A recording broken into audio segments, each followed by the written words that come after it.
Well, good morning, everybody. Welcome to Clay Pigeon Raceway for day 2 of the Wessex Challenge, but also round 4 of the Clay Pigeon Kart Club Championships. Yes, 2 different things in one day. How does that go? By the way, this is the weather we have.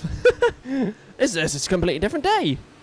And that's what we get. So let's get all the karts out on circuit for you all. So we have practice as usual this morning, and we've got 17 karts out on circuit, which is lovely to see. We love good big grids.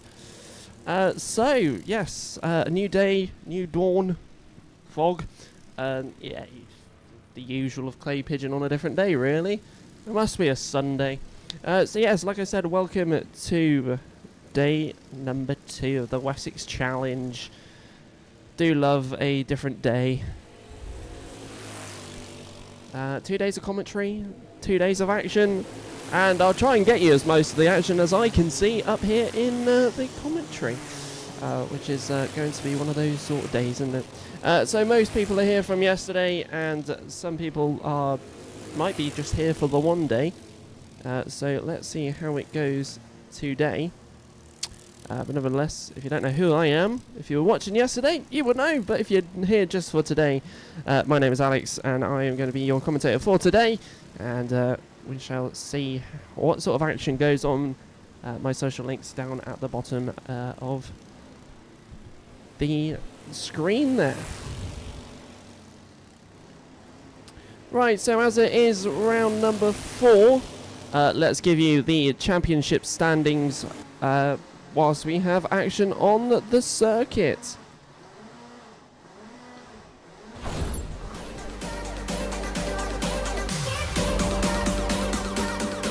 So let's go for the championship standings after round 3. The Wessex Challenge ones are available on the Clay Pigeon Kart Club website. So for the championship standings, Ethan Cousins with 508 points, so leading by a hefty margin at the moment. Nick McGall in second in the championship with 480 points. Charlie White, 292, so he's done a few less rounds, and as such, a little bit lower down in third position. Zach Onshore, 272. Nikita Roberts going up the grid, 5th in the championship with 267. Tommy Morris, 6th position in the championship so far for the Honda Cadets with 251. And then we go for Finley Ormshaw, both Ormshaw brothers on the championship standings with 137 points. And just a reminder, this is for the club championships. If you do want the Wessex Challenge ones, they're available on the Clay Pigeon Kart Club website. Right, Ava Morris is leading the way for the Intermax, 440 points. Jacob Davis with 407, so again in margin there. Kian Downer, 3rd in the championship, 384. Devon Taylor's 4th, 380 points, only 4 behind Kian. Rick Thompson, 278 points, with Jack Price with 277. So 1 point between them two, and then Jensen Fox rounds out with 128. So he's been here for a round or two. So he's only in the hundreds at the moment. We'll see who is here the longest, because they're all here. Jack West then leads the Junior Rotax Championship, 429 points, but closely followed by Daniel Tribe, who is 2nd in the championship so far, 410 points. Lucas Howell, 402, closely followed by Arthur Thuckeren for 399 points for the Club Championship standings here. Jarrett Metters, 383 so far for him. Joshua Whitcomb is 6th in the championship, 377 points. And Jasmine Taylor rounds out the top 7 in this championship with 341.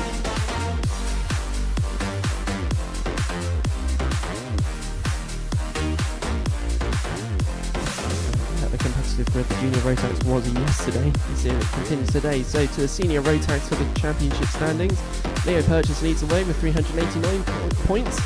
But not too far away is Jack Laban, 2nd in the championship with 378. Daniel Beards is 3rd in the championship with 358. Bertie Wellesley with a great round last time after round 3.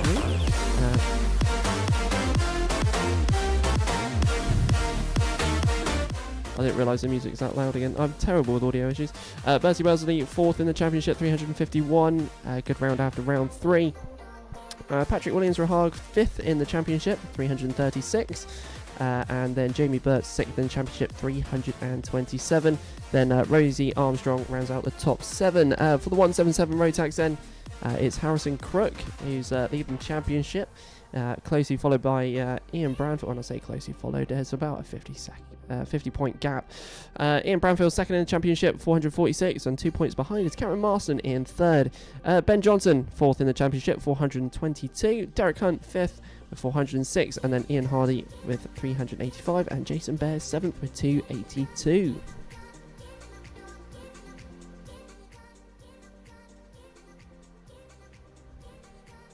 So that is the championship standings with half of my voice being heard. I'm terrible with the audio issues up here. There's always stuff like that goes on here. Right then, let's go back to the track, just like that.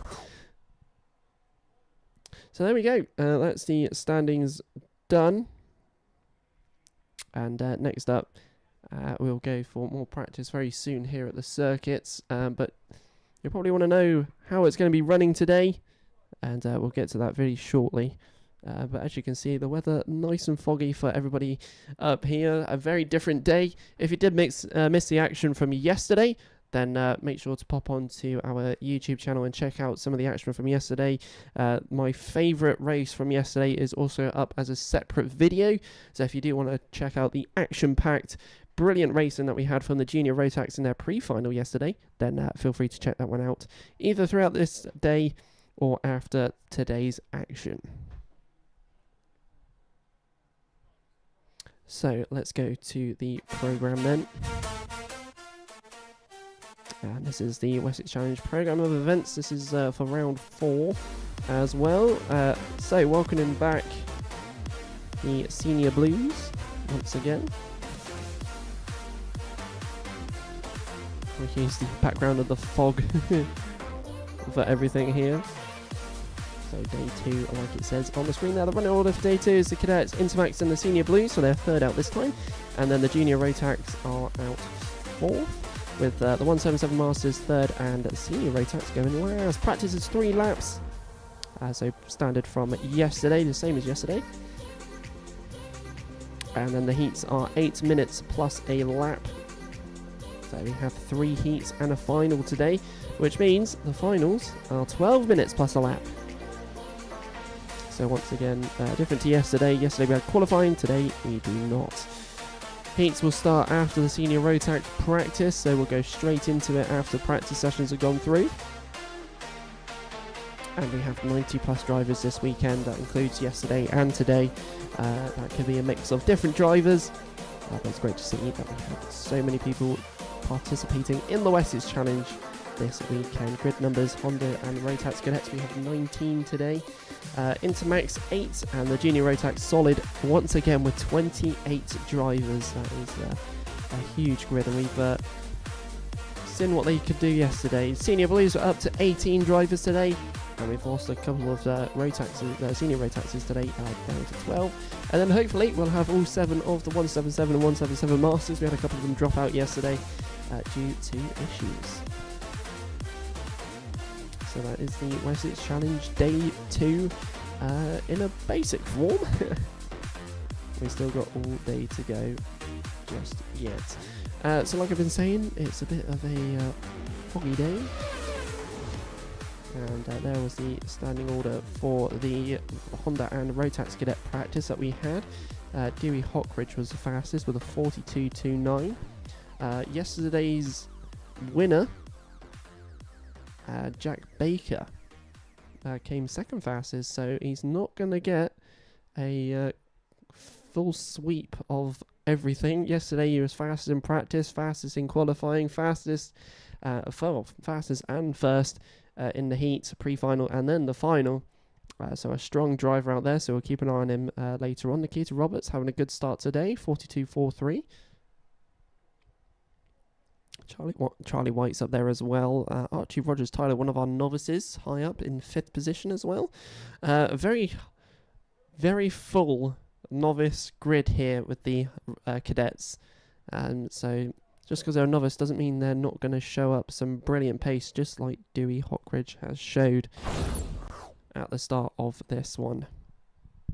So hopefully you're doing alright if you were watching yesterday, or if you were up here yesterday. Hopefully you managed to recover from the action that we had. I just about did when I woke up at 8 o'clock this morning. The nice thing having a 2-day event, I get to lay in before the day's events, which does help. And the one day I bought a fan, but it's actually quite cool up here compared to yesterday.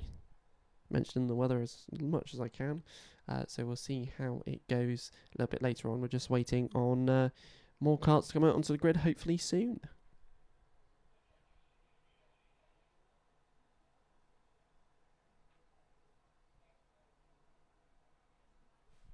So let's get the noise from the track out as well.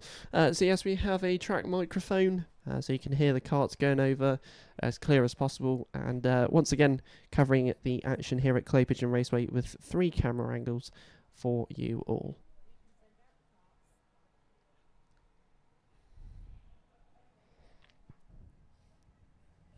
And as we hear the roar of karts after a little break, the fog has slightly lifted and we're able to get karts out on circuit. And that is the Intermax class. So Intermaxes, we have 8 drivers altogether, only 7 so far onto circuit, and that might be the 7 that we have. No, we got 8, 9. Hello. We've even got some extras coming out onto circuit as well. Which is brilliant to see. So we've got Teddy Cooper, Ava Morris makes a return from yesterday, so does Adam T. Aidan Clark's out there, Rook Thompson from yesterday as well, Kian Downer, just to name a couple of our drivers from yesterday. I'll put the order that they're in on the left hand side of your screens.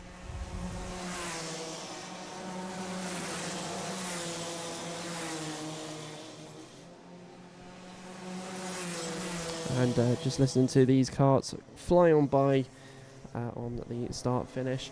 So yes, the Intermax had a fairly good race day yesterday. We had some decent action from them throughout their day, and Ava Morris topping out the win at the end of the day.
And just like that, that is the Intermax practice complete. Ava Morris topping the charts, 38.41. And it's very close between our top 3. Teddy Cooper, 38.42. Adam T, 38.43. So close between those drivers there. We'll be keeping an eye on that throughout today.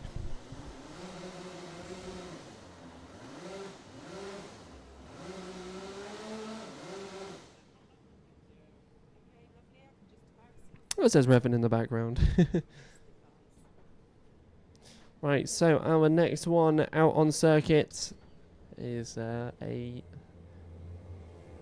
class that we've not had for a while, and it's the Senior Blues as they come out onto the circuit. Like I said, we've got a big grid, 18 of them all together.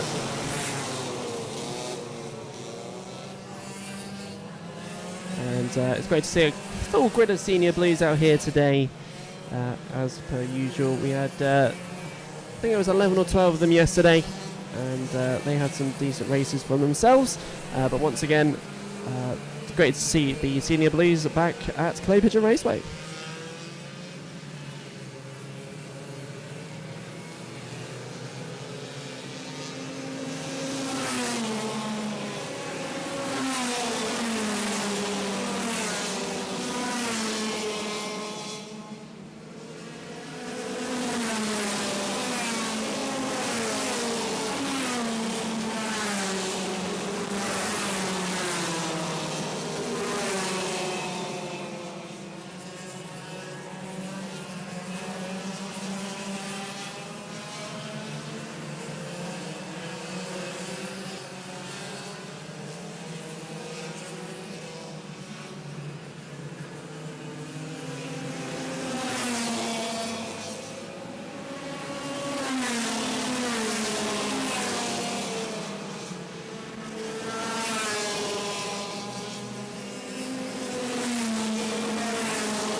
And that's the checker flag out for the senior blue practice. So just waiting for a few more karts to fly over to the grid, and we can show you who our fastest drivers are out there today. And at the moment it's Kieran Quirk with a 37.81, Chris Underhill second fastest, 38.67, and then David Watts in kart 0 with 38.76, so that is the fastest from him.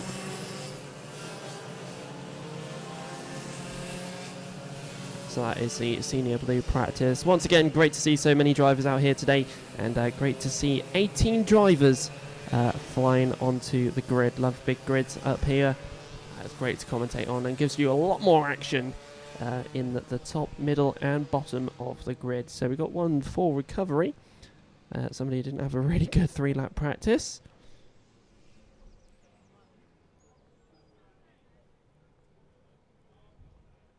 So as he'll get recovered, we'll be able to continue on with more of our practice sessions. And just like the running order said this morning, if you could just about hear what I was saying in that running order,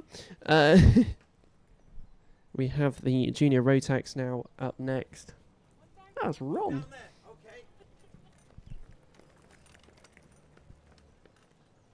Off he goes. We've got the junior Rotaxes out next, and this is the biggest grid of this weekend, and I do love the action we've got from them so far this weekend. Yesterday was just after the heats. Well, they showed off during the heats what they could do, and then the pre-final just absolutely flew. And then the finals a bit more mellow, but they did provide us with some brilliant action as always.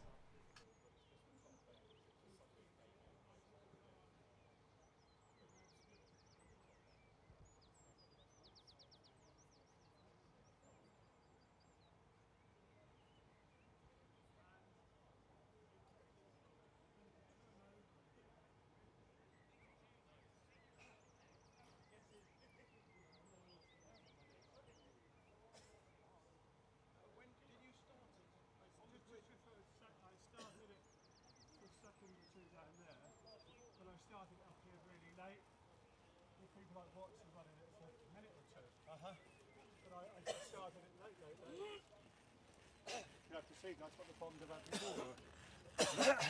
Well, my guess is The coughing's going to come so clear through the YouTube live stream.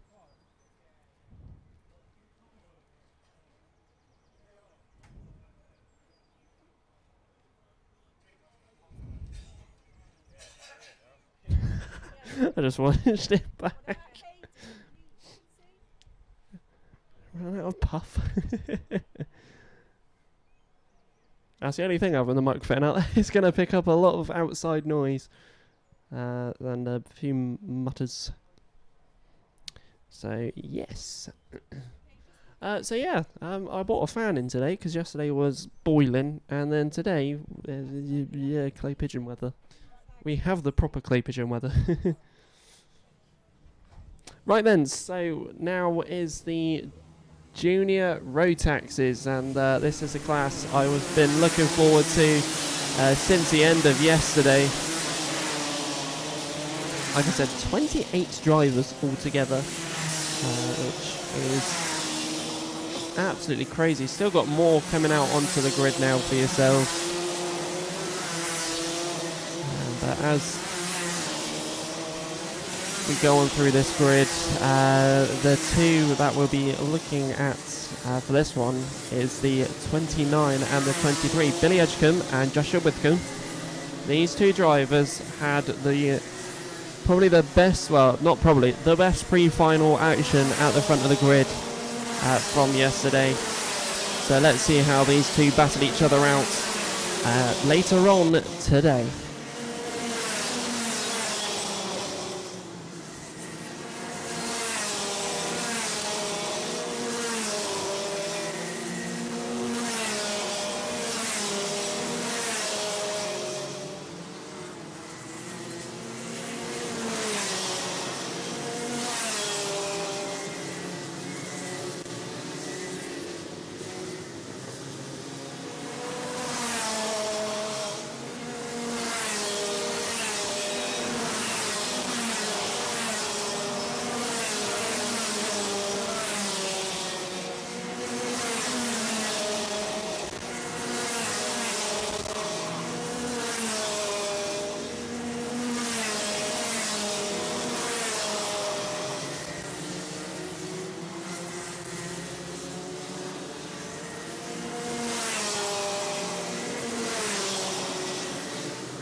So checking flags out for this one. A lot of drivers flying on through this grid. Still, it's action-packed grid, let's just say. So it's Jack West at the top. Was at the top. Is at the top. It's changing. Jack West 35.19, fastest lap time. Joshua Withcombe second fastest with a 35.30, and then Arthur Thacker with a 35.34. Still got more coming over the grid. But there we go. That is your top three for that one. Daniel Tribe with a 35.44. So that is the Junior Rotax practice. 3 laps goes by quite quickly, as we discovered yesterday.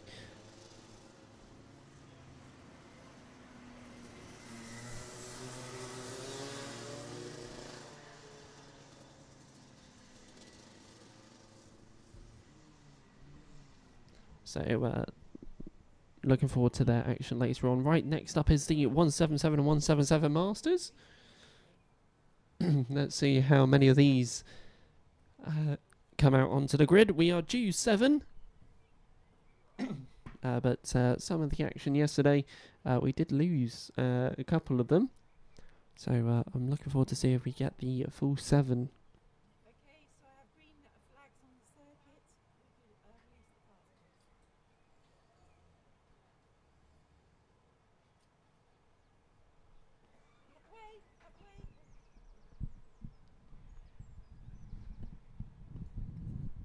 So, yeah, let's see if we get the full 7.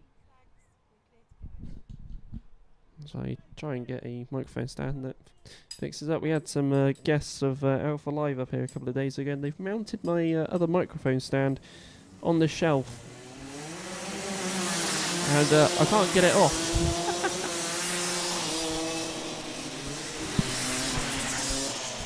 Right, so we have 6 of them out on circuit. Let's see how this one runs on through.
So coming into the my voice today, coming into the final lap then.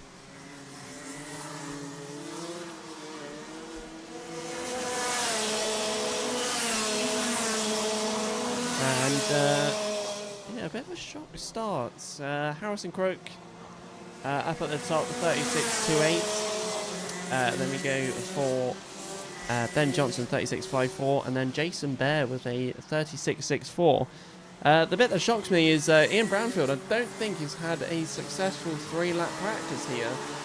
So he comes over the line. He's considerably slower than the rest of the grid, which is a bit surprising. But hopefully we'll be able to see that change a little bit later on, and hopefully be able to solve, if he does have an issue, solve it out. Meanwhile, it's some of the tracks disappearing. There's Spiros' cough from up here. If you don't know who Spiros is, he's the gent in the cafe.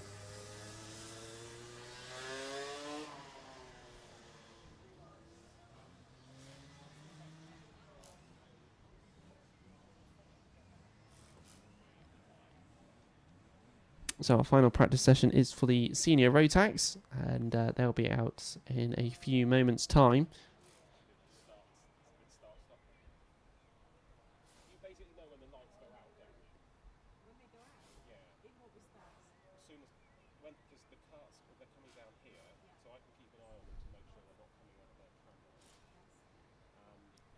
But hello to everybody in the YouTube chat. Hopefully you're all doing well. And if you are supporting anybody today, then make sure to pop it into the YouTube chat throughout today. I'm sure people will appreciate it, especially if they do watch it back again. Nevertheless, we need to see if we can also get to 700 subscribers, maybe. We're on, what are we on at the moment? So we're on 641. Let's see if we can reach that before August for one of our bigger events up here at Clay Pigeon, which is also a 2-day event.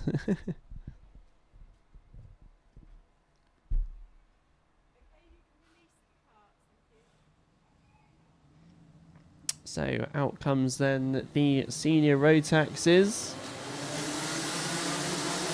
A strong out grid out here today. We got a new face on the screen, Henry Stratton. I think he's in the same team as Patrick Williams-Rahag and Rosie Armstrong.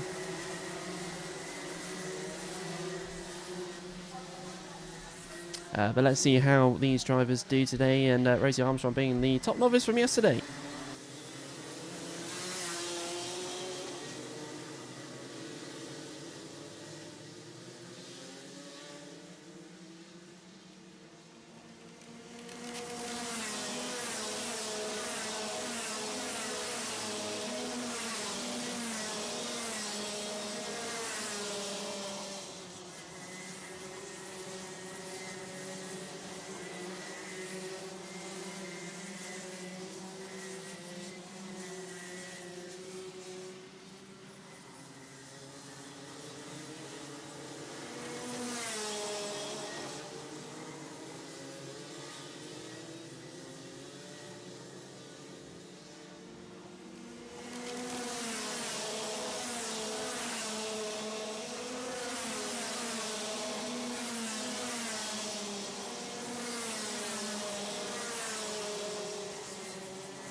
And that is the senior Rotax practice complete. We'll just wait for more drivers to go around the grid. Not all drivers completing the 3-lap practice. Patrick Williams-Rahag only finishing 1. But Leo Purchase at the top, 34.13. We've got Ben Page, 34.29. Brandon Hayes just topped it, by the way, 34.02. So it's 34.02 from Brandon Haig. Then it's Leo Purchase in second and Ben Page in third. Ben Page and Finn Smith having constant battles yesterday, so both of those two at the top. Finn Smith in 6th position, but I'm sure his pace will pick up a little bit later down the road. So then, ladies and gentlemen, it's time to move on to the main events, and that is the heats. We have 18 heats in total, spread 3 each for all of our classes out here today. And the finals, we have 1 final each this time around. Obviously, yesterday we had a pre-final and a final, just to make things up a little bit. So let's see what we get throughout 2 days' action.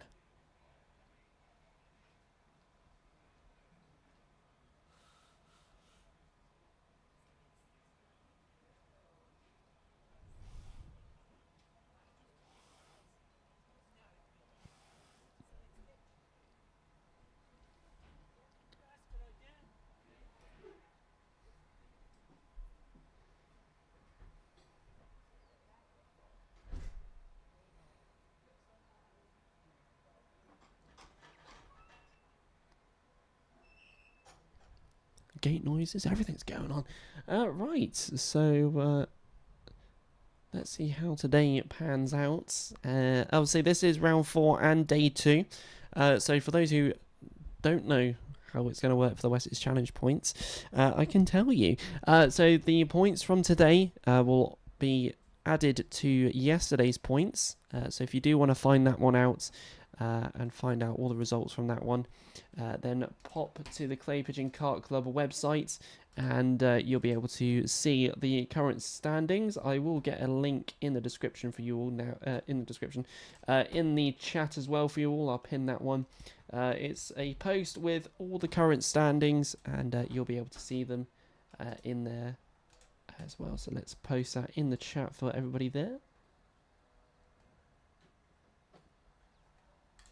And we will pin that message there for everybody in the chat. So if you do want to see the current Wessex Championship standings, they are at the top. And let's actually have a look. So for...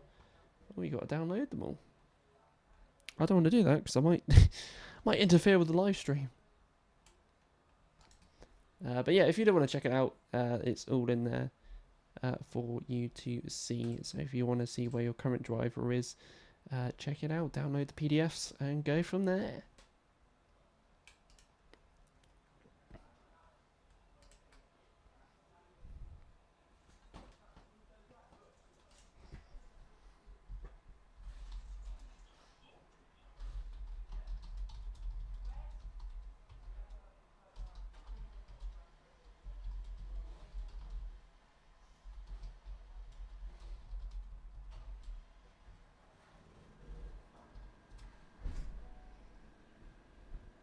Jack Philpott saying good luck to Charlie Cox Jr. Rotax number 12.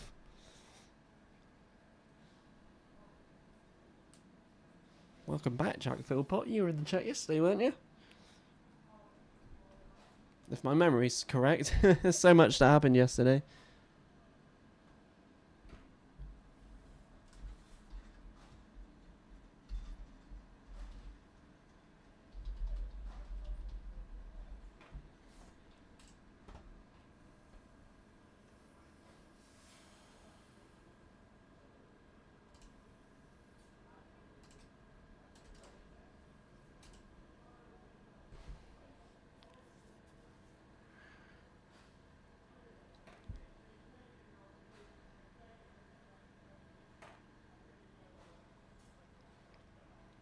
As the fog has lifted. I am going to jinx that as well, because this is Clay Pigeon. Nothing stays the same. As we all know.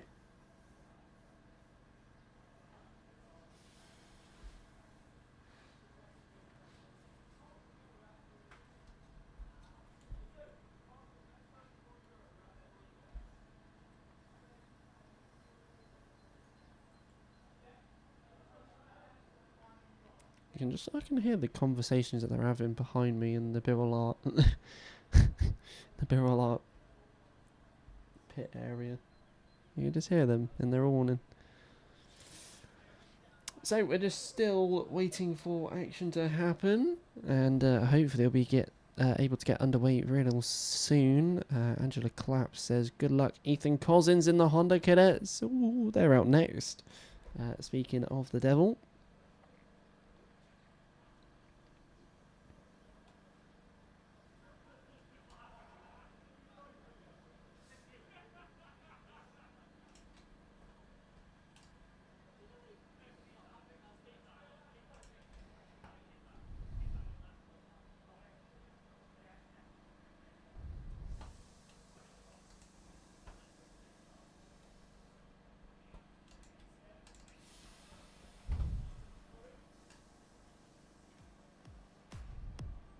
Let's get some music on in the background as well for whilst we wait for the next one. The song that we're using for the Wessex Challenge is Shut It Down by Castillo.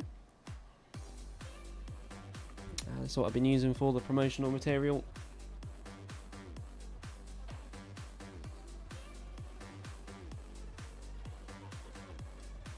Let's get some music on in the background as I listen to the audio levels.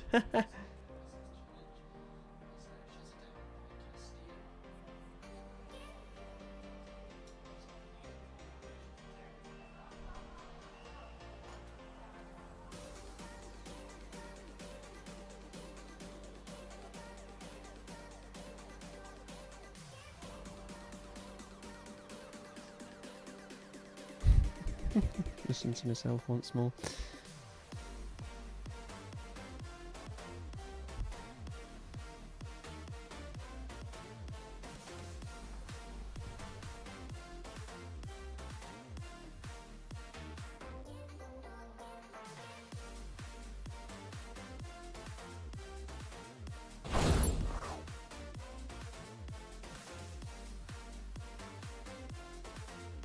So just going to put it on the break screen just for now whilst we just wait for some action on circuits. So we'll be back real shortly.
So you can start to hear a oh dear, I had the program overlay still on. I can hear a roar of carts coming from the pit lane, so ladies and gentlemen, we should be able to get going soon.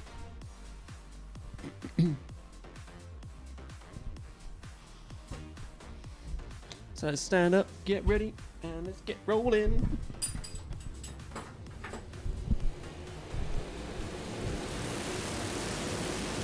So, one formation lap for the cadets.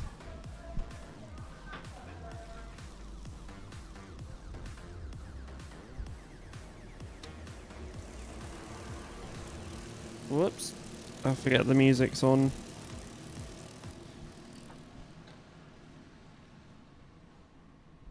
Okay, good morning ladies and gentlemen. Welcome to Clay Pigeon Raceway.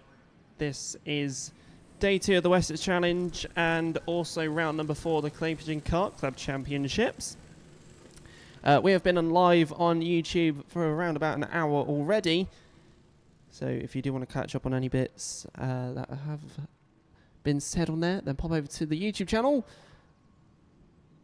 But meanwhile, we're getting underway for our first lot of heats here at Clay Pigeon Raceway, and we're off straight away for the cadets, Rotax and the Honda kind. as we go down into Billy's for the first time today. So through the S's, down the back straight we go. It's the 11 followed by the 63, then the 12. Some of these drivers racing yesterday, and possibly a few others joining the pack as well. Don't forget, points from today will be added to yesterday to form what will be the WC, our Wessex Challenge champions. But again, the order on the screen. Let's get your first running order for the cadets here. So it's Franklin Street, followed by Nikita Robertson, Jack Baker, yesterday's winner. And he had a clean sweep yesterday. And unable to reproduce that just yet, as he was third, or I think it was third fastest in the practice session, but that doesn't matter as he's already up into second position, going around the horseshoe to the right-hander as we make our way towards the top bend.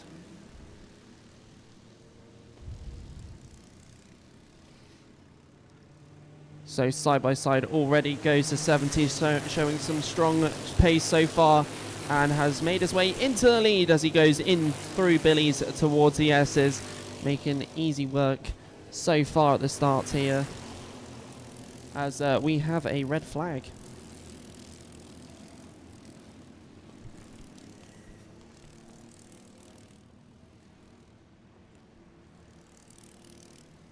So red flags here at Clay Pigeon.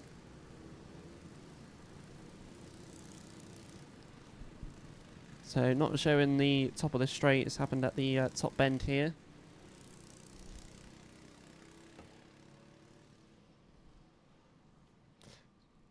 Driver looks okay and is moving around. So that's good signs for us. But yes, unexpected red flag there. That was the number 77, Dewey Hockridge, who was here yesterday, I believe.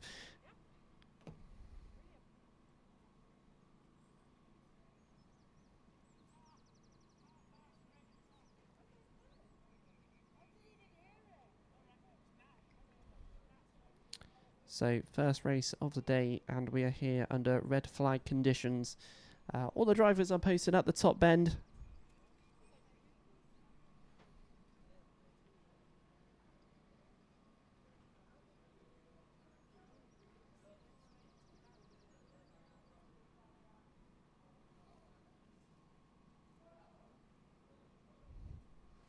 But the number 70 of Jack Baker really flying up the grid order. Looking at the Alpha timing, it looks like we'll be rolling back a lap. So it will go back to Jack Baker being down in third position, I believe.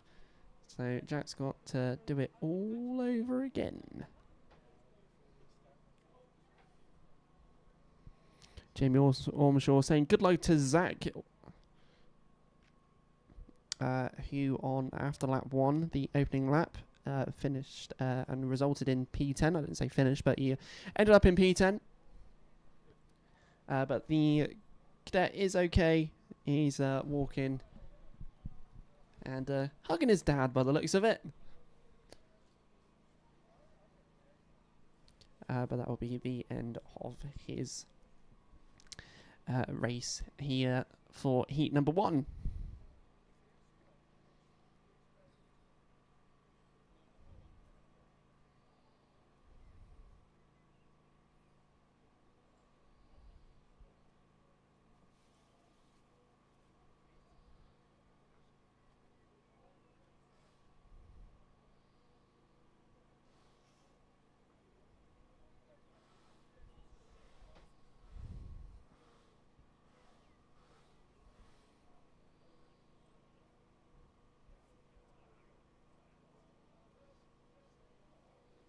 Your timekeeper today is Simon Whitty, as always.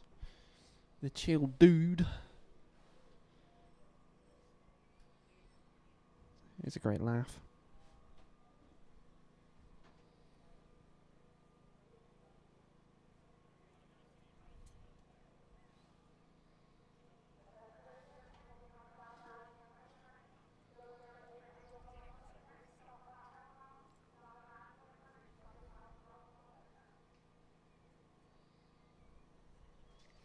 So just to remind you all, we're under red flag conditions here.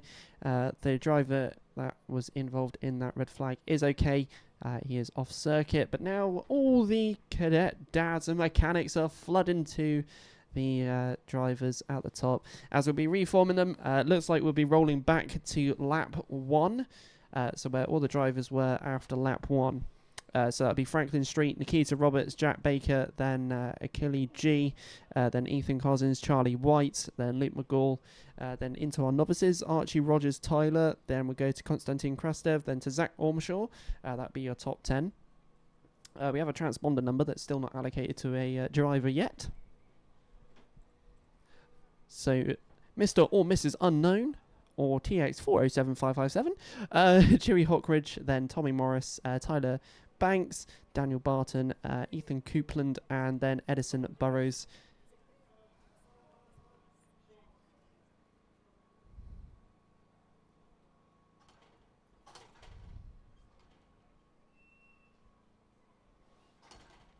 And whilst people are just joining in, once again, still under red flag conditions, we will be restarting hopefully in a few moments' time for everybody.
So just to confirm your running order at the start of this race, we are rolling back to lap 1.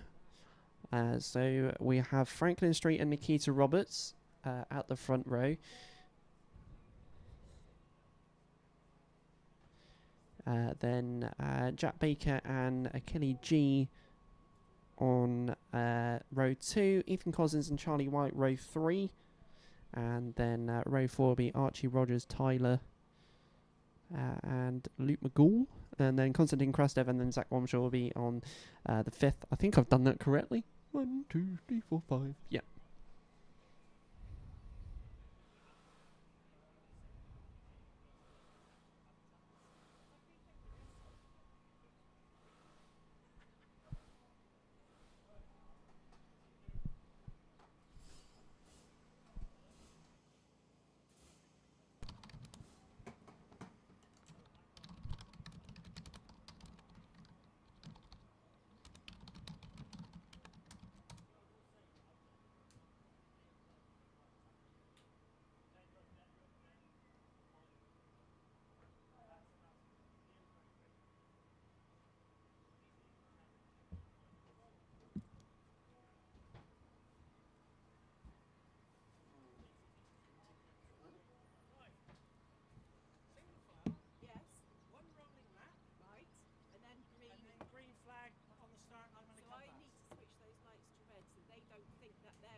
So it's a little bit further up the visible viewing of the cameras, but top of the circuit we are just doing a re-grid for everybody at the just where both post 6 is. Like I said, there is a restart.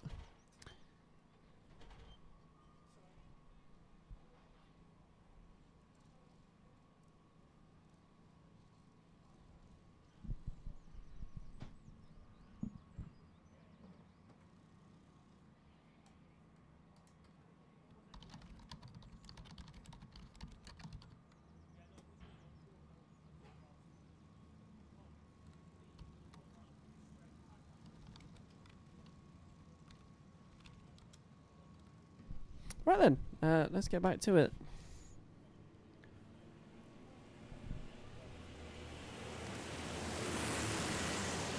So then, ladies and gentlemen, we're back up and running once again. So we're 6 minutes 26 on the clock. We're going to be going for a rolling up lap, and then we should be able to get this one back underway once again. So Jack Baker, so let's go back to how it's going to be. So it's Franklin Street, then Nikita Roberts, and Jack Baker, then Achille G, then Ethan Cousins, Charlie White, Luke McGool, Archie Rogers, Tyler, then Konstantin Krasdev, and then Zach Ormshaw. That's your top 10. So as we come down the main straight, we will be rolling, and we're back for the restart, single file restart. And already going side by sides into the S's, and taking the lead is Nikita Roberts, number 63, but the 70 is right behind. That's Jack Baker. And already he has regained his lead before we had the change of flags.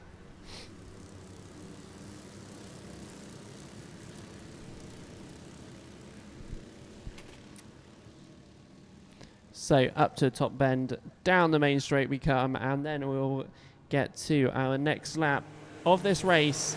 Contact warning given to Archie Rogers, Tyler. But meanwhile it's Jack Baker, then Nikita Roberts, then Achille G. That is your top 3 drivers through the S as they go down the back straight. The 28 right on the rear of the 63. Going into the hairpin, he's on trying the inside line. Nikita Roberts denying that one for the minute. Still at threat going into the horseshoe. Around the horseshoe we go, and towards the right-hander we go. Nikita Roberts still retaining that P2 as we speak. So coming down the main straight we go again, and so does Achille G on the attack. But Nikita Roberts ultimately having that inside line and managing to stay there a little bit further back down the inside, and a switch back as we got one car sticking his nose down the inside as the inside line for the S's, and it's the 27 getting ahead of the 23. I think I read those numbers correctly. That's every possibility I didn't. Nikita Roberts has been overtaken by the 28, is now already being attacked by the drivers behind. I think that's Ethan Cousins and Franklin Street in those names there. So coming down the main straight, Jack Baker's already just flying away from the rest of the grid. The 28 up into seconds, like I said. Down the inside goes 2.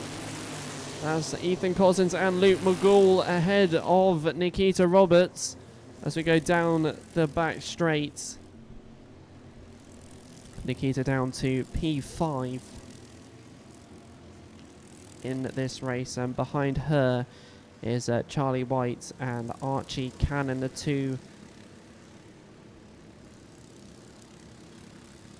Sorry, Franklin Street and Charlie White. There we go. I'll read the right names at some point. But coming down the main straight then, we'll get the updated running order on the YouTube live stream. So Jack Baker, then Achille G, then it's Ethan Cousins, Luke McGool, Nikita Roberts, Franklin Street, Charlie White, then Archie Cannon, Zach Ormshaw, and then Archie Rogers, Tyler.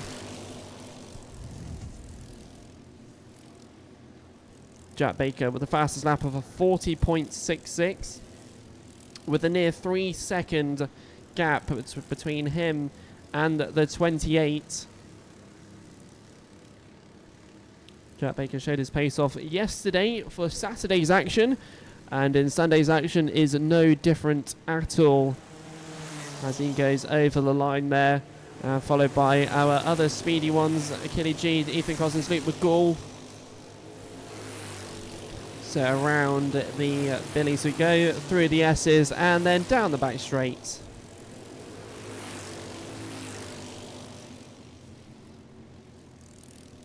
And already on the charge, looking to go around the outside, and even goes down the inside this time. This is the 17 trying two different ways, and going into the right-hander.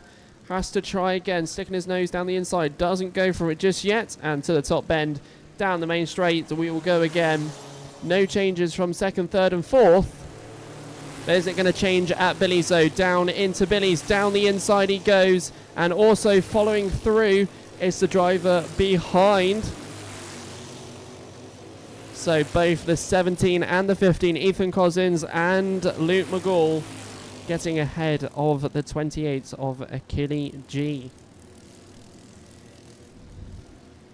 So around the horseshoe we go. The two Hondas there getting ahead of the Rotax Cadet driver. Will they be able to close the gap to Jack Baker, who is still miles ahead at this point? 4.4 seconds is the gap.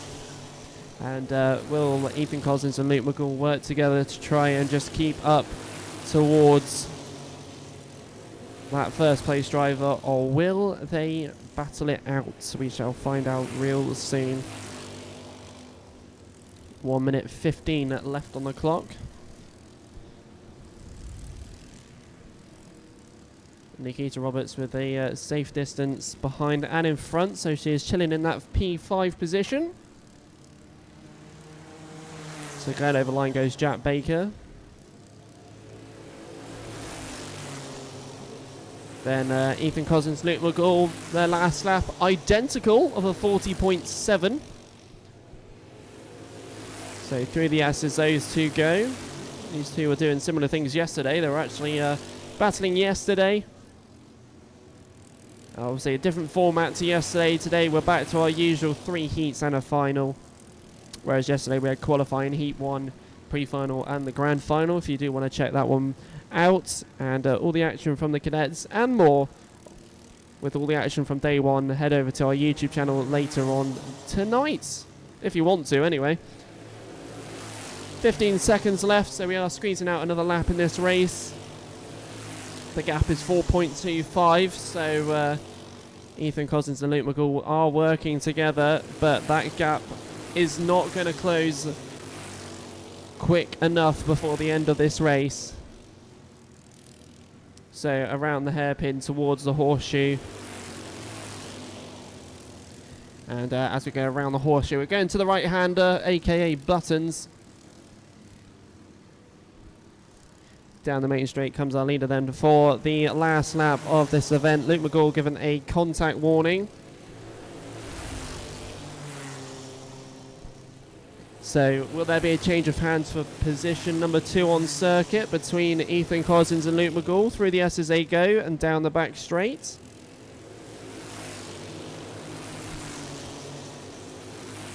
Into the hairpin they go. Meanwhile the leader going into the horseshoe. The number 70, Jack Baker, into the right-hander. Towards the top bend and then taking the first win of the day.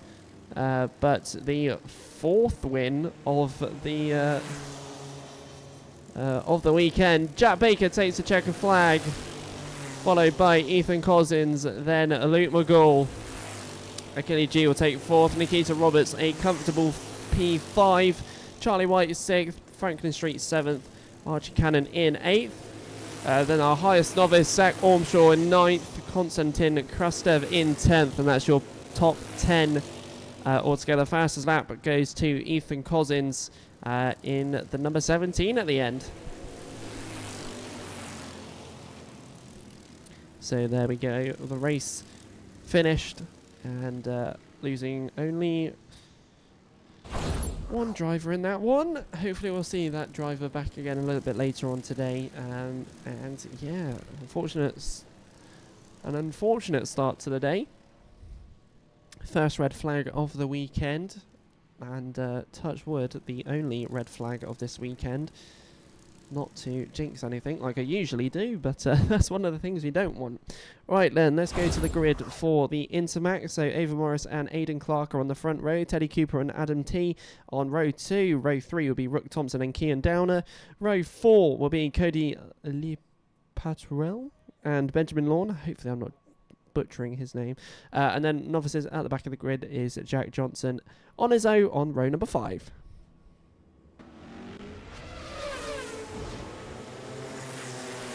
So we go for the formation lap then for these 7, 8, 9 drivers.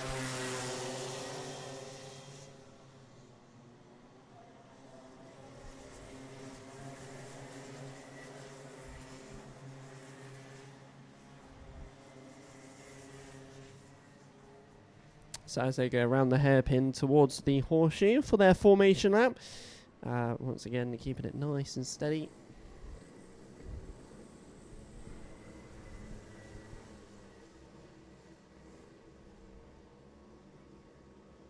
Will Ava Morris have another win today, or is another driver going to dethrone her winning streak here today at Clay Pigeon Raceway?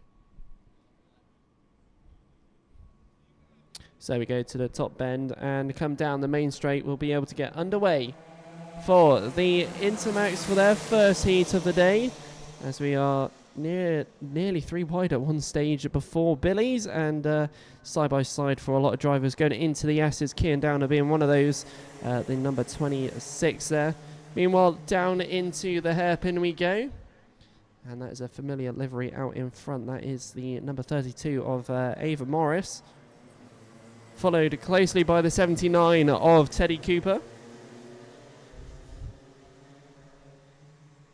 So to the top bend and down the main straight will come for the first lap completed in this race, side by side between the 32 and the 79. Already looking for moves, and somebody else who was looking was the 11 of Rook Thompson, who's still watching this battle ahead. So down the back straight we go. It's side by side between the 32 and the 79. 79 is ahead. Ava Morris down to P2, but already at threat by the 11, who snuck down the inside of the 32. Catching her off guard, but she has the right-hand side, and as such, through the right-hander, has the way forward. But again, the 11 still looking for a move. We are 3 wide coming down the main straight. It didn't work for a second as the 12 tried to get involved in this action, as Ava Morris is really being pushed with her defense here. So into the hairpin once again, another move down the inside. This time it's going to stick for the 11. So it's the 79-11, then the 32 of Ava Morris now. So is Adam T going to get involved as well and go ahead? We shall find out coming down the main straight. Our leader is still the 79 of Teddy Cooper, Rook Thompson and Ava Morris. And then we go to Adam T. For the rest of the grid, it's Cody P in the car 88, Jack Johnson, our novice, up into 6th, Kian Downer 7th, Benjamin Lawn 8th, Aidan Clark finishing out the 9 drivers on the grid.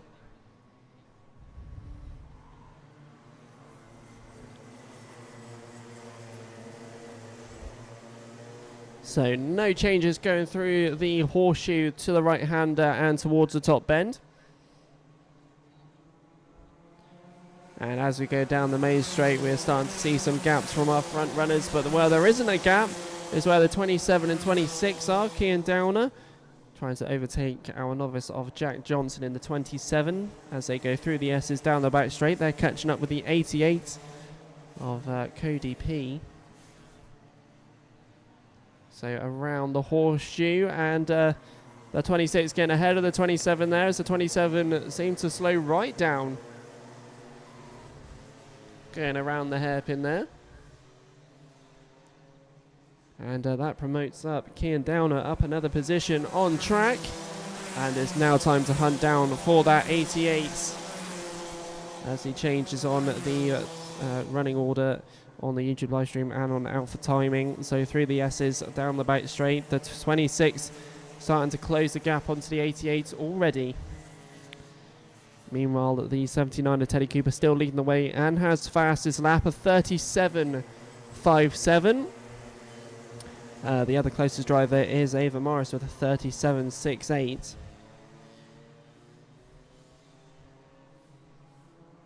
So down the main straight we come.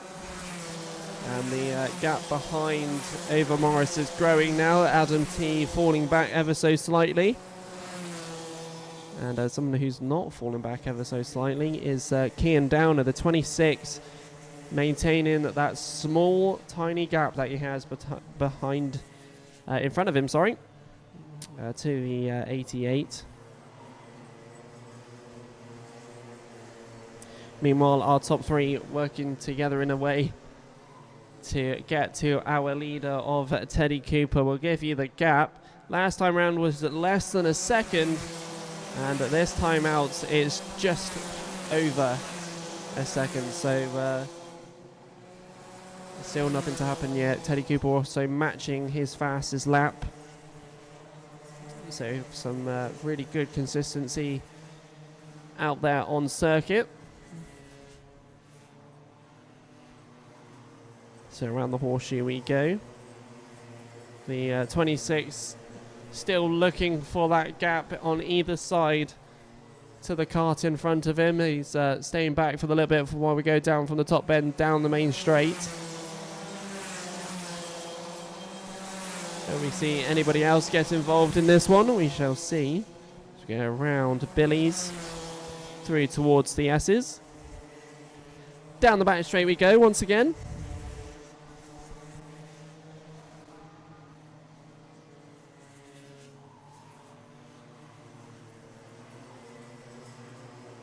And still no change from those drivers. The 27 now catching back up to the 26 as he's found some pace once more. So going into Billy's for our top three. Ava Morris is closing the gap that she has between her and the 11, who overtook her at the start of this race. Ava Morris charging back in the later stages of this race. We still just have over 2 minutes left on the race clock. Mine says over 2 minutes, the board says under 2 minutes. But to the top bend we go.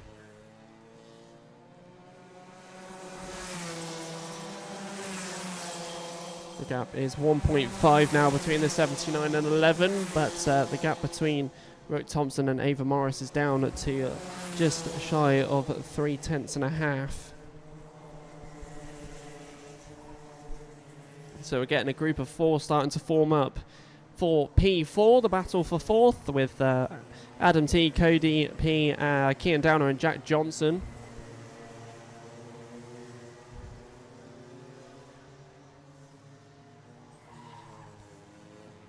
So top bend, down the main straight we come.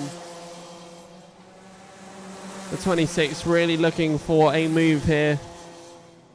Waiting patiently, going into Billy's, but can't be too patient because the 27's already trying a couple of things whilst he is behind. Waiting for a gap. Waiting for the opportunity. Talking of opportunities, Ava Morris is right on the rear now of the 11. She has caught up real quick in these last few moments of this race. So into Billy's we go. That gap now just a 1/10.5. Meanwhile, it's all going for that position 4, and someone who's took right advantage of this one is the 26, Kian Downer, where the 12 went for a move down the inside. He went wide. Talking about wide, and oh dear. The 12 looking for a move down the inside, lost control, unfortunately, took himself out. And unfortunately another driver who just couldn't avoid. Those two both losing positions. The 12 tried something, didn't work. The 26 took a really good advantage of this one. And we carry on now for the last lap of this race. So around Billy's, through the S's, down the back straight we go for our second and third positions. Kian Downer up into fourth, like I said, Cody P in fifth. Benjamin Lawn goes up to sixth, with Adam T and Jack Johnson down to seventh and eighth. Unfortunately, the 27 with nowhere to go. And then at the back is Aidan Clark. But ladies and gentlemen, coming up to the top bend and taking yet another win here for the Wessex Challenge. It's win number 4.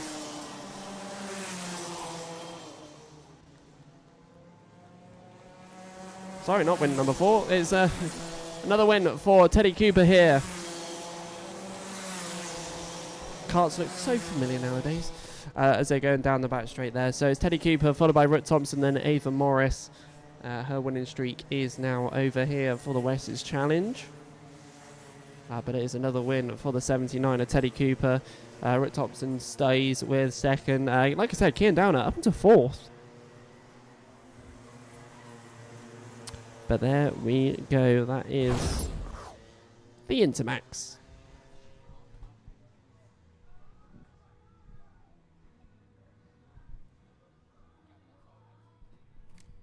Birrell Arts turned into a rave station. Right, let's go to the Senior Blues. Like I said, we now have 18 of those on track, with one novice of Paul Wheeler that will be starting at the back, alongside Robin Stoddart Stones. Up the front though, Chris Underhill and Paul Alexander on row 1, Kieran Quirk and Stuart Adam on row 2, David Watts and Toby Cook on row 3.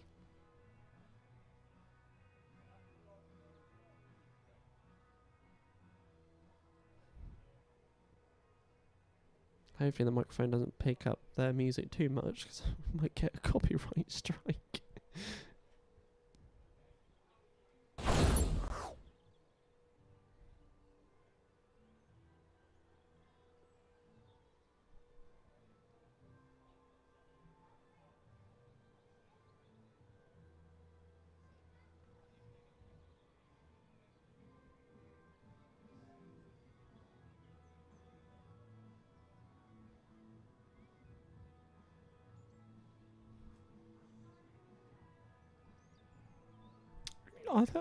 Can you guys hear it in the background?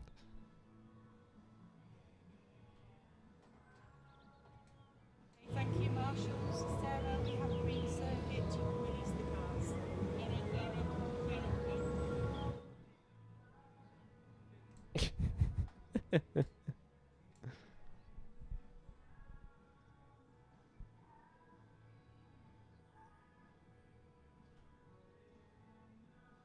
Birrell Disco Art.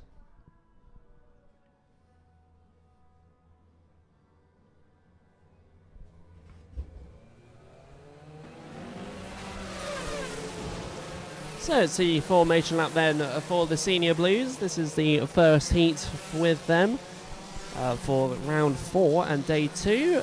We had less of them yesterday, but more today competing in this championship. The Senior Blues here. Let's see what we get from these drivers.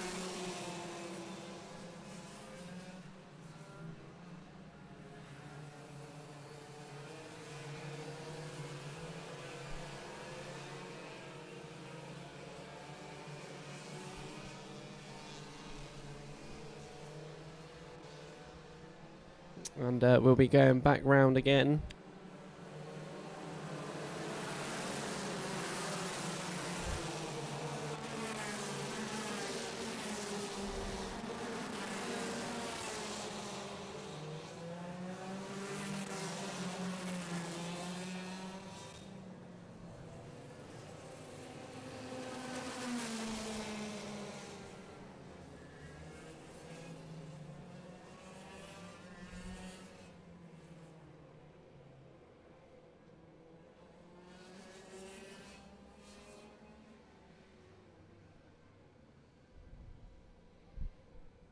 So we're flying around the cameras and carts going around. We've got one that's stopped down at the hairpin, unfortunately.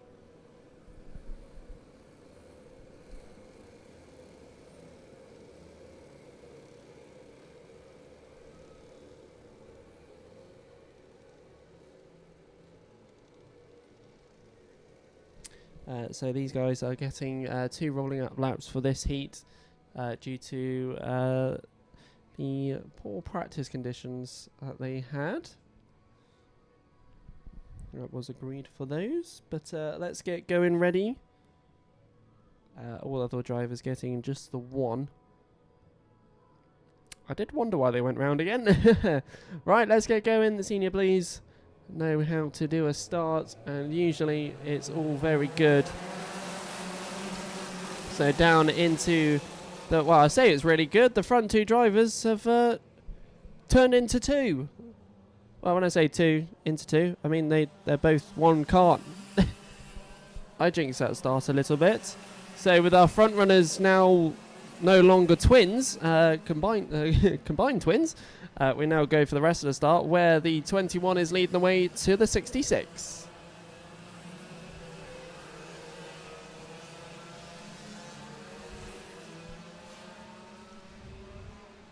So down the main straight we come for the Senior Blues for their first heat.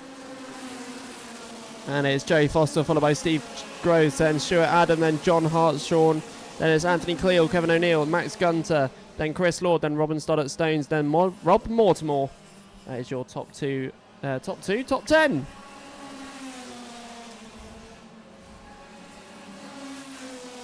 And the 66, Joey Foster, is the one leading the way here in this first heat for the Senior Blues.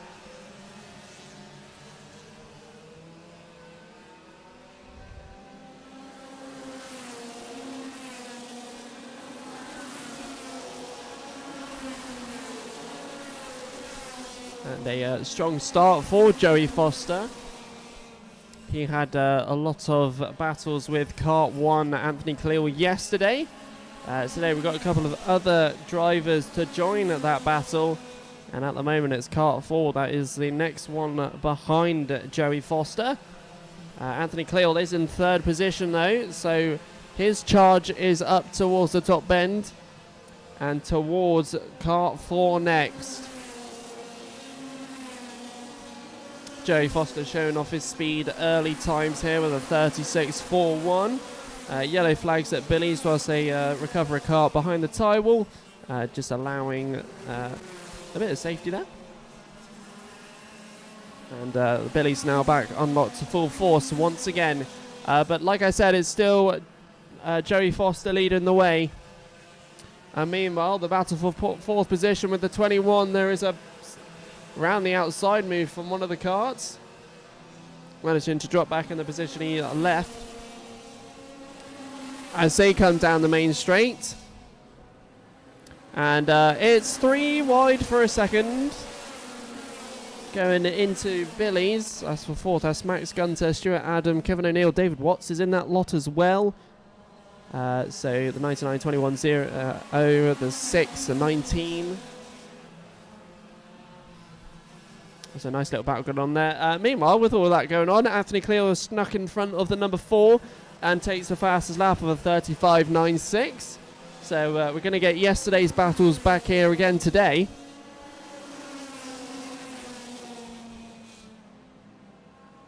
And the 99 coming on down in for that P4 position, where David Watts is starting to catch up alongside. Robin Stoddart Stones is in 6th position.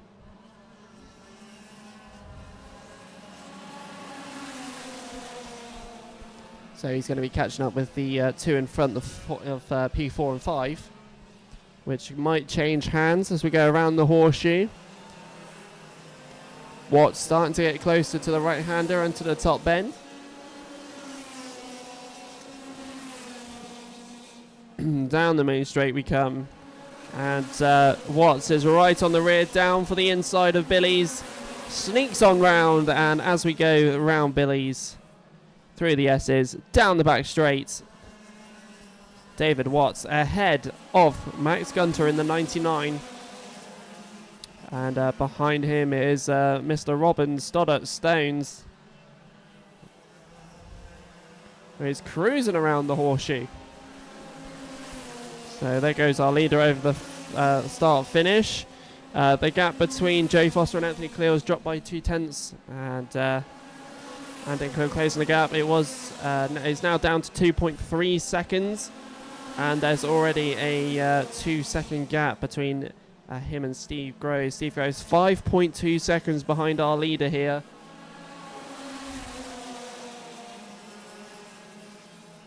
We've got a mechanical flag going out to Kieran Quirk, unfortunately. So that'll be ending his race here. He was running in P9. Let's see what he had going on. As he comes down the main straight here, he notices the board. So unfortunately that is the end of his race here. He'll be racing up until the pit lane, I would have thought. So in total we've lost 4 drivers out of this race. We've lost, to begin with, Toby Cook, who we lost before the race began, John Hartshorn, Paul Wheeler, and also Paul Alexander, who those two have popped into the pits. Sorry, not Paul Alexander, Chris Lord. Get some glasses, Alex. Down the inside at Billy's, though, we have a change of hands between, I think that's kart 6, and it is Robin Stoddart-Stones ahead of Max Gunter, who near this few stages of this race in the middle, he's lost a little bit of pace from his early gains. He's trying again at the horseshoe, but the 99 just looks like he doesn't have the pace at the moment to the right-hander and towards the top bend, as Robin Stoddart-Stones starting to increase that gap slowly, but it's not enough because the 99's already trying going down the main straight. But as they get to the kink, he's dropped back a little bit. Round Billy's we go through the S's, and the 6 still maintains the lead.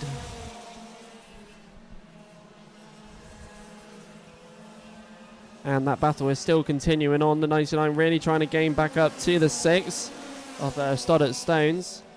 Gunter really trying to get up ahead, trying to get onto the rear of that kart, as one of them slow in one area, but down the straights, the 99 just does not have that pace that the kart 6 has.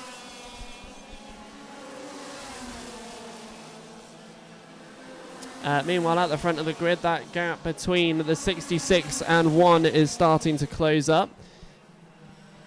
Anthony Clear dropping nearly 2 tenths for the last couple of laps. So as they go into Billy's, through the S's and then down the back straights. That's where our leader and P2 is. The gap between the top 2 is less than a second now as well. And a little bit further back, Watts is going down the inside of Groves as we go around the hairpin towards the horseshoe. And kart 0 is ahead of the 4.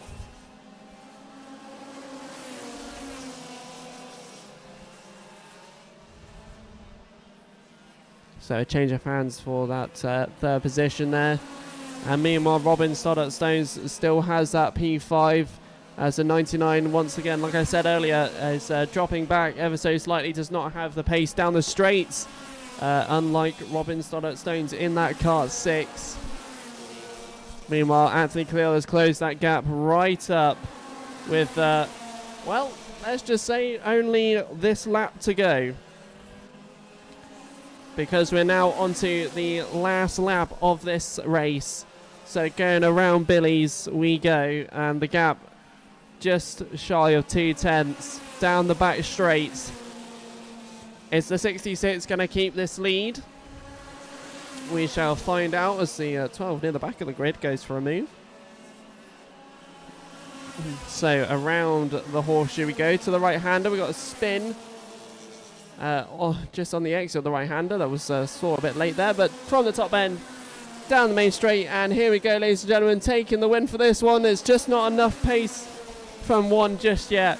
It's Joey Foster who takes the checker flag first, kart 66 from the front of the grid, with Anthony Clear taking second at the end and fastest lap of a 35.96. And David Watts will take position 3 on track. Steve Groves will take 4th. Robin Stoddart-Stones 5th. Max Gunter in 6th. Kevin O'Neill 7th. Alex Fortune to come over the line slowly in 8th. And then Rob Mortimer 9th. And then Paul Alexander will round out your top 10 for the Senior Blues heat number 1.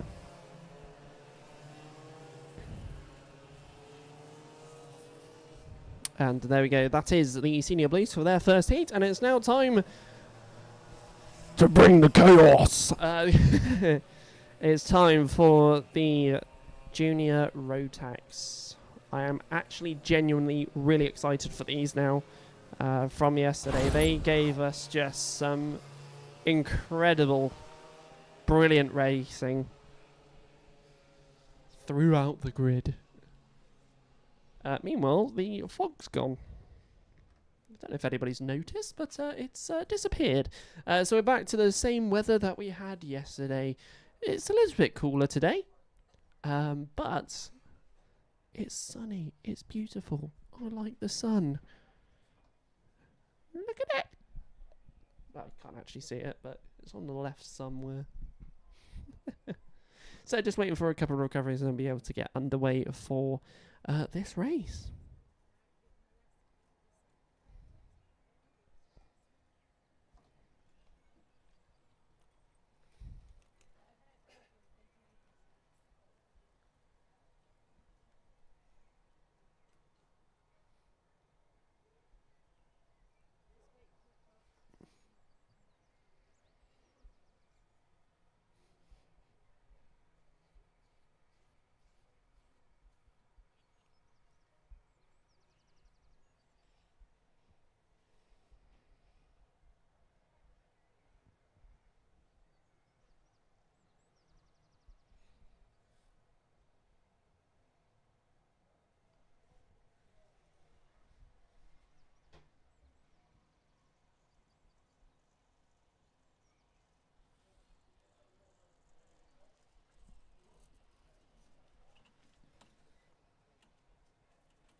So, yeah, just waiting for one more to get recovered, and then we'll be able to start off the Junior Rotax grid. Speaking of the grid, we could be looking at that. So it's Jasmine Taylor and Fanny Richardson on row 1, as we saw for a sneaky second.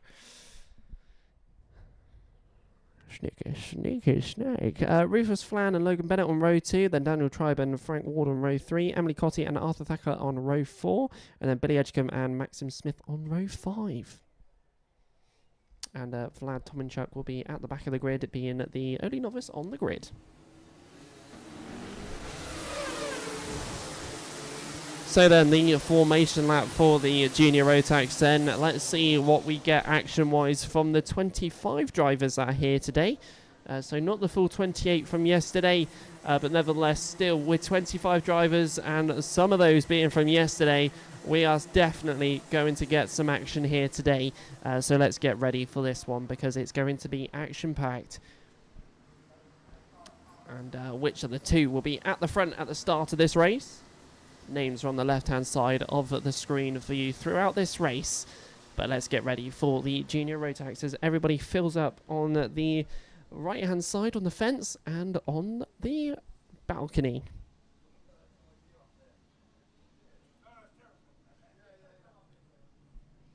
Right then, so coming down the main straight for the Junior Rotax. Are we going to get the same action as yesterday as we go on down? And let's go for the first Junior Rotax race of today. Going into Billy's. Everybody stay. No, it's not all on the road. We've had a spinner and quite a few carts have joined that pack, but it's the 84, then the 15 that will lead the way as we fly on through around the hairpin. Horseshoe to the right-hander, and then towards the top bend we go. We still have yellow flags down at Billy's. And here we go. So it's Jasmine Taylor, then Logan Bennett, then Finley Richardson, then it's Rufus Flan, Daniel Tribe, Billy Edgecombe, Emily Cotty, Frank Ward, Arthur Thacker, Lucas Howell. That's your top 10. We got a car off in the grass. Narrowly missing our observers over there. Meanwhile, back to the action. The 15's ahead of the 84. Logan Bennett now leading the way here, as those two are now splitting away from the rest of the pack. We got one onto the grass once again. Looks like that driver is retiring and has done. So Logan Bennett takes the lead. Finley Richardson's in that top 3, leading that 3rd position pack, but right behind him is Daniel Tribe.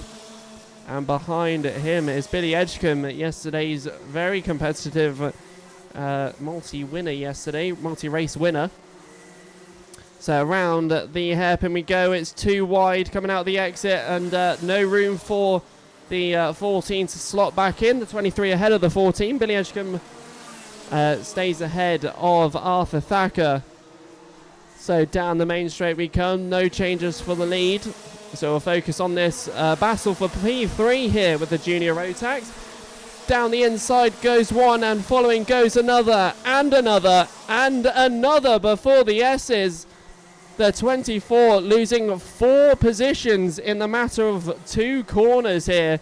More down the insides going into the hairpin once again. The 24 just maintaining and being able to stay ahead of Lucas Howe in P9. So all changing over there, and that middle pack is just non-stop competitive. So Daniel Tribe, Billy Edgecombe, Arthur Thacker, Emily Cotty. And it looks like Lucas Howell is ahead now of the 24. No, is ahead of the 92, sorry. So that is no changes up there. So much going on. So 3rd, 4th, 5th and 6th splitting away. Lucas Howell leads to the 92. So coming down the main straight.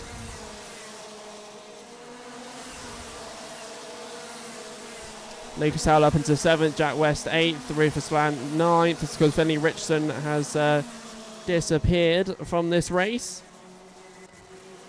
And is actually in P21. What happened to him?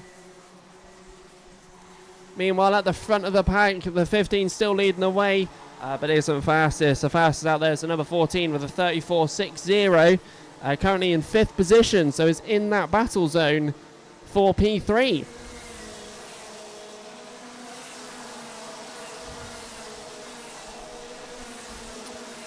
So around the Billies, through the S's, down the back straights. The 61 starting to now catch to the 84. Going around the hairpin.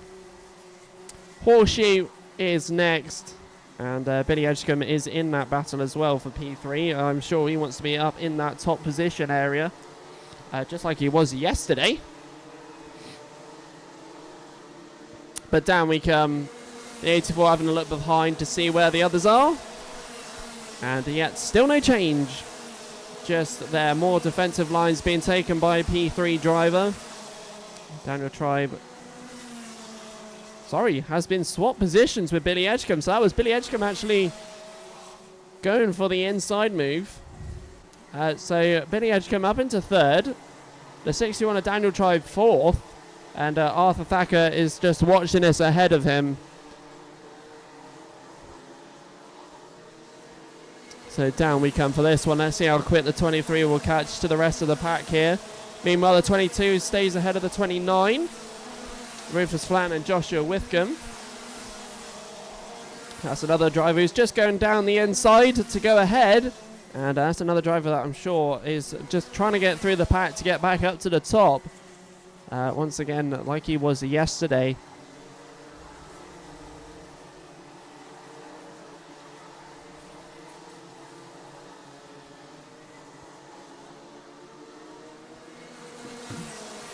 So down the main straight we go. No changes from our top 6. Jack West is ahead of Lucas Howell. Joshua Whitcomb up into 9th. Rufus Flan down to 10th.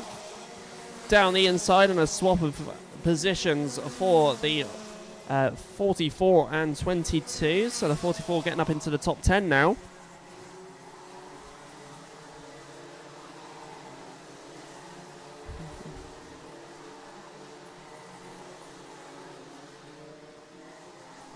So down the main straight we come. Let's check this gap between 2nd and 3rd.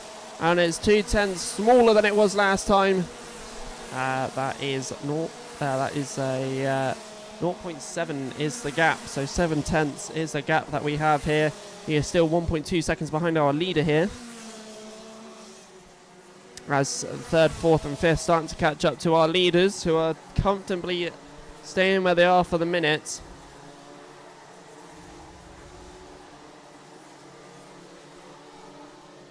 So down the main straight we go. Yes, Kirk, it will be delayed because that's how live works. That's how the YouTube live streams work.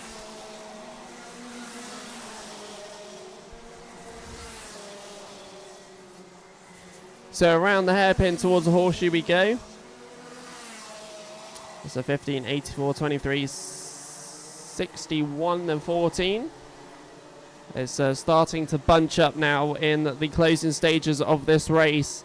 So this battle has gone from battle for P3, and it will be the battle for the top position real soon. It's bunching up now. Billy Edgecombe getting closer to Jasmine Taylor in the 84.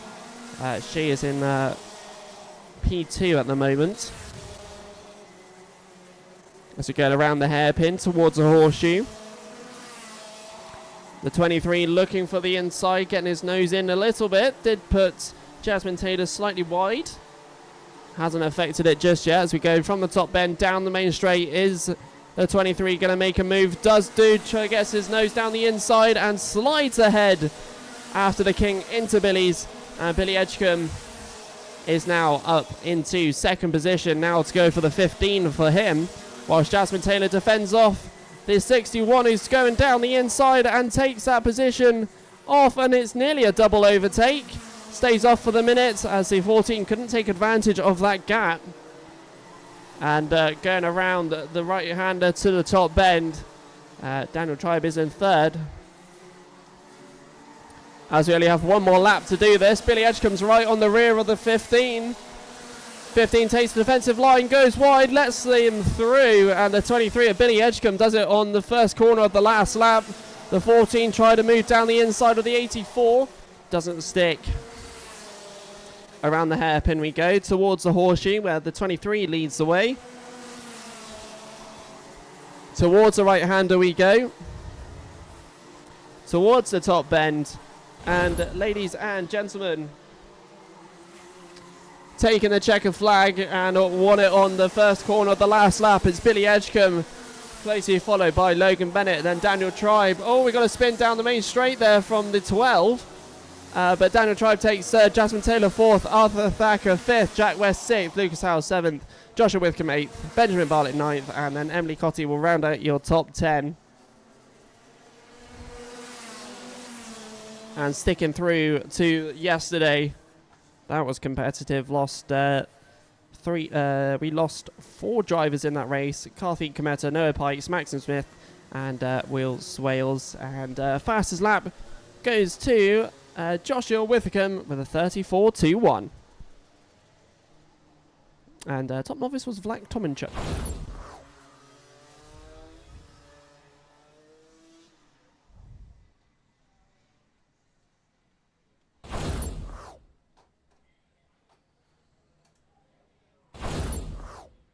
So let's go for the grid for the 177 and 177 Masters. My live stream glitched out there between the two different angles I have. So six drivers altogether. That is your grid for the 177 and 177 Masters.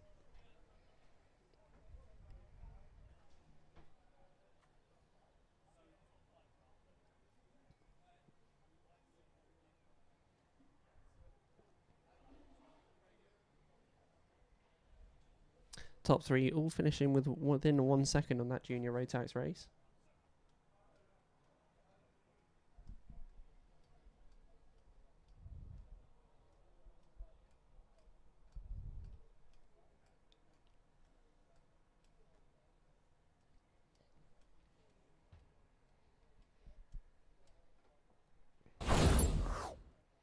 Hey, fixed it.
So here we go then, ladies and gentlemen, for the 177 and 177 Masters.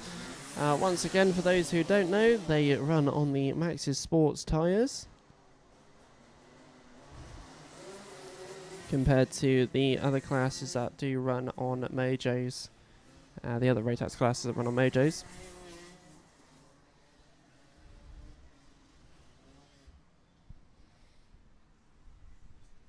So, have my biggest fan here. Literally, I have a fan. Keep me cool, and let's get going and ready for this race.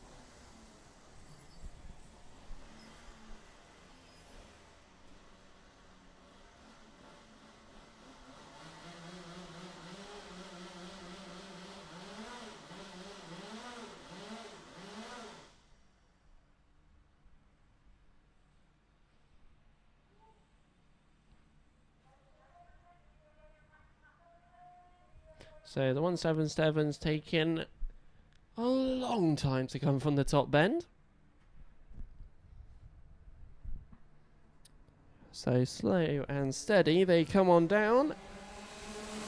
And we are going for this race for the 177 and 177 Masters. And Harrison Crook already wanting to go for moves early doors, but down the main straight we go, and I think that's the 46 of Ian Branfield who is leading the way. So around the horseshoe he goes, 64.50, then the 61. That is your order going through the horseshoe to the top bend, and then down the main straight we come for the first completed lap of this race. So Ian Branfield, Cameron Marston, Jason Baird, Ben Johnson, Harrison Crook, Derek Hunt. And that's going to change already as Harrison Crook goes down the inside. Caught the 61 off guard before the S's. And as such is now up into P4.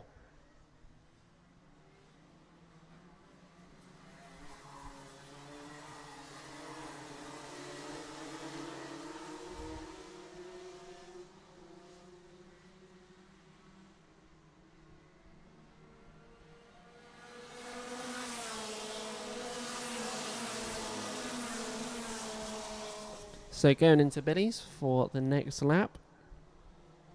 Harrison Crook closing the gap ever so slightly, and the only one who's actually closing the gap, according to the timing screens here.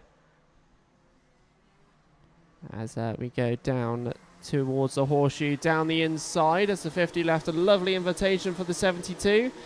And that's Harrison Crook up into P3 just like that on the right-hander.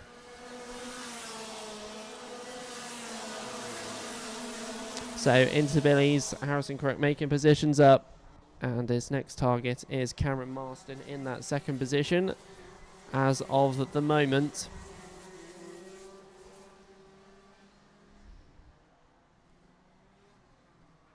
.61 right on the rear of the 50, going around the hairpin there. And also a similar situation going into the horseshoe towards the right-hander. But yet nothing from those two just for the minutes. But leading the way still is Ian Branfield.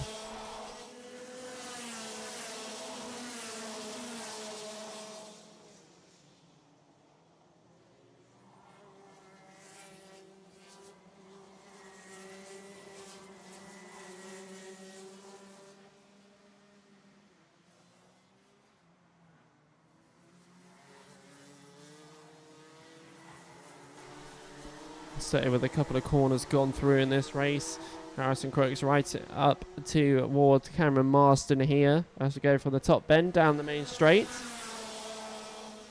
And someone else who's already wants to try again is the 61. He tried it last lap. Tried for the inside this time. He had a better entrance into the into Billy's and is ahead. And someone who wanted to get ahead as well was the 22 of Derek Hunt. He tried to follow that gap, but was shut by Jason Bear. Meanwhile, Harrison Crook is still right on the rear of the 64 now. Harrison Crook strong around Clay Pigeon as he's right on the back end.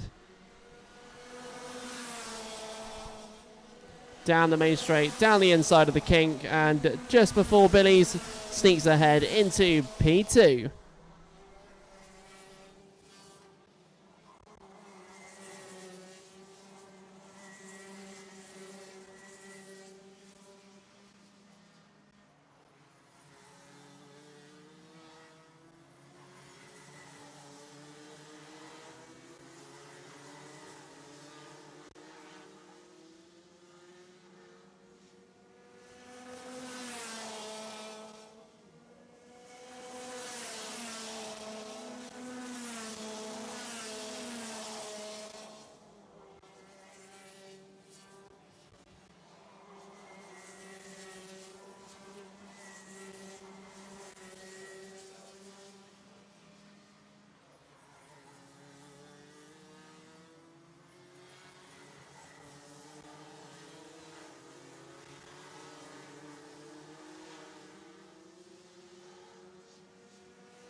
So for the last couple of laps, Ian Branfield still being leading the way, and Harrison Crook's not been able to get his times down enough to catch to the 46. We're nearing the closing couple of laps of this race. I've just been watching Harrison's Crook's times. The gap is still relative to 4.4 seconds. With only 2 seconds left on the clock. I believe we'll be going on to the last lap, but yes, we are. So there will be no time for Harrison Crook to gain any more positions in this race. He did eventually get away from the 64 of Cameron Marston. It did take him a couple of laps, though. So at the later stages of this race, Harrison Crook unable to match his early game performance. Ben Johnson is catching up and is close to Cameron Marston.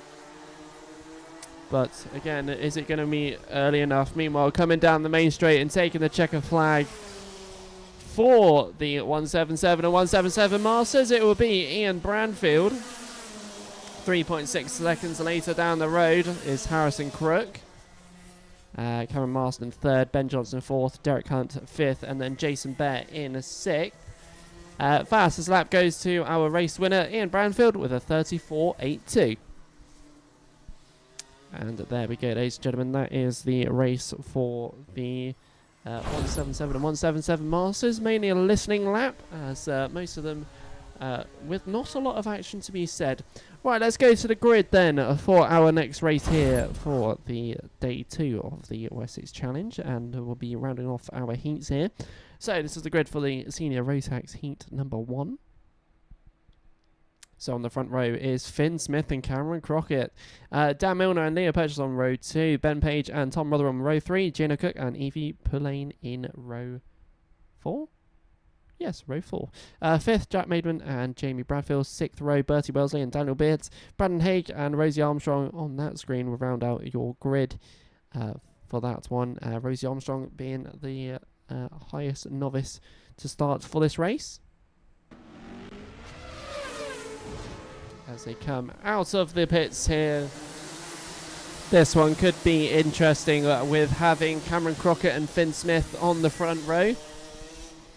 And I only say this because both being teammates and both being quick, we could see something happen here.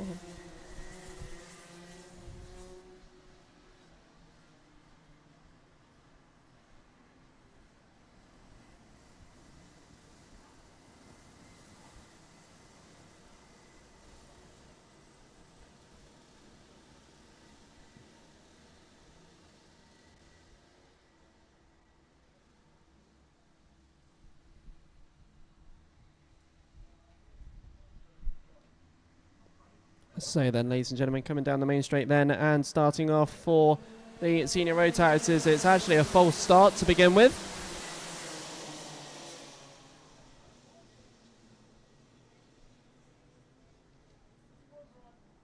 So back round again we go. Good luck to Kimmy, number 71, aka Leo Purchase.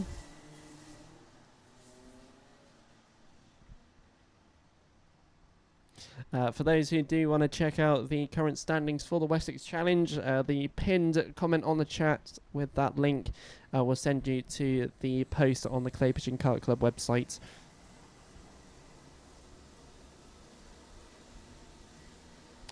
Patrick Williams-Rahaga there at the back, playing it safe, standing a little bit further back to the rest of the grid. A familiar member with this one.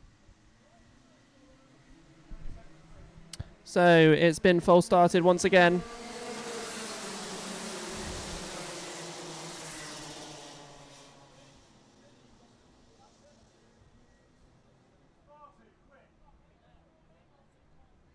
Cameron Crockett and Finn Smith, both too early and too eager to get going here in this race.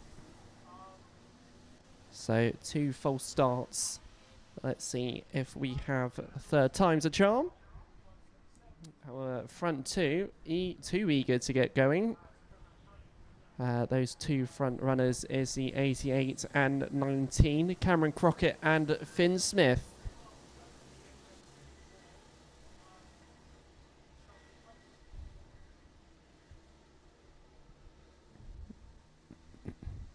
So towards the top bend. Round the right hander, and it's being chucked out once again already.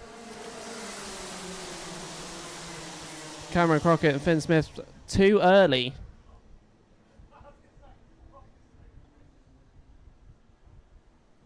And they have red flagged it.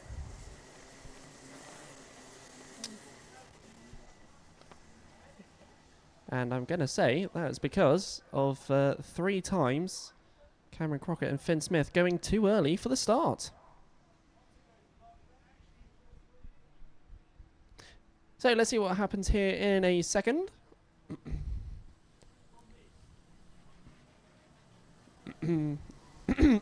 As I try and clear my throat, I'm going to say they're going to get told off.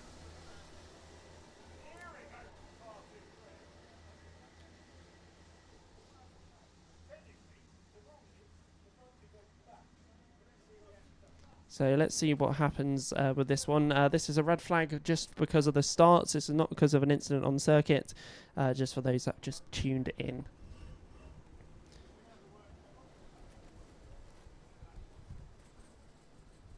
Now that's a sight you want to see. Anybody want to screenshot that?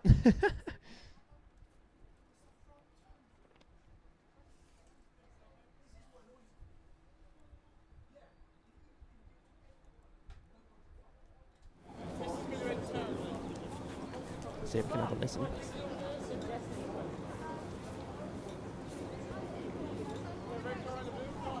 Does anyone understand why I've just red flagged that race?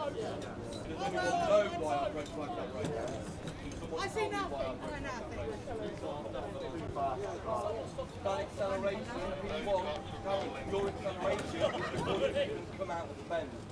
Okay? That is full acceleration down here. Everyone has seen it. End of. This is how it's going to work now. We are going to do this one more time. One rolling lap. There is no acceleration from P1 or P2 until the start of the yellow line there. No accelerations. You stay at good pace, off racing pace, until you get to me. That's when I want to hear you racing, and then I'm happy. Just about see them all to let there. you go at that speed into that Just corner chilling is away. safe. You guys have got the quickest car. So just to confirm, they did stop this race just before the start due to 2 drivers being too eager at the start here. This is the last warning you're going to get before I have to put you in front of Andrew. I don't want to do that. Andrew doesn't want it. I just want to say the start. Okay? That's all I ask. Right, so from here, this is going to be a rolling lap, and then you're going to take the start. If it is unsafe, the names and paperwork will be going into the office. Thank you. Well, it'll be enough listening for the minute. It looks like they've had a telling oof.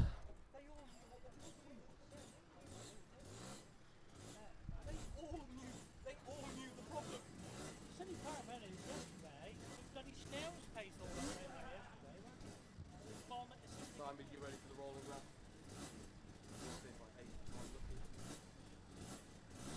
Jeannie, you happy? Nice and slow. Go. So here we go once more.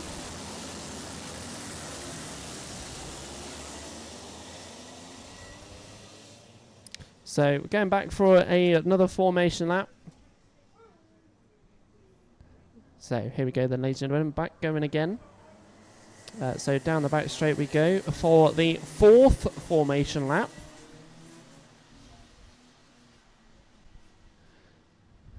So let's see, after a words from the officials, can they get this one going this time round? And I sure hope they do.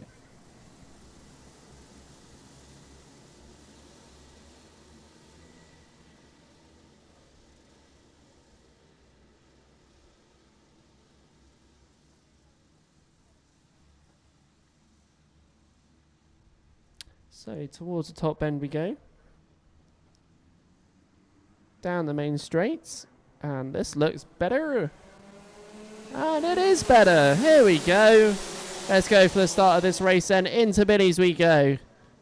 Around we are, side by side for Cameron Crockett and Finn Smith just trying to stay there. The 71 getting involved as well. Round the hairpin we go. The horseshoe next. And it is the 88 followed by the 71, then the 19. That is your front three to begin with. So down the main straight we come.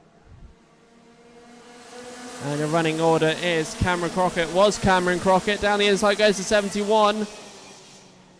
And Finn Smith trying to get down the inside of the 88. So it's the 71, 88, then 19. Then it's Dan Milner, Ben Page, Tom Rotherham, Evie Pillane, Jamie Bradfield, Gino Cook, then Jack Maben. That's your top 10. And that could possibly have changed as Finn Smith's gone onto the outside and has stopped on circuit. Finn Smith had stopped for a second there, dropped from P3 and has gone and is now down to the back of the grid. Meanwhile, Cameron Crockett's losing another position here. Will he be able to fight back for that one? He does indeed, down into the S's. Down the back straight, the 88 retains the lead on from the 90 of Ben Page, who had a strong day yesterday. He's already attacking back at the hairpin. Around the hairpin we go. Towards the horseshoe. Around the horseshoe we go, and then to the right-hander. And then that's one. Ben Page up ahead of Cameron Crockett.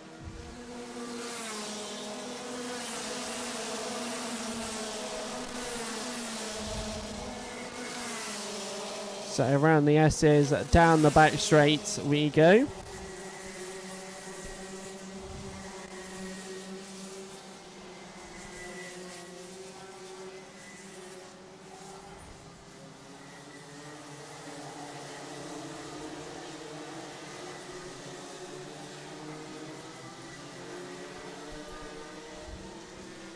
So the 71 still leading the way, followed by the 90, then the 88, then the 56. Evie Pillane up into 5th. Some more darts down the inside by 2 drivers by the looks of it from that one. The 17 and the 20 that looked like. But we're still flying through this race as we go. Ben Page starting to catch up to Leo Purchase, has dropped at the 88 behind. And unfortunately Finn Smith has popped into the pits on his last lap. So that is the end of his race, unfortunately. But side by side coming down the main straight between the 88 and the 56. Evie Pillane wants to get ahead. Is Squirmish going into Billy's, and as such has lost not 1 but 2 but 3 positions there. That one didn't work out too well as Jack Maben now behind Cameron Crockett. Down the inside goes that green cart. Who was that green cart? That's the 20 of Brandon Haig. So down the main straight we come then. The gap is closing between Leo Purchase and Ben Page.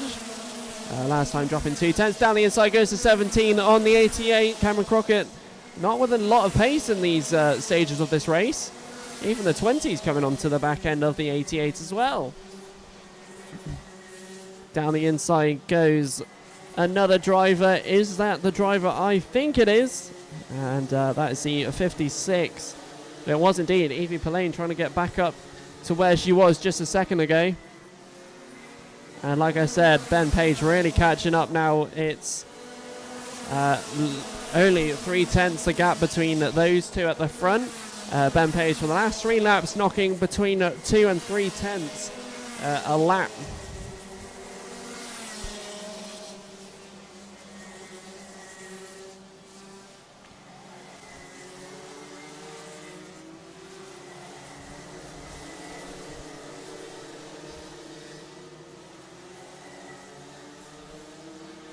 So down the main straight we come.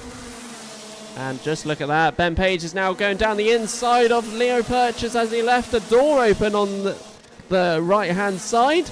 Ben Page up into first position and is not hanging around and is already trying to form that gap. He does have the fastest lap of a 33.66. So around the horseshoe he goes. Meanwhile, the battle for 3rd position, 17 and the 20. Jack Maben and Brandon Haig, like I said earlier, Cameron Crockett just does not have the pace in this race at the moment compared to everybody else.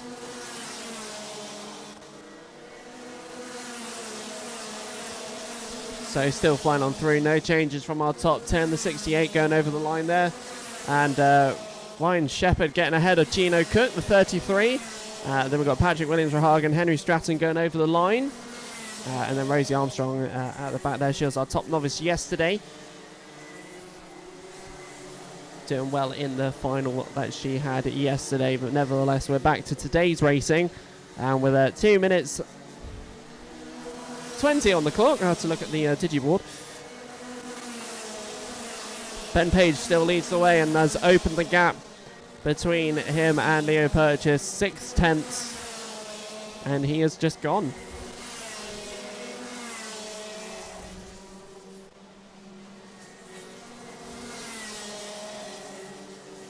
There's a battle for third though. The 20 is on the back of the 17 of Jack Maidman.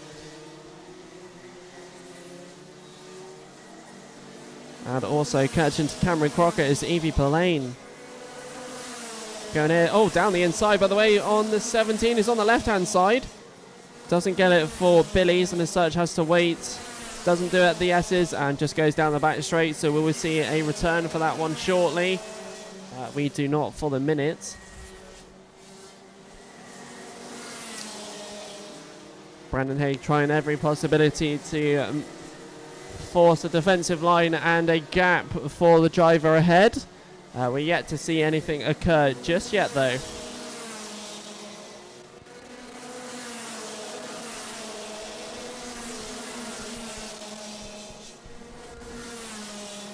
So through the S's, down the back straight. The 88 still ahead of the 56 as we go down the back straight.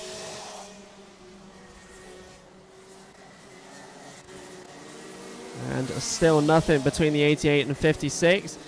Meanwhile, the 42, 48 and 66 having a battle for 8th position in this race here.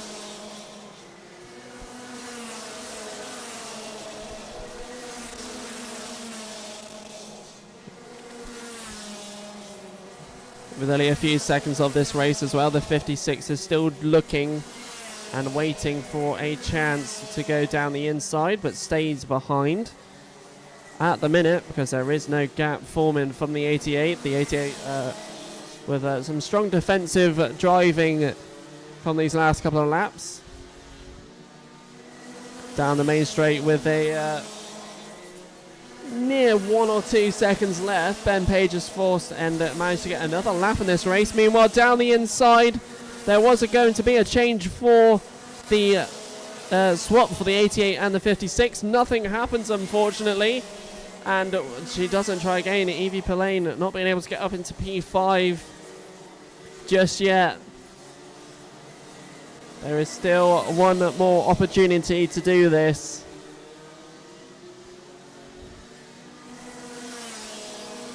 So we go for the last lap of this race then. Ben Page leads the way with a 1.15 second gap. And Evie Pillane does not copy her inside dive that she had last time out.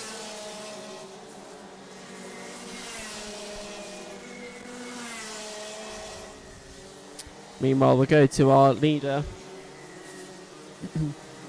Here is at the top bend. Coming down the main straight, ladies and gentlemen, taking the checker flag. It's going to be the 90 of Ben Page, followed by Leo Purchase in second, Jack Maidman third, Brandon Haig fourth, Cameron Crockett and Evie Pillane don't swap. There's a tiny gap at the end. Cameron Crockett fifth, Evie Pillane sixth, Dan Milner seventh, Bertie Wellesley eighth, ninth is Tom Rotherham and 10th is Jamie Bradfield.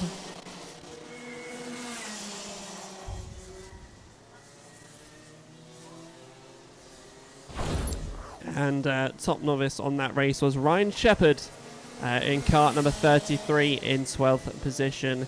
Fastest lap goes to our race winner, Ben Page, 33.66.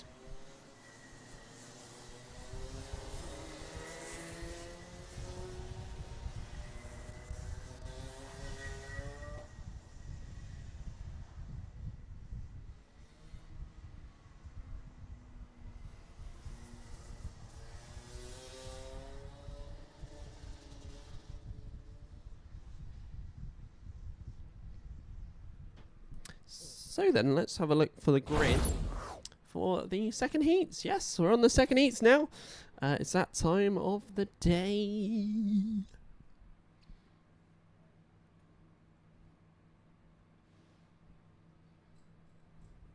So 11 minutes past 12. Right, let's get into this one. Ethan Cousins and Luke McGaw are on the front row. This could be entertaining between these two.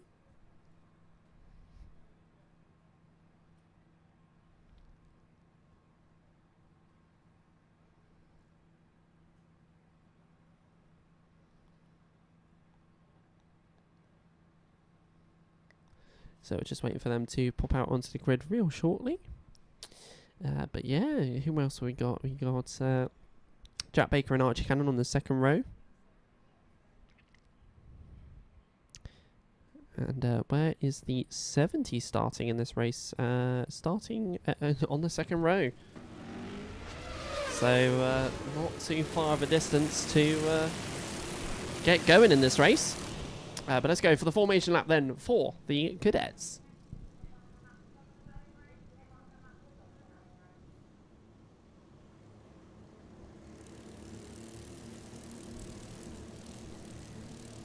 So the formation lap then for the cadets. We're on to our second heats of the day. So on to race 7 of 18 with the heats. Out of a total of 24 races today. Let's see how this goes as we go to the right hander, get ready for this cadet race.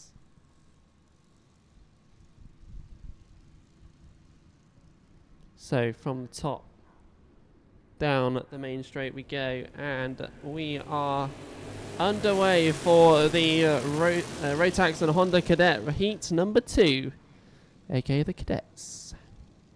So through Billies, through the S's, and the one taking the lead is the 17, then it's the 78, then the 15, I believe that was. So around the hairpin we go. Horseshoe, and it's the 70 leading the way, Jack Baker.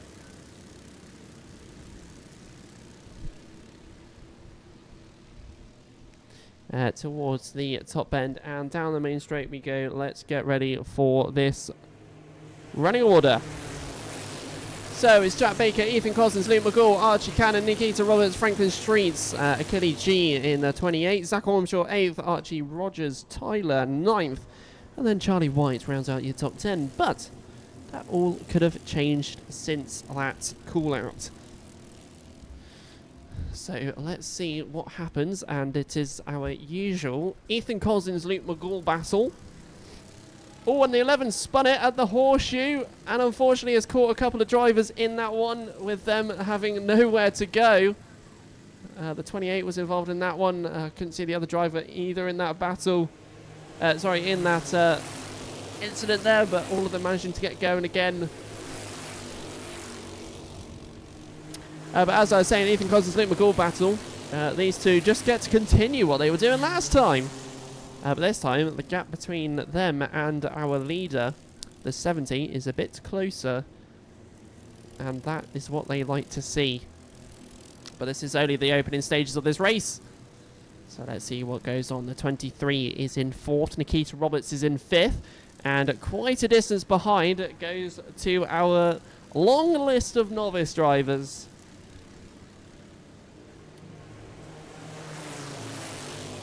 Of Zach Armstrong, Archie Rogers, Tyler's in that as well. So that's the current battle coming down the main straight here. Konstantin Krastev into 7th. Archie Rogers, Tyler 8th. Charlie White, Franklin Street, and Achilles G were the 3 drivers involved in that spin at the Horseshoe. So recovery drive mode is on for those, with just over 5.5 minutes to go in this race. So 17 and 15 working together to keep up with Jack Baker. Will he go 5 for 5 in races this weekend?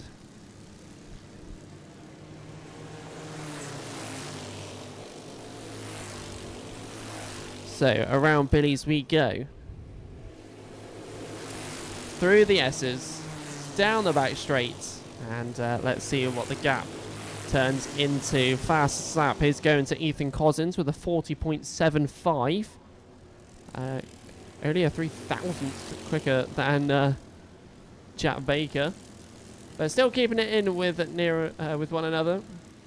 The gap behind Nikita Roberts is 4.4 seconds.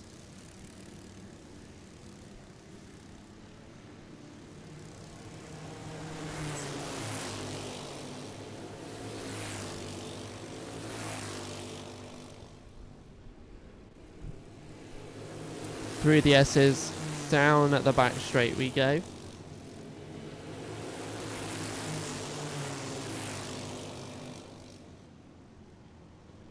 And the two drivers of second and third still just trying to stay within a second of a gap at the moment. Let's see if there is any changes to the gap as we go from the top bend. And down the main straight we go.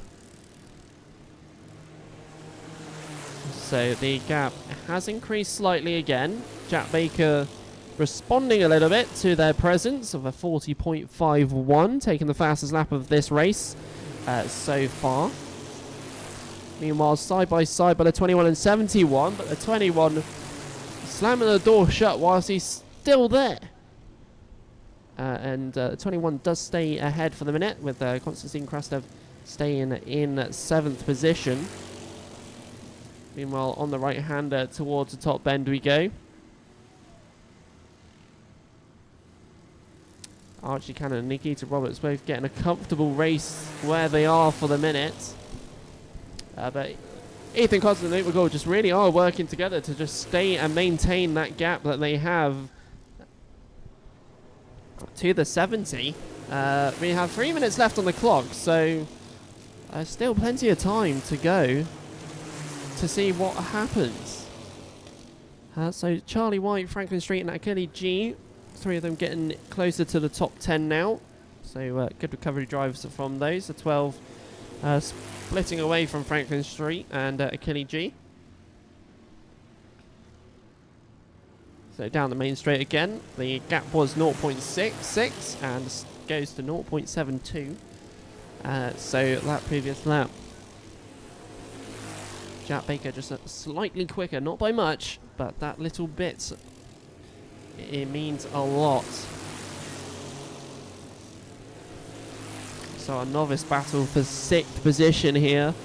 We've got Zach Ormshaw, Krastev, we've got Rogers Tyler, Coupland and Hockridge. All of those going down the back straight here. Going into the hairpin. We'll keep an eye on those 5. But for now, though, with 1 minute 55, Jack Baker is opening the gap. We are nearing a second of a gap. Jack Baker goes faster, the 40.41 goes a 10th quicker than the boys behind. And it going to Billy's down the inside goes the 22 on the 71. So Archie Rogers Tyler goes up into 7th position here. And catches Konstantin off guard. Still though, we are battling on to see if our Honda Cadet drivers can keep up with that speedy Rotax ahead. And at the moment that gap is still getting bigger. Jack Baker reaching it to a second at the moment. As in these late stages is just over a 10th quicker than the 2 behind. Blue flags going out to the 58 of Daniel Barton, our 17th runner in this race. Meanwhile, down at the S's, the 22 and 71 get real close to the point where the bumpers are tapping each other. Going into the hairpin. It's all going wild here, so the changes will be 71, 43, 22, then the 77, and Charlie White, who's recovering from the horseshoe incident earlier, is now right at the back of this battle that our novice drivers are giving us here. And what a drive it is with these novice drivers that we have out here. So it changes now on the left-hand side of the YouTube live stream. And the 21 breaking away a little bit from that pack as well. Where is our leaders? And, well, the leaders are at the top bend, and that's where Jack Baker is. And we're going into now what is the last lap of this race. And Jack Baker has a 1.5 second gap here. So are we going to see change-wise between Ethan Cousins and Luke McGool? They, for a good few laps, managed to stay within a second. Down the inside, by the way, goes Luke McGool on Ethan Cousins. Is it going to switch back between the two? They've realised there's no going for the lead. So now it's between the two, and Luke McGool waited patiently for that. And as such, going to the top bend, we'll see a thing. But here we go. Winning his 5th race of the weekend, it's Jack Baker. And taking second place will be Luke McGool, then Ethan Cousins.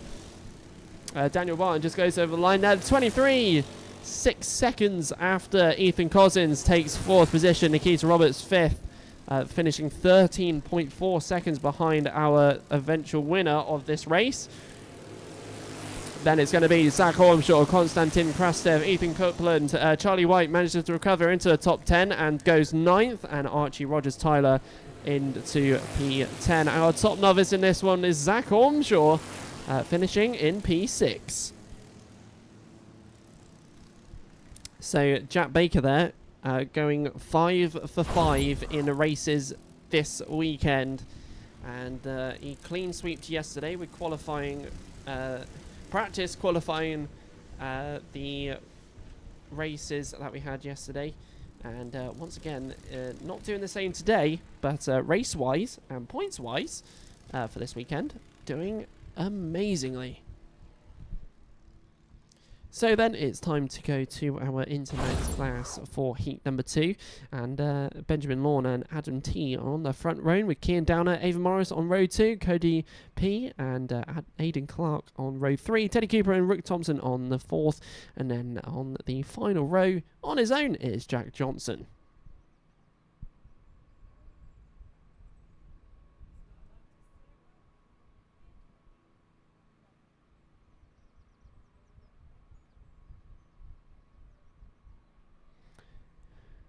So as we're into our second heats, if you are liking what you're seeing, please hit that like button. And if you haven't subscribed yet, we're looking to try and get to 700 subscribers here on our YouTube channel. So please hit that subscribe button. If you have not already, hit the notification bell when we upload more videos and highlights from the Wessex Challenge. So formation lap then for these 9 drivers out that we have here today for the Intermax. It's the most we've had all year. Well, we've got 1 extra from normal, which is lovely to see. So let's see what we get from the Intermaxes for their second heat here at Clay Pigeon Raceway.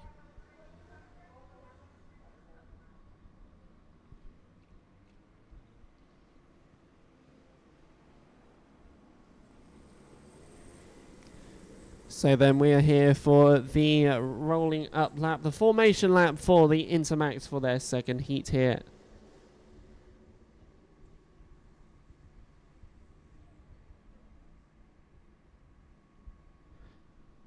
So to the top bend. Down the main straight we come, and it's already 3 wide. 3 wide at the start before we get going, and around Billy's we go through the S's, and Ava Morris being caught out into a 5th position here, but didn't catch our leader after the S's, so let's catch it as they come around the hairpin towards the horseshoe.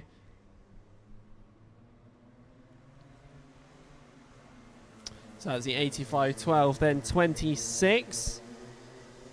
So Benjamin Lorne leading the way in these early stages. So top bend, down the main straight we come. Let's get your proper full running order as we go through this race. So it's Benjamin Lorne followed by Aidan Turek, then Kian Downer, Ava Morris.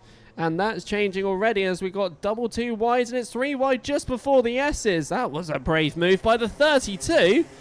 Ava Morris skipping from 4th to 1st. in just a matter of 2 corners. That was a brave move down the inside from Ava Morris. So it goes 32 to the 12 now. So we'll update the running order once again from our top 4, who are now starting to split away from our rest of the pack. The other 5. So Ava Morris, Adam T, Kian Downer, then Teddy Cooper. That's your top 4. The 79 going fast is out there as well. 38.81. And 95% of the grid actually improving on their own lap times there. So around into the horseshoe we go.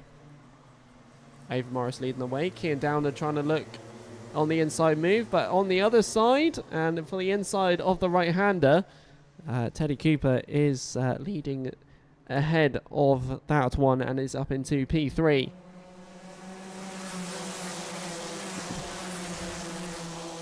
So into biddies. 3rd and 4th are tight through the S's. Down the back straight we go. And our 5th position driver, Rick Thompson, who's set the fastest lap on the previous lap, as getting closer to Kian Downer, the number 11.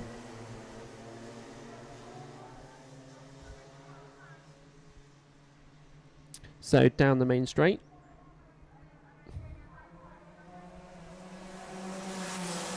And it's Ava Morris, Adam T, Teddy Cooper, Kian Downer, Rick Thompson, Cody P, Benjamin Lawn, Jack Johnson, Aidan Clark.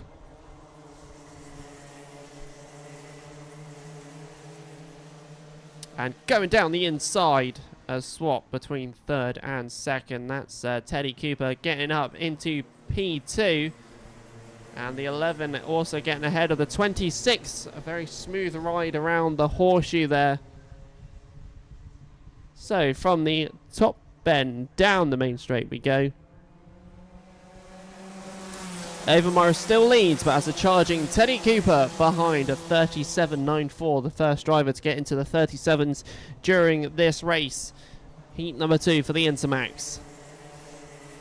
And already we got another charge between the 11 and 26 down the inside, and a swap once again between the 2. As we go into the horseshoe, the 11 is ahead once again to the 26. As we go from the top bend down the main straight once again. And is this gap going to close even further between Ava Morris and Teddy Cooper? It does. The gap is only just over 3/10.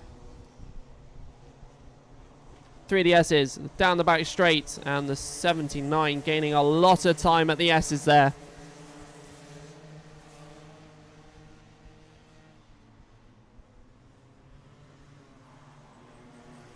And around the corner we go for another charge for the 79.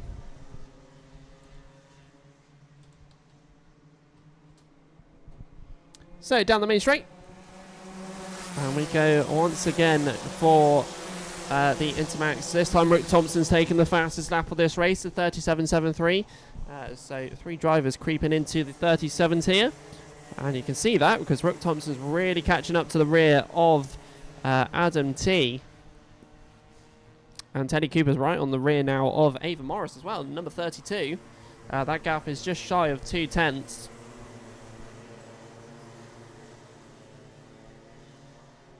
So from the top bend we go, and we only have 3 and a bit minutes left of this race, also known as plenty of time.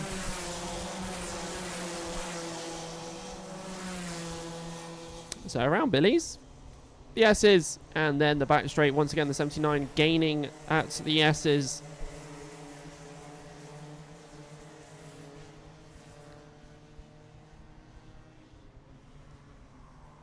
Not much change from further back on the grid here. It is gaining between the 85 and the 88.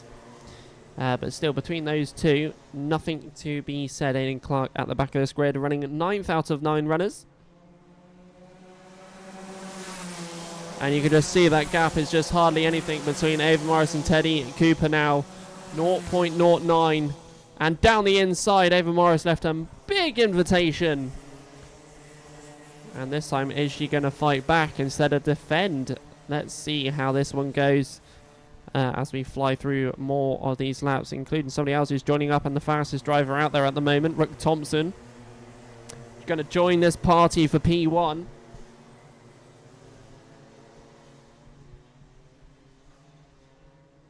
Four minutes, 1 minute 40 left to go. Where am I off to? As Ava Morris just stays behind Teddy Cooper. Going around Billy's, the S's, back straight next. And still no changes to be said.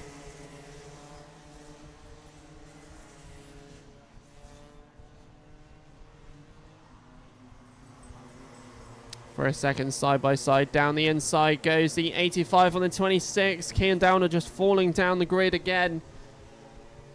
He tried to defend that one off into the hairpin, unfortunately left the gate open at the horseshoe.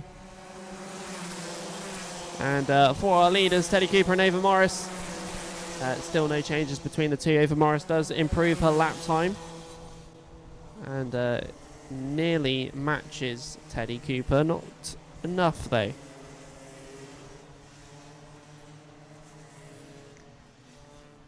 So around the hairpin, horseshoe. And then the right-hander is next.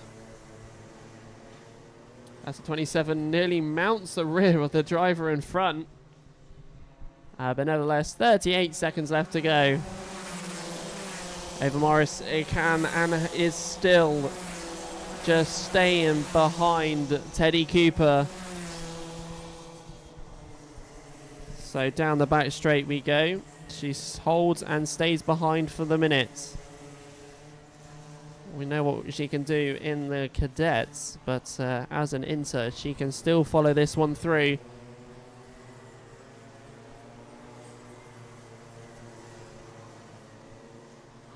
So down the main straight, and this is it. The last lap of this race. So one last opportunity. So around Billy's we go. Tucking on the inside, Ava Morris goes for the lead and gets a lead going through the S's. That's one of her favourite spots, and also invited into this one is Rook Thompson. Ava Morris still manages to stay ahead, going into the hairpin, into the horseshoe. Down the inside, looks for the 11. Will he be able to get ahead just before the right-hander? Just gets it. I think there was a little touch between the two. But coming down the main straight then, taking the win, it's Ava Morris at the end of that one. Teddy Cooper gets second at the end, and then Rook Thompson third. Nearly was the other way round between the two of them. And then Adam Turek takes fourth, Benjamin Lawn fifth, Cody P sixth, Kian Downer seventh, Jack Johnson eighth, and ninth goes Aidan Clark. Fastest out there, Rook Thompson 37.57.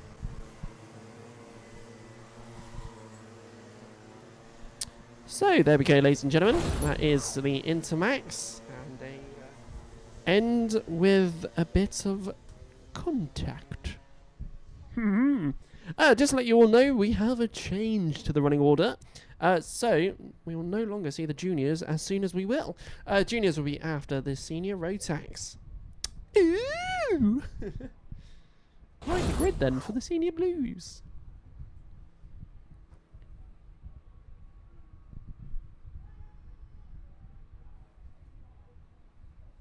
Someone shouted and it sounded like a goat screamed. John Hartshorn and Steve Groves will be on the front row with Rob Mortimer and Kevin O'Neill on row 2.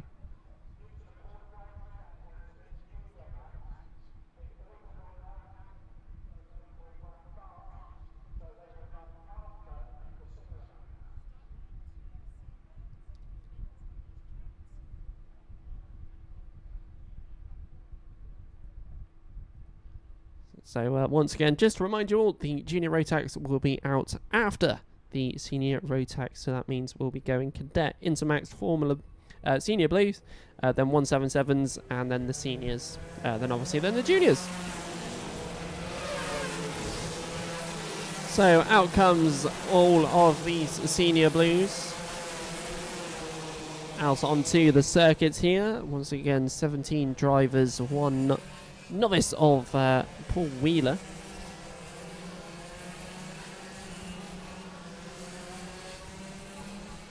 With one driver going slow through the S's.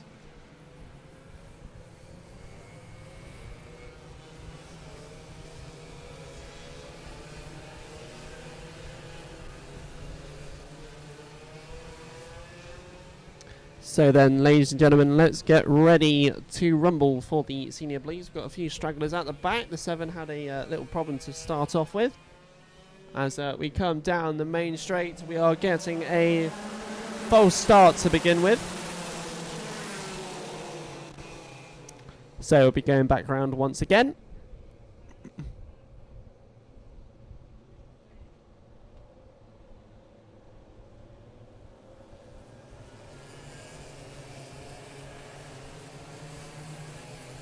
So Joey Foster starting a bit further down the grid this time round. So let's see where he will end up after the next 8 minutes that we have in these heats.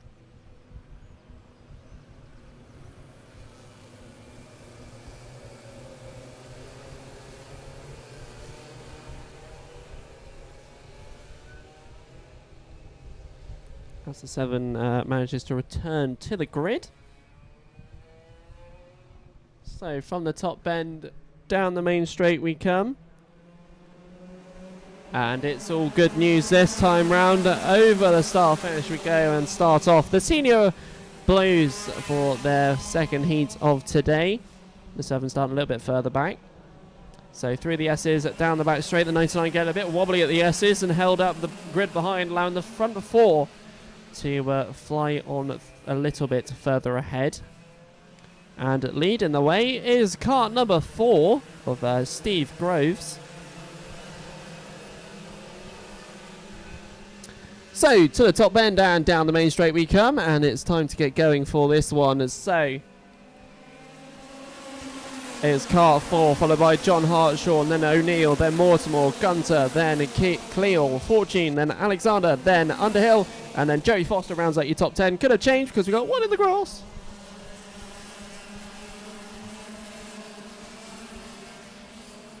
Darting down the inside is a driver that looks familiar from the previous races. That's because he's done the previous races. But it's also kart number 1 making quick light work of this race here. Trying to get into the top positions early as possible. And also the 66 is at the back of this one. The one to the left and the right. As we go on through the S's, which is under yellow flags, so nothing to go there, so it's all got to be done down at the hairpin, and it does get done at the hairpin. Down the inside goes that number 1, Anthony Cleo, going ahead of the driver that is now behind him, the 18. The 66 trying to copy, can't do it at the moment, has the number 9 of Paul Alexander in the way. Joey Foster is the fastest out there as well, 37.04. And the 1 goes up another 1. Anthony Cleo, basically, another 1 bites the dust for him. Through the S's, down the back straight, the 66 ahead of the 9 now, just before the S's. So these 2 drivers really just munching on these positions at the moment. So the 66 has the 18 to catch up to now. Kevin O'Neill is Joey Foster's next target as such. As we go down the main straight here, Anthony Cleo closing the gap, gone from over a second to 0.6 is the gap. Anthony Cleo eating away a second on the last lap, and is already at the back of Steve Groves going into the hairpin. Speedy kart he is. The 66 trying to go ahead of the driver in front, just doesn't have the room for that one. As the 99 has a look at the 42, Rob Mortimer and Max Gunter. Down the main straight though goes our new leader. I said that early because, well, the pace of that kart, Anthony Cleo up into the top positions, and is at the 66 now ahead of the pack that he was with. As we're going through the S's, down the back straight, and indeed it is. The 66 is ahead of the 99 now. and even the 42. So he's now up into P3.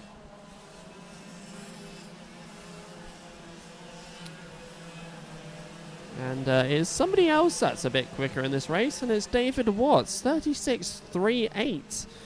So currently actually lapping quicker than our leaders of this race. Anthony Cleal only 36.44, so nearly managed to match it, but still unable to get that close. So why things are not too hectic, we've unfortunately lost 3 drivers in this one. Nigel Vickery, car number 7, Alex Fortune and John Hartshorn.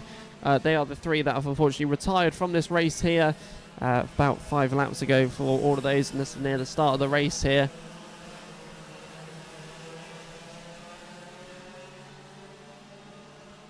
Meanwhile, Anthony Cleal having a quick look behind him to see where the 66 is.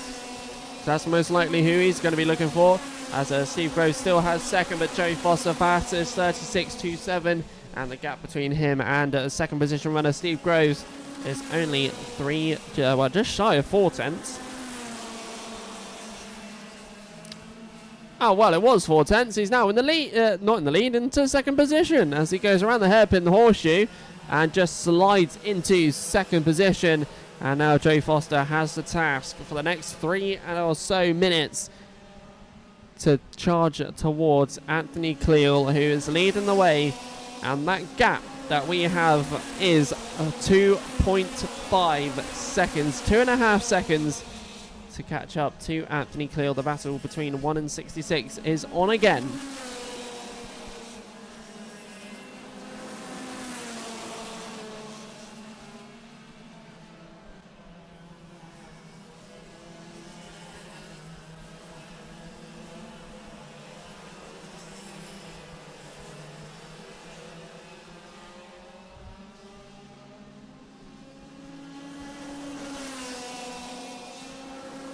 So right on the rear of the 4 and no longer on the rear. Oh, that's a lot of curve taken on the kink.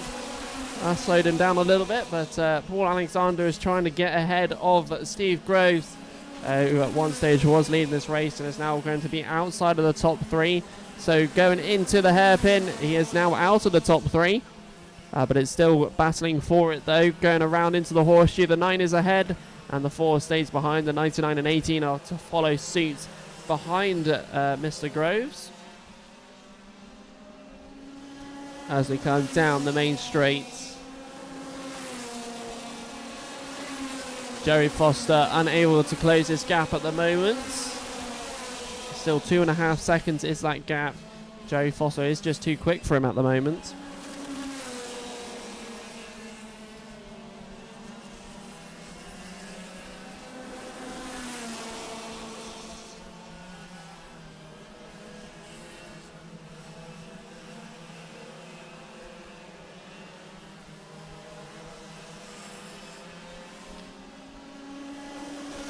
So, minute and 12 left to go. P1 and 2 still Anthony Cleal, Joey Foster. And Paul Alexander is in that 3rd position with Steve Groves 4th, Max Gunter 5th, Kevin O'Neill 6th, David Watts 7th, Mortimer in 8th, Quirk in 9th, and then Underhill into the top 10 with Robin Stoddart Stones just outside the top 10 here. And not much battling going on in the field at the moment. There's still plenty of time left. There's 40 seconds, but that's a lot of race time that we have here, especially when our leaders are lapping at 36.4s here. Joey Foster is just unable to match the pace that Anthony Cleal has in this stage of the race. David Watts is ahead into P6 and is now behind the 99. And is now going to try and get ahead of the 99, but who knows if that's going to happen or not. As he now goes down the inside, and that gap was not there. And as such, both drivers are now out of this race. The 99 are really frustrated. But they get recovered, and we move on. The 0 trying to get back ahead again. This is promoting Kieran Quirk, Rob Montemore, Chris Underhill, Robin Stoddart Stones will get into the top positions here. And Will both drivers be able to get going again? We shall find out soon. Last lap drama here.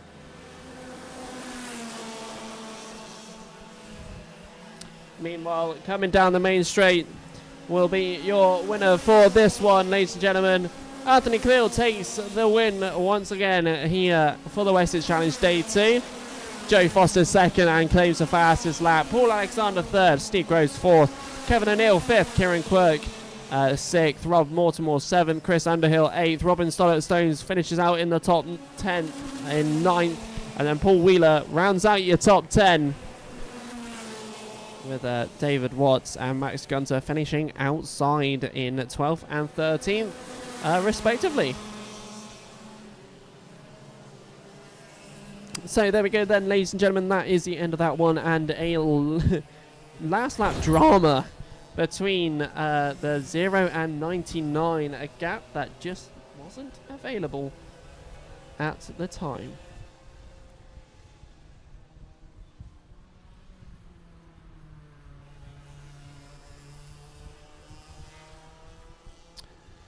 So then we're going to our next stage of racing here, and that will be for the 177 and 177 Masters. Just a reminder for those who have just tuned in, a change to the running order, that the Junior Rotax won't be out after these, after the Senior Blues as normal.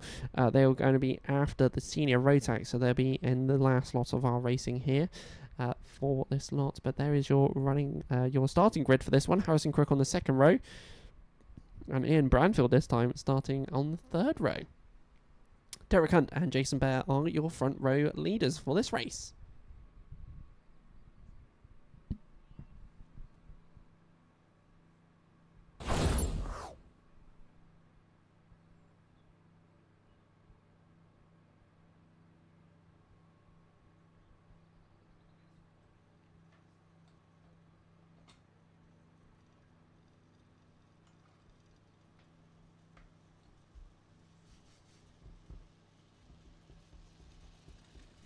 Oh, the tapping goes through the the unit.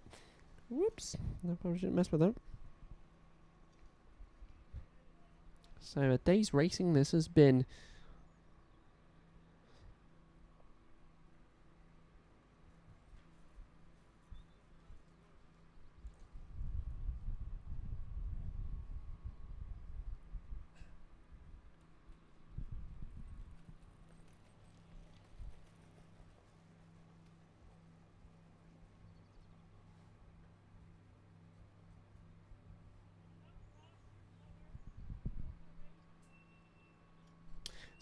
So it's not as warm as yesterday was. It was quite sweaty up here. Well, I was quite sweaty up here. TMI for most people, probably. But some lovely weather that we have this weekend. We do love that up here.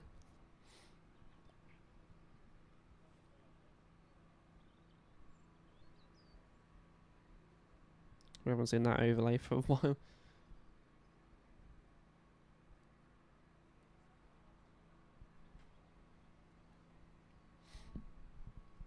So, just waiting for the recoveries to occur.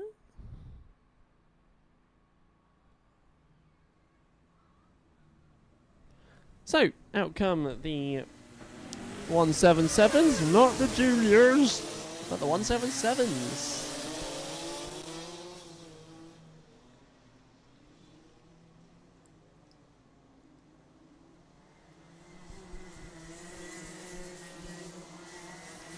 So then with a change to the running order, we're not seeing the junior Rotaxes, we're seeing the 177 and 177 Masters as they do their formation lap here for their second heats.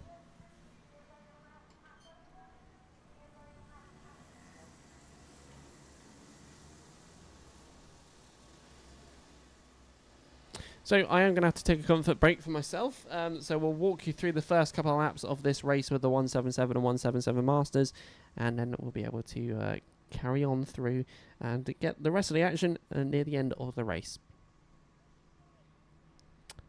So here we go then for the 177 and 177 Masters as they come down the main straight, and we are underway for this race. So going into Billy's, Harrison Crook already making a move for the top positions and is already into P3.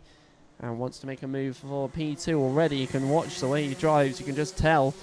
So going into the hairpin, he darts to the left-hand side, tried to look for the outside, and sticks with for the minute. As the 46 also gets involved in this one as well. So top bend, down the main straight, let's get your running order. So it's the 22, 61, 72, 46, 50 and the 64.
Sorry, ladies and gentlemen, that actually was quite a decent race between the two drivers, Harrison Crook and Ian Branfield. The gap only 0.08. I might sound out of breath a little bit because I've been here, there, and everywhere whilst I've been out of the place. Right, so I'm just adding some bits into another part of the live stream. So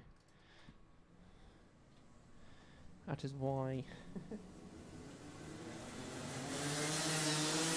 this delay, but nevertheless, running orders on screen for you all.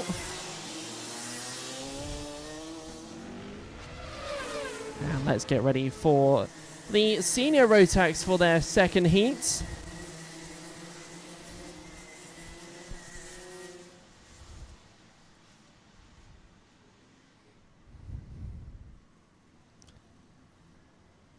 So here we go, ladies and gentlemen. It's time for the senior Rotax for their second heat here today. And a competitive grid once again at the front is the Mr. Bertie Wellesley. He's at the front of the grid. So let's see how this one goes at the start. So towards the top end we go.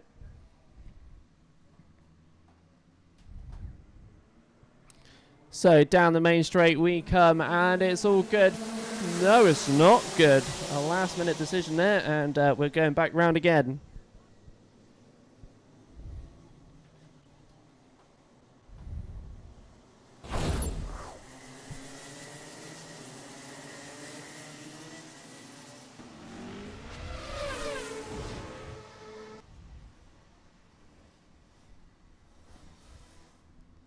God, that was an old one, wasn't it?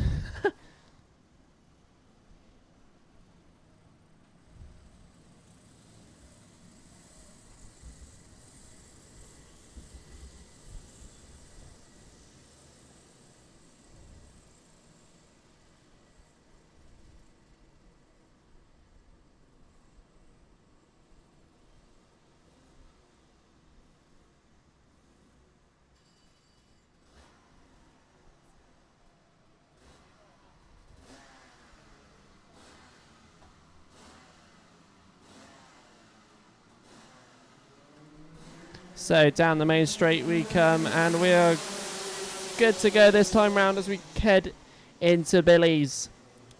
Around Billy's we go through the S's, and leading the way on this one is the 48 of Bertie Wellesley.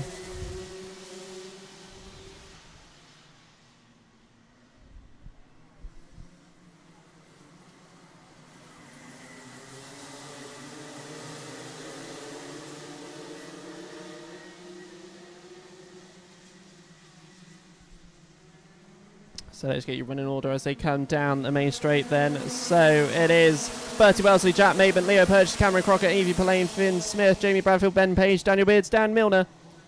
That could have changed through down the inside. Goes the 88 on the 48. Unfortunately, I think Bertie Wellesley's lost quite a few positions on the one corner.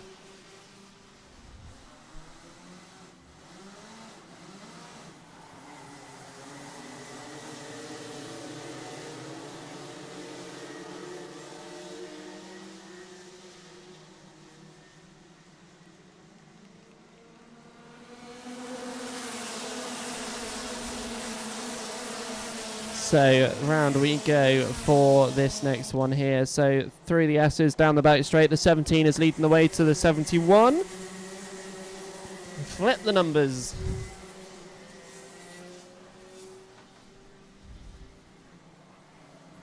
So around the horseshoe we go to the right-hander. Still watching on as we go on through. Keeping an eye on some of our midfield and back markers for more action that we have here at the circuit. Down the main straight we come.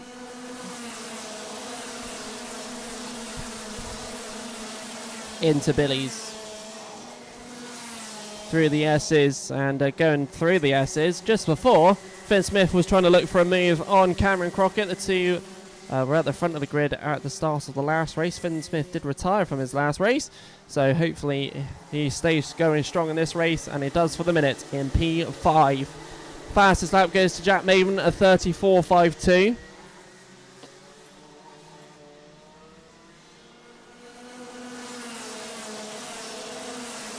So as you can see them going around and through into Billy's. Down the inside goes the driver that was behind Finn Smith.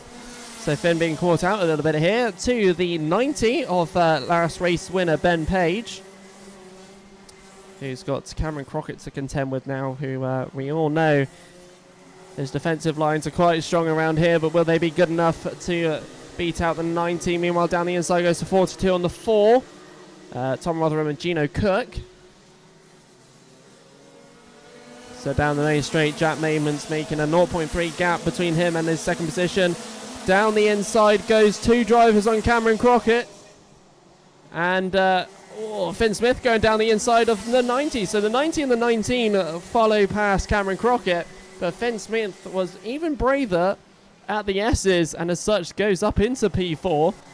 So the 2 drivers of the same team swap positions, and as such now Finn Smith is on the charge after P3 and not Ben Page. So Ben Page's got Finn Smith to go after this time round.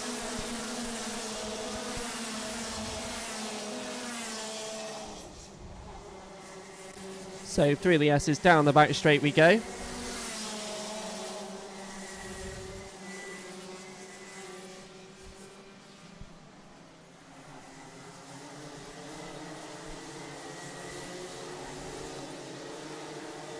So towards the top end we go, down the main straight.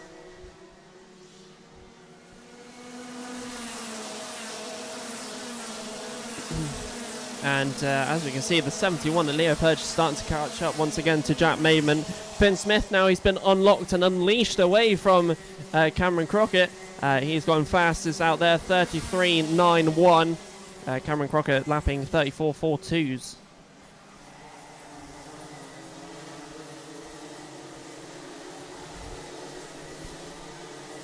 Not much change at the back of the grid. The 95 and 59 have swap positions. Patrick Illingshard going 34.93 for his fastest lap. Down in P15. And at the front is a change for the lead. The 71 darting down the inside, put the 17 really wide at the S's. And as such, he's not dropped 1 but 2 positions, and it's really tight down at the hairpin as we go around the hairpin towards the horseshoe. The 90 of Ben Page trying on the outside of Finn Smith and does get ahead of Finn Smith, and also the other driver. Finn Smith gets ahead of that driver. Holy moly, who was that driver that was caught out in all of that though, and losing a few positions? It was a 56, Evie Pillane. So it's Leo Purchase. Jack Mayman still manages to stay in P2, but with all of that action happening, Leo Purchase has managed to pull a gap of 8.5 tenths. As Finn Smith goes down the inside of the 90, going into the exit of the horseshoe to the right-hander, and now goes back up to P3 himself. Non-stop with these seniors in this race. This is absolutely brilliant for the second heat. So keeping an eye on this one. Are they going to stay in line to catch up to Leo Purchase? That gap is still 0.8 as we lead into the hairpin. Finn Smith right on the back of Jack Mayman here. Going into the horseshoe. No one's trying to dive down the inside just yet. Cameron Crockett has Bertie Wellesley, our leader at the start of this race. Down the inside, he's going for a look. Finn Smith doesn't quite get it though, as Jack Mayman's really defensive into Billy's, but Finn Smith tried down the inside. There was a little touch, and Jack Mayman's gone slow and is now falling behind the 20 of Brandon Haig to get going once again. So around the horseshoe we go to the right-hander, and Finn Smith now to catch up with our leader of Leo Purchase with just over a minute left on the clock. There isn't much time to do it.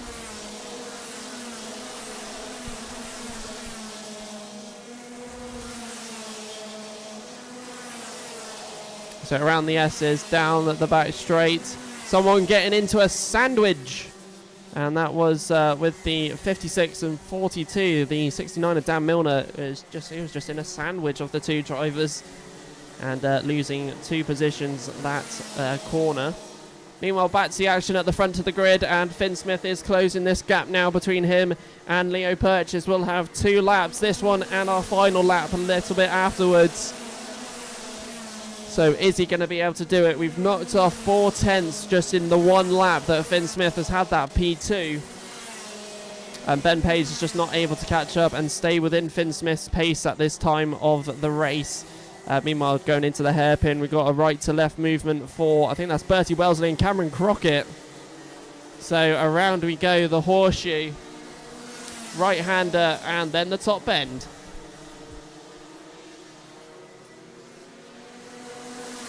And look at that, Finn Smith is going for the lead already into Billy's. He's on the outside. Leo Purchase still has the inside line going into the SSO. Ben Page is now invited into this one as well. This is going to be a last lap action here.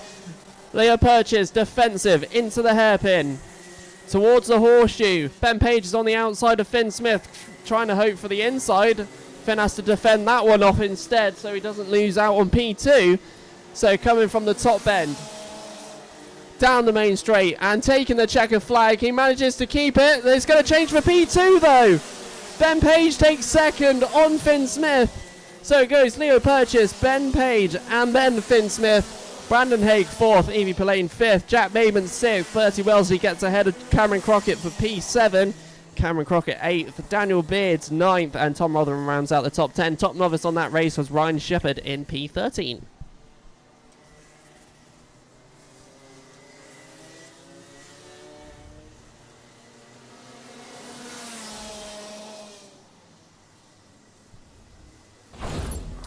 So next up, ladies and gentlemen, it is time for an action-packed, what was last time, the Junior Rotax Heat number 2. Now, at a request to the Clay Pigeon Kart Club, this one will not be televised. It will just be the alpha timing.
Right, just having a conversation with a lovely gentleman. Yes, we are doing it. I was having a chat with Mr. Quirk, who's normally watching from the Czech Republic. So I know 2 people who are watching, Rebecca and Abigail Quirk. Hello. Yes, the man who's normally watching from the Czech Republic's here today. And yeah. So hello, Rebecca and Abigail. I know you 2 can't can't comment, can't type in the chat, but yes, hello. I realised I was on Tannoy as well. Why not televised? It's a request from the Clay Pigeon Kart Club direct to myself. It's their request.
So, sorry for the silence there, ladies and gentlemen. Just popping out of office to... office? This isn't an office! So, just to confirm, the Junior Rotax Heat number 2 is going to be delayed. And we'll be running to Heat 3 for the Cadets. So, just to confirm, there is a delay for the Junior Rotax Heat 2. And we'll be running to the Honda Cadet and Rotax Cadet Heat number 3, just to keep the race meeting rolling on through. And another reminder that the Junior Rotax Heat 2 will not be televised under the request of the Clay Pigeon Kart Club.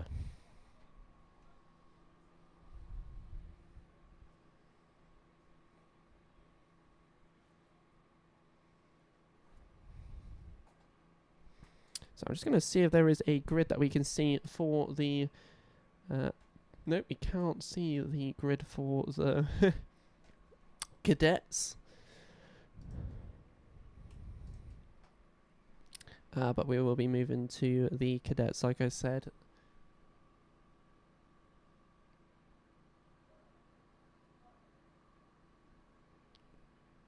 So hopefully you're enjoying today's racing as much as I have done.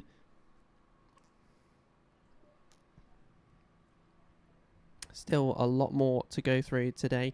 And if you want to see what the Wessex Challenge points and championship is standing, the pinned comment from ourselves with the link is on the chat, at the top of the chat. Then you can check it out, download all the PDFs that have the results on there for you. There's a running Nigel Payne.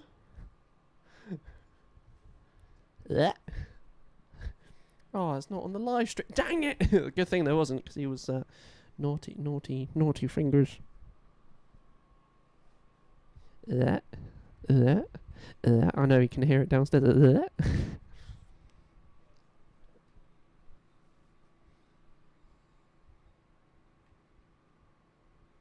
So, hopefully we'll be able to get underway shortly.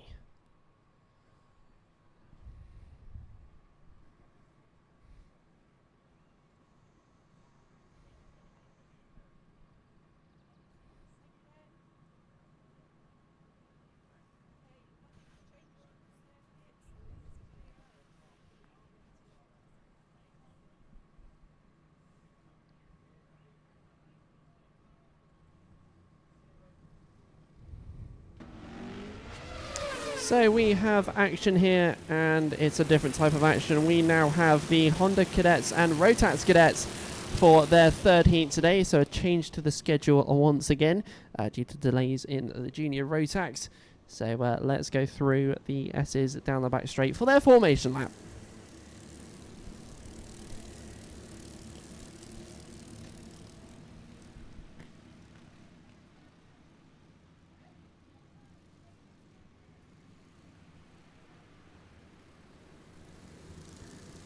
So, formation lap then for the Cadets for their third heat. Slight delay for the Juniors. So, from the top bend down the main straight, let's get going for this one. Is it going to be first time? And it is not to begin with. Action back on the track here.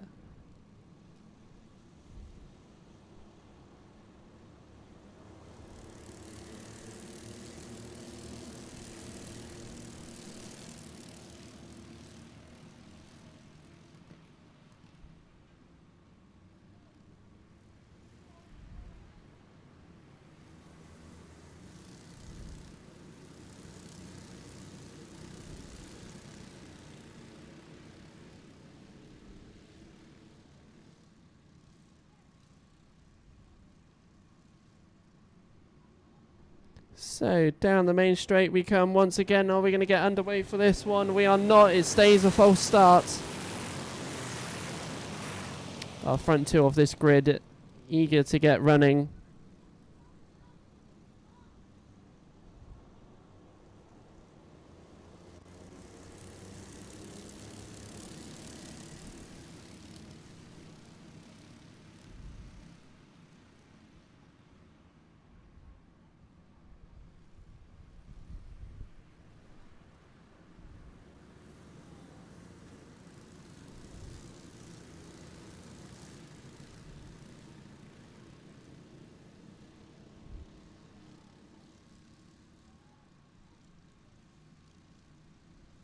So from the top bend we come, and down the main straight. Are we going to get going this time round?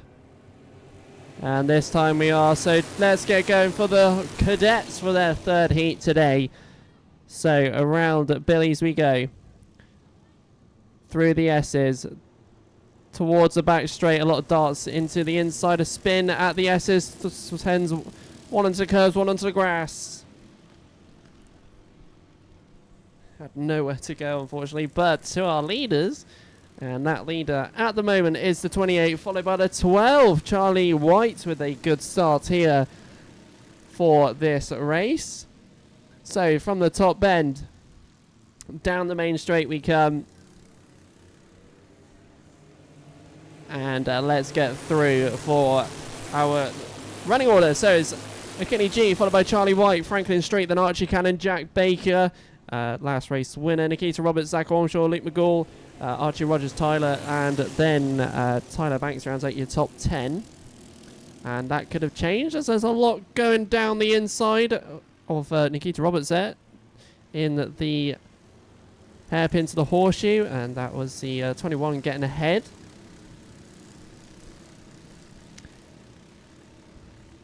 So to the top bend we go. Down the main straight, and we are off for another go of this one. The 12 and 11 close to one another, and Jack Baker's already here, and he knows where he wants to be because he's already looking for some moves going into through the S's down the back straight. Just looking at a glimpse of Billy's there. Nikita Roberts has had a spin going into Billy. She's down the order from P8. She's back up and running, going down the back straight. Meanwhile, the 28 going around the horseshoe to the right-hander.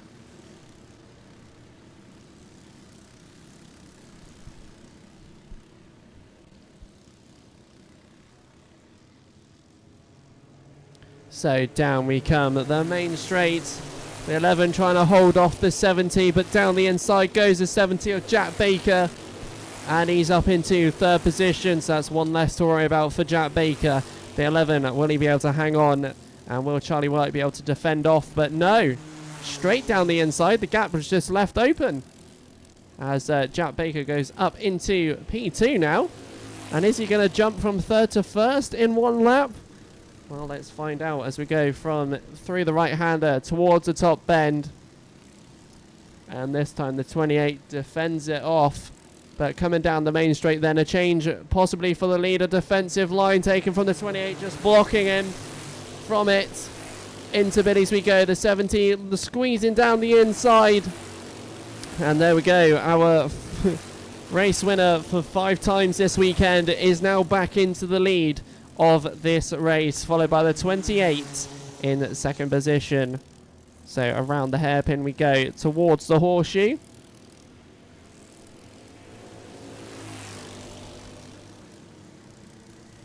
The 70 already making a gap before the next lap starts.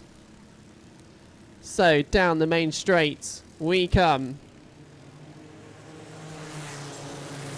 So Jack Baker, Kelly G, then Charlie White, Franklin Street, Luke McGall, Archie Cannon, Ethan Cousins, Zach Ormshaw, then Dewey Hockridge, then Konstantin Krastev. All 17 drivers still running in this race. And yet none of them are able to catch up with Jack Baker, who has had a strong weekend here.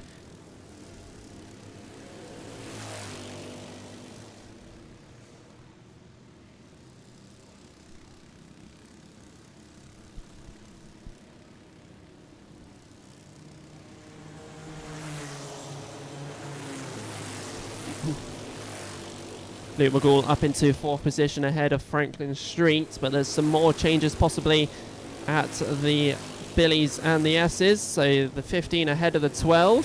So Luke McGall up into 3rd position now here in this race, going into the hairpin towards the horseshoe next. 11 going wide, allowing the 23 to sneak in, but as he has the inside line, it just benefits having that inside line because button's on the right-hander. It just allows you to hopefully keep that position you may nearly have lost But nevertheless, Jack Baker still leads the way by 2 seconds now. 2.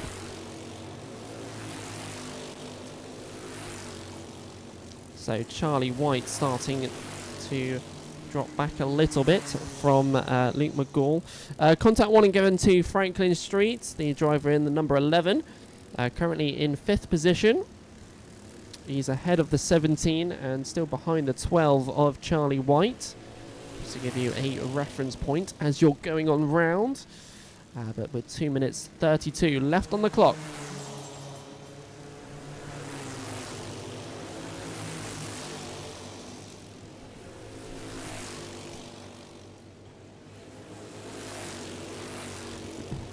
So, going into the S's, nearly a move made by the 23, but the 23 is held back on that move, which is a first for these cadets. And it's just playing the waiting game here. So, going around the hairpin towards the horseshoe.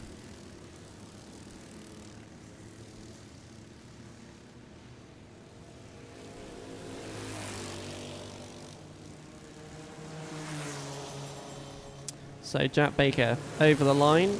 3 seconds later goes second and third as Luke McGall is right on the back end of the number 28, going through the S's. Down the back straight we go for them.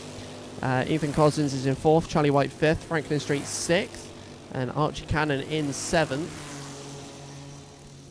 And the 58, one of the back markers, Daniel Barton, has unfortunately spun there. Just waiting for a gap to get back out and running again. Playing it nice and safe there. But as we keep flying on through, Jack Baker still leads the way. Achilles G still in 2nd and Luke McGall in 3rd. Is Ethan Cottons. There's Ethan Cottons, number 17. So the 15 and 17 might get their battle once again a little bit later on.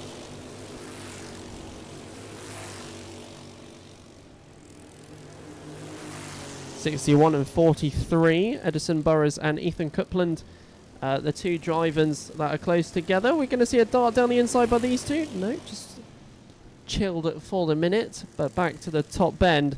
This gap, is it going to be 5 seconds now between the 70 and 2nd place? Let's find out as we go down the main straights for 2nd downwards. The gap is 4.79, so nearly 4.8 seconds of a gap. But down the inside, look for the 15. The 17 went wide and went and cut it in. And hasn't worked out for the 15, but has it down the inside at the hairpin. So Luke McGall, Ethan Cousins back up into 2 and 3. And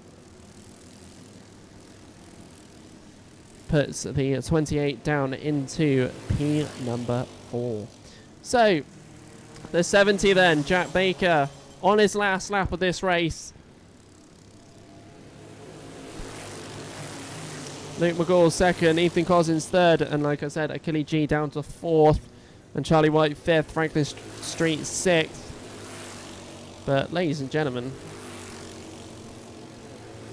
coming out of the hairpin towards the horseshoe. So he's won Heat 1 yesterday, won the pre-final yesterday, won the final yesterday as well, won Heat 1 today, won Heat 2, and, well, he's winning Heat 3 as well. Checker flag goes to Jack Baker.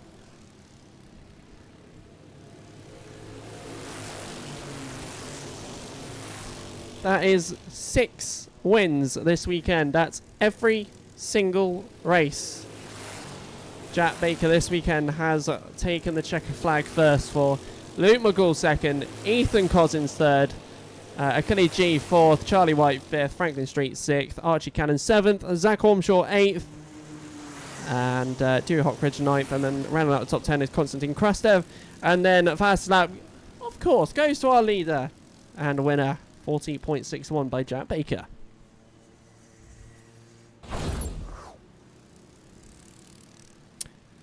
Right.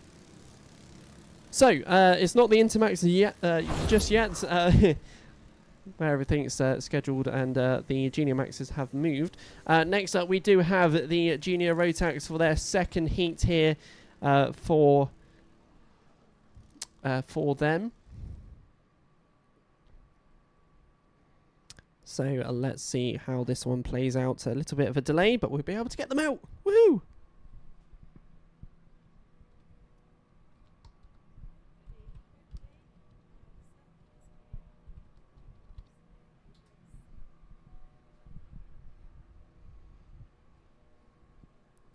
So just a reminder as well, this one is not televised. We're going old school for this race. Ba-boom. So formation lap for the Junior Rotax heat for their second heats this weekend.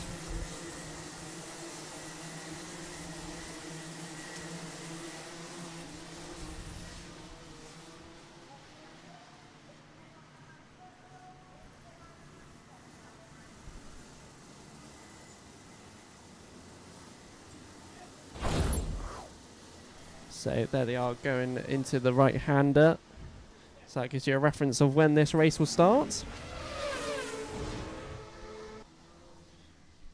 So then,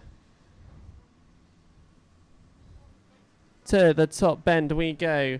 Let's get ready finally for the Senior Rotax and their second race this week for this race day. So going around Billy's. We've got one spinner off. Going through and down at the back straight we go, all flying on down. So around the hairpin we go. Horseshoe.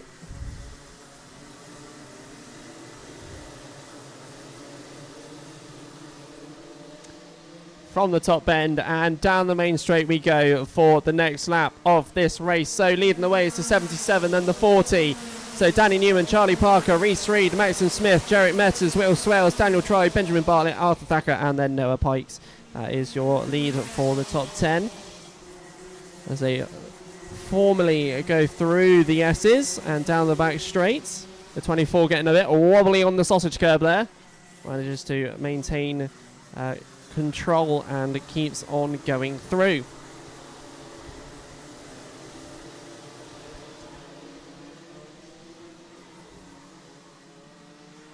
So down the main straight we go, 77 followed by the 40. And then it's a group of three, the battle for P3 with Reese Reed, Jarek Metters and Maxim Smith. Double darting down the inside, so that's a change for that one. The 53 gets third position now, and that's a change for your third position there. Meanwhile, a little bit further up the grid, not much further up the grid, Charlie Parker and Danny Newman are looking for a battle between the two. So from the top bend down the main straight we go. Looking on the right hand side, the 40 looking for a move. Doesn't quite have the right hand side of the circuit to dart down the inside. Some more moves down the inside here as we go into the S's and through the S's down the back straight. I think that was the 16 losing out on a couple of positions there.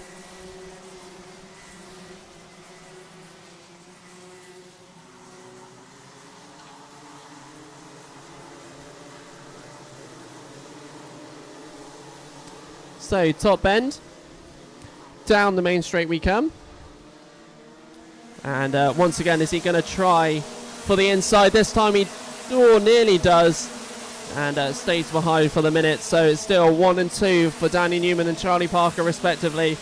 And Jarek Meta is going to get involved in this race as well. So the top three packing up together as we go on through. Double darting down the inside. One driver stuck on the outside. Losing nearly 3 positions there, but just stays ahead. The 16 still ahead of the 12. Will he have the inside for the next one? And I don't think he does. I think there's a change back there. So back down again. The 40 wants to try again for that inside line into Billy's. Doesn't have it. So Charlie Parker really trying to claim that P1. But Danny Newman just has that defensive line. Down the inside though goes Jarek Metters into P2.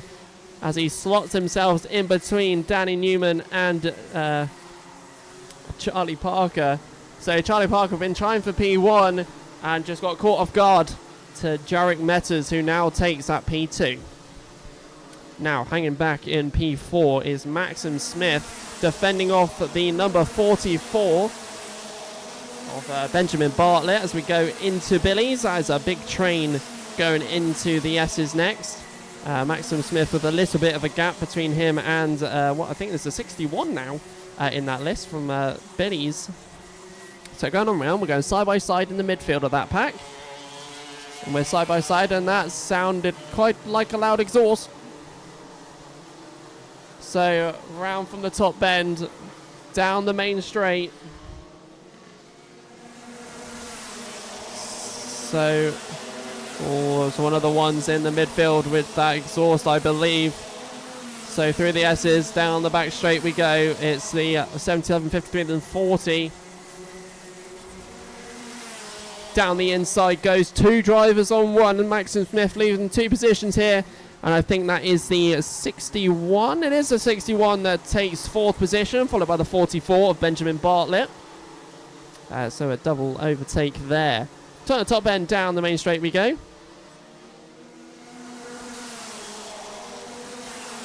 To the right-hander. And is there going to be a squeeze down the inside? Not just yet. Through the S's. Down the back straight.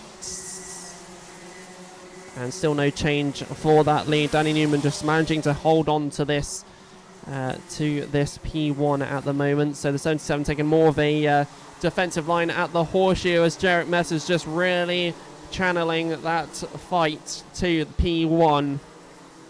Meanwhile, fast lap goes to Joshua Withcomb down in P9. 34.68.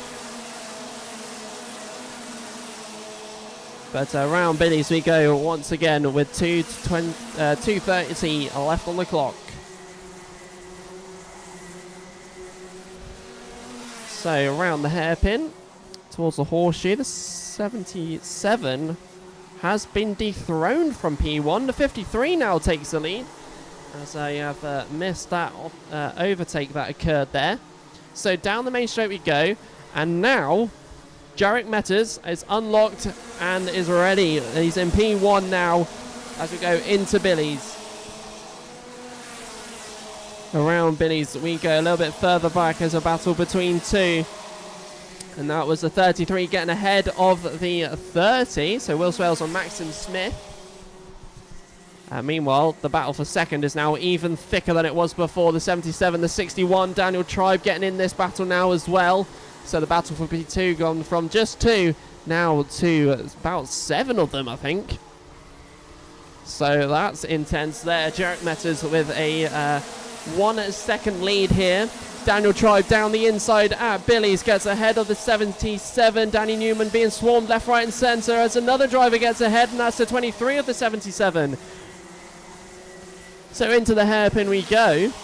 It's too wide going into the hairpin, a little bit further behind as the rest of the grid starting to catch up. Nearly 3 wide at one point, puts one a little bit wider.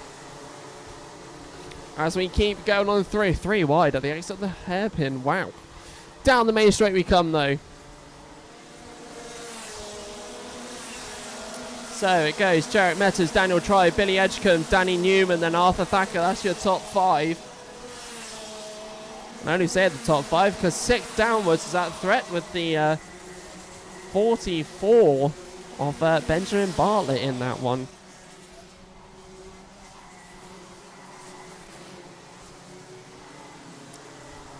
So from the right-hander to the top bend. And we go once again for another lap. 30 seconds remains on the clock. It's less than that. It's jumped to 20 seconds anyway. So around Billy's, through the S's, down the back straight is the number 53 that still leads away by 1.5 seconds here in this race. Billy Edgecombe, will he have enough time to catch up? And I think the answer will be no. But you can never tell during these races. So a little bit further in the midfield once again. The 77's just really trying to hang on to any higher positions that he has, as even more drivers are on the attack and charge. Meanwhile, we go to the last lap of this race. So Jarek Messers still leads the way to Billy Edgecombe as the midfield are side by side going into Billy's single file around and then through to the S as we go. And leading that pack is still the 77. Danny Newman's just hanging on to P6.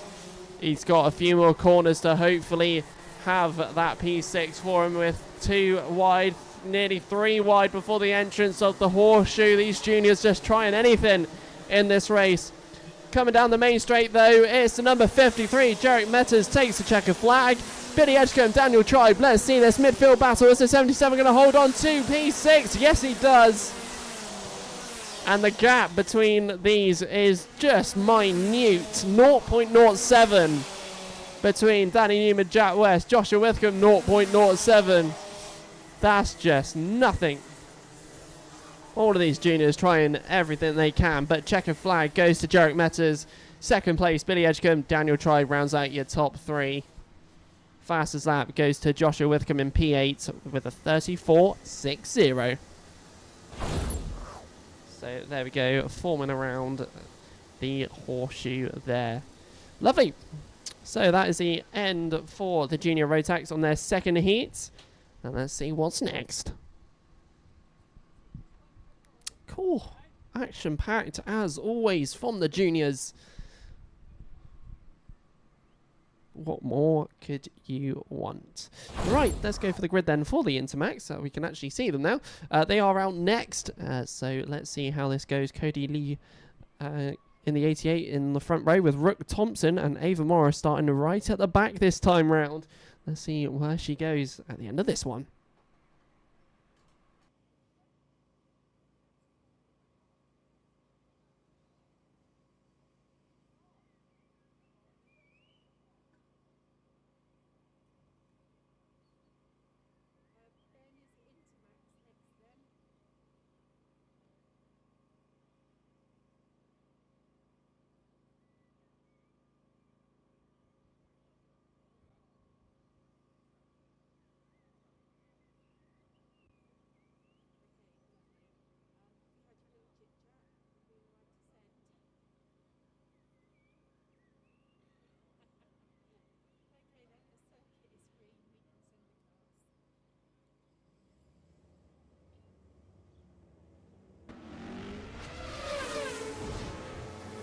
So here we go then, ladies and gentlemen. It's time for the Intermax for their third heat. So all the heat 2s are done with, and we're now to heat 3s. So let's see what we get from the Intermax. Jack Dobson saying, "Go Jarek."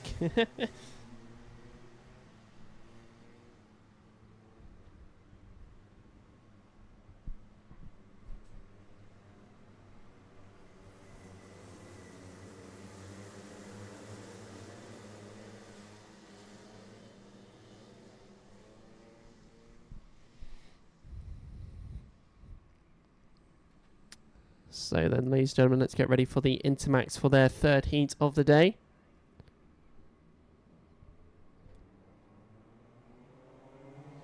And we are straight off and going in this race. So around Billy's we go.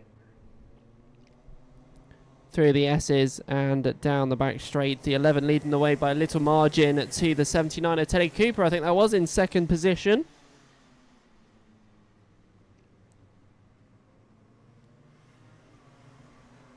So around we go for the 79.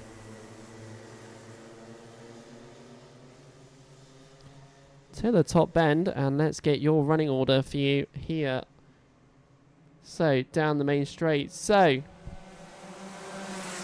it's Rook Thompson followed by Teddy Cooper, then Ava Morris started 8th and she's already up into the top 3. Cody in the 88 in 4th, Kian down in 5th. Benjamin Lawn 6th, Jack Johnson 7th, Adam Turek 8th, and then Aidan Clark 9th.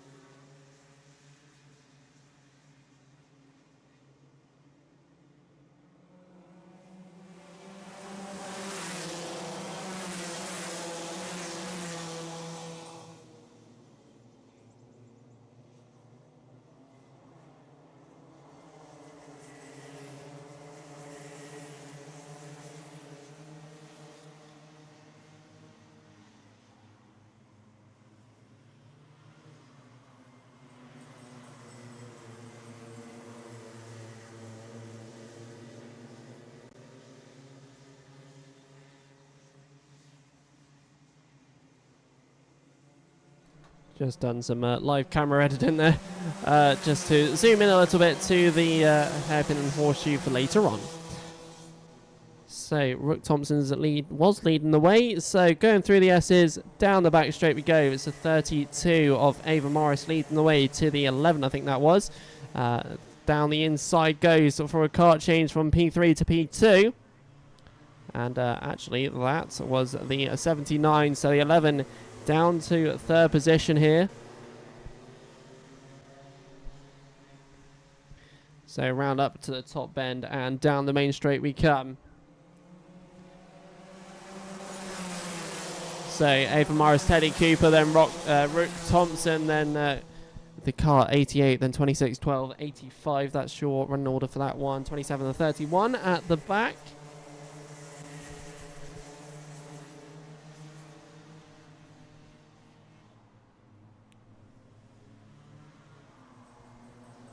So around the horseshoe we go for a front three. Right-hander. And then down from the top bend we go.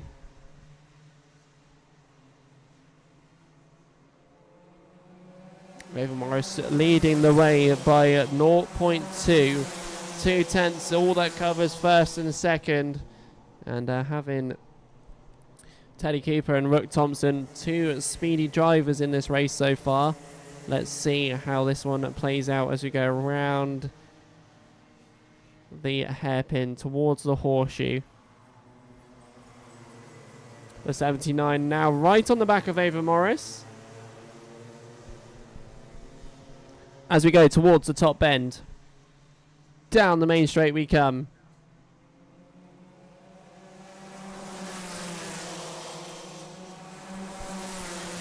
Ava Morris ever so slightly quicker down the main straight here, but catching up on the S's goes the 79 and the 11.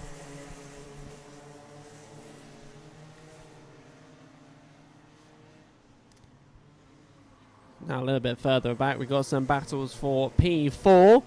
That's where the 12, the 26, 88 and 27 are. Benjamin Lawns dropped down out of that little battle there. So going to the top bend. Down the main straight. Goes our leaders, but here comes the battle for P4. Fastest out there at the moment is our leader, current leader Ava Morris of the 37.70. That was matched on the same lap by Rook Thompson. And Teddy Cooper only a tenth slower in that little front battle that we have here.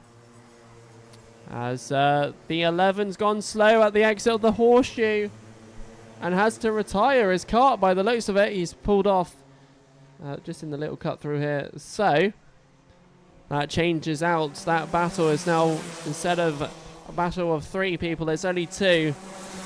As unfortunately we lose Rook Thompson.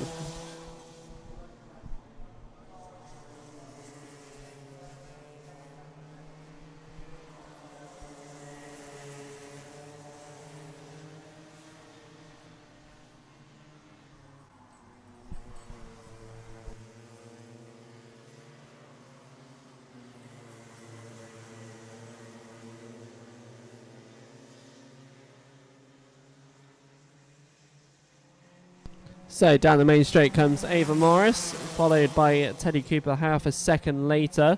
Both of them improving their lap times here. So Adam T takes, well, sort of did inherit until Billy's, as Kian Downer's just gotten straight ahead in the 26, going through Billy's there.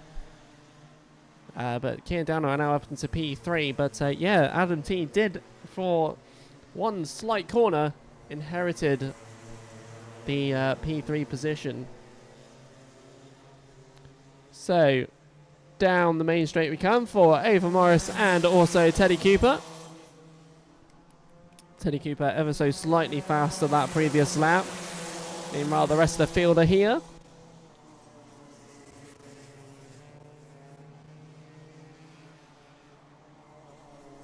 Still no changes from third downwards.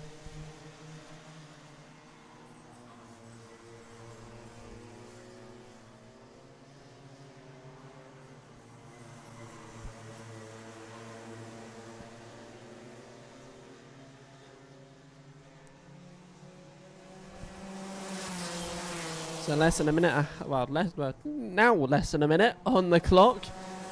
Ava Morris is still leading the way. Slightly quicker that lap she was to Teddy Cooper. But their lap times are relatively close together still. Meanwhile, the rest of the field, Kian Down has managed to break away from the 88 in these closing stages. So let's see where that gets up to later on. We still have a couple more laps in this race. I think by the time Ava Morris gets down at the main straight, we're going to squeeze out another lap. Which indeed we do. We still had 20 odd seconds left on the clock.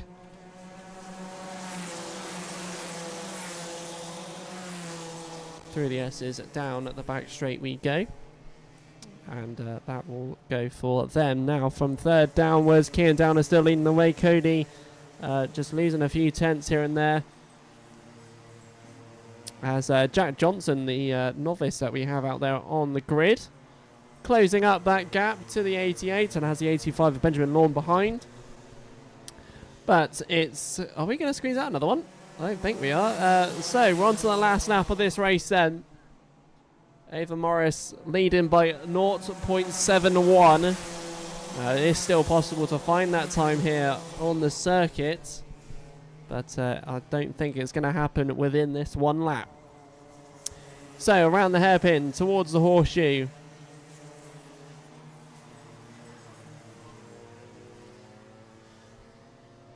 Right-hander, top bend.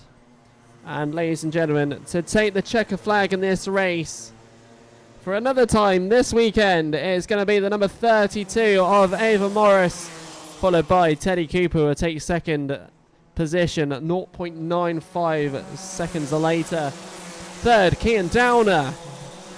Cody Lee P takes fourth in car 88. Benjamin Lawn fifth. Jack Johnson sixth, and there's our highest novice and early novice. Adam T in seventh, Aidan Clark in eighth, and then Rick Thompson, our only retiree of this race, will finish at the back. But fast lap goes to our race winner, Ava Morris, with a 37.64.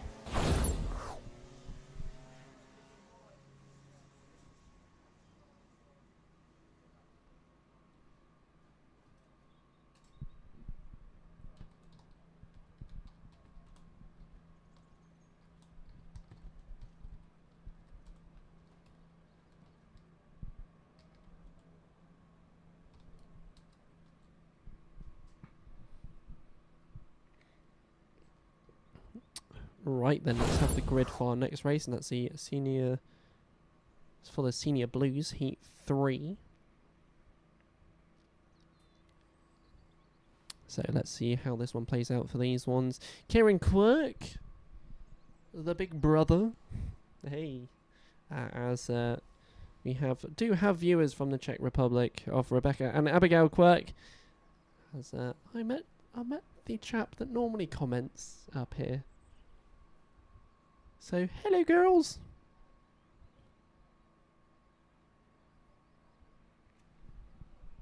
Kieran Quirk starting on the 5th row on this one.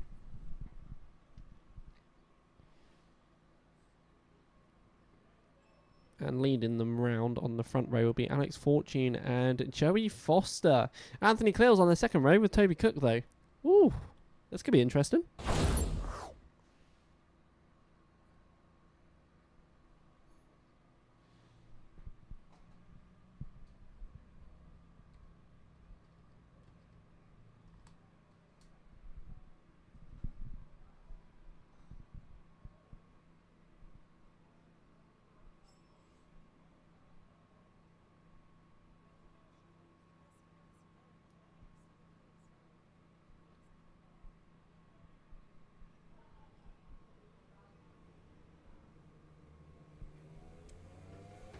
So out they come then. It's the formation lap for the senior blues here. As we go for this race here. So you'll come flying on out onto the grid. Another 8 minutes to go for the formation lap.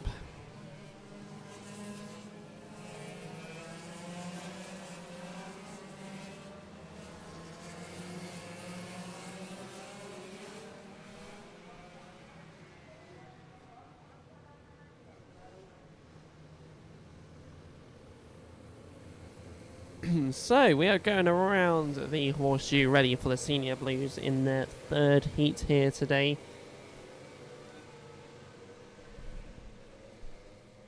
Kieran Quirk has many eyes watching from his home back in the Czech Republic. But nevertheless, let's get ready to go for this race. So down the main straight we come.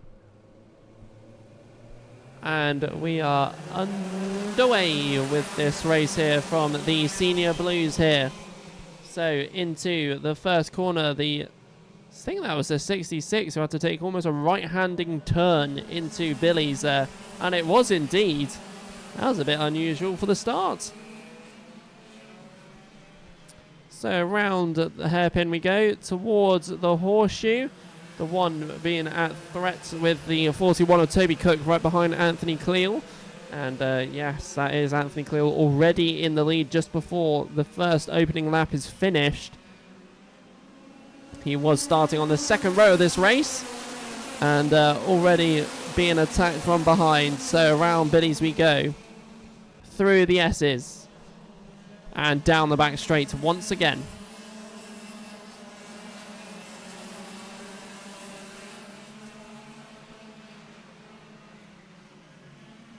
Down the inside darts the 41 on the 1. We've got the O plate, the 0 of David Watts being in this one as well. So Anthony Cleal doesn't have this early on pace to begin with. Or does he, as he tries to look for the inside? The 66 is joining into this party as well, going into Billy's as we go around Billy's, through the S's and down the back straight.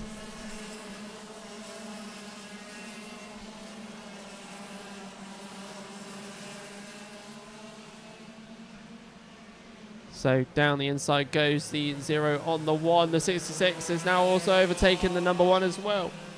As we go around the right-hander to the top bend. And then down the main straight for these drivers here. So a different hand of leads here with Toby Cook and David Watts. Let's watch this on with Joey Foster and Anthony Cleal, because this was not what I was expecting at the start of this race. Meanwhile, a little bit further on, the 7 having more issues again, unfortunately for him, as Anthony Cleal just is starting to drop off from P3.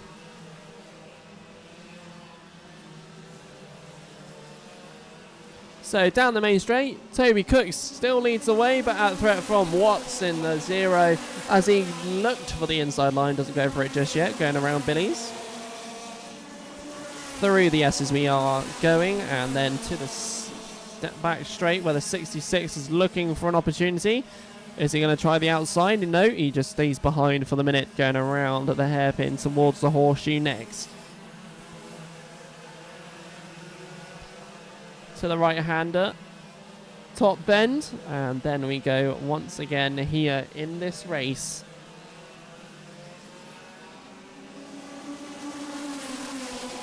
So into Billy's, Watts is on, nearly on the inside, doesn't do anything yet. 1 and the 66 having a battle between one another. They're staying one behind the other as well, going back down the back straight, so still nothing from these top 4. But is it though? Down the inside goes second on first.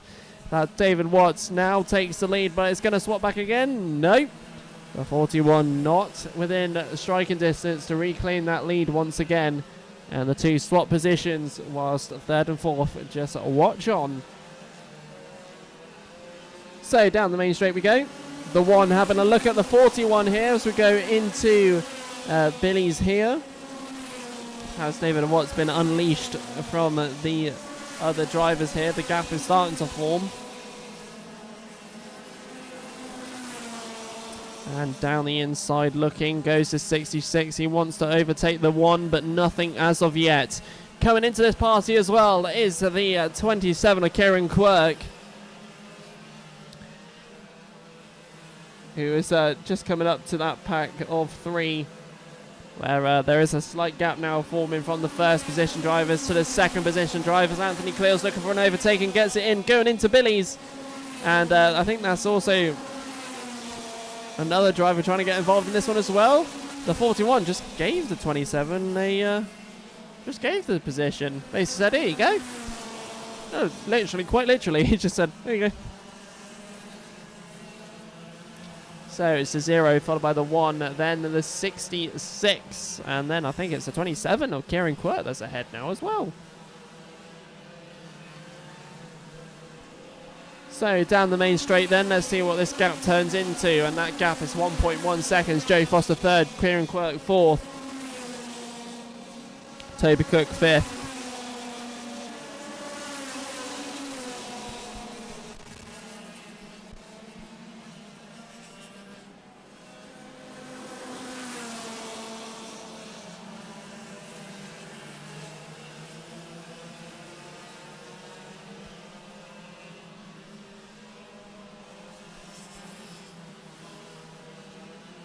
So 2.5 minutes left, and David Watt still leading the way with 1.2 second lead.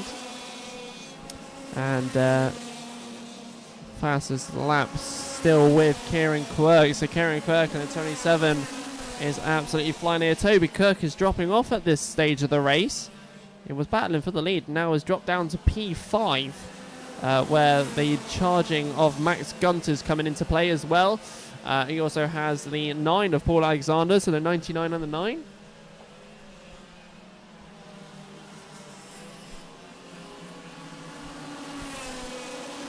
So back around it again, another lap of Clay Pigeon here with the Senior Blues on their final heat of the day.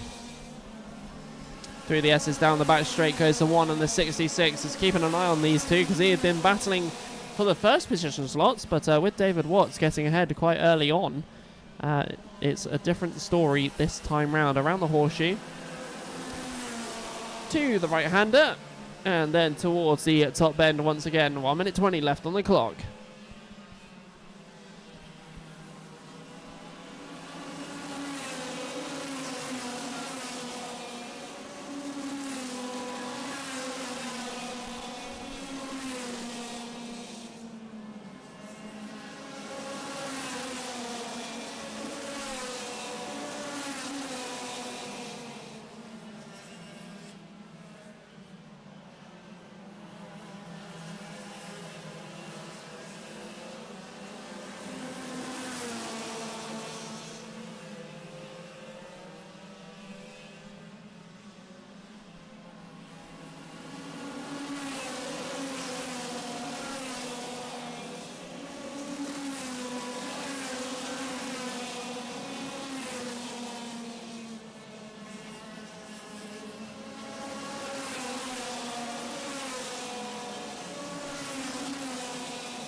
So we are nearing the closing stages of this race. There is 16 seconds left. I think it's less than that now as we go towards the top bend and get ready to pursue the last lap or two. So down the main straight we come, and we are squeezing out another lap. There was literally just 2 seconds left on the clock, hardly anything at all.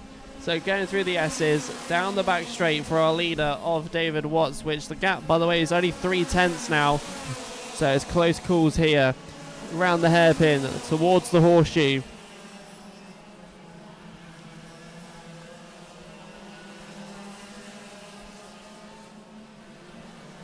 To the top bend here, and then coming down to take the checkered flag.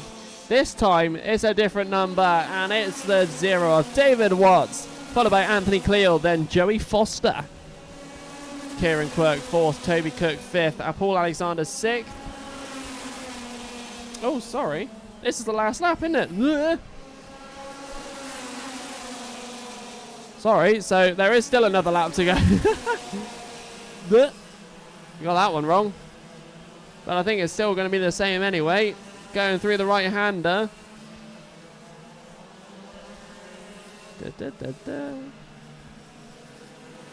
So now it's a checker flag, and this time it's David Watts who takes the checker flag this time round, because this time it actually was the checker flag.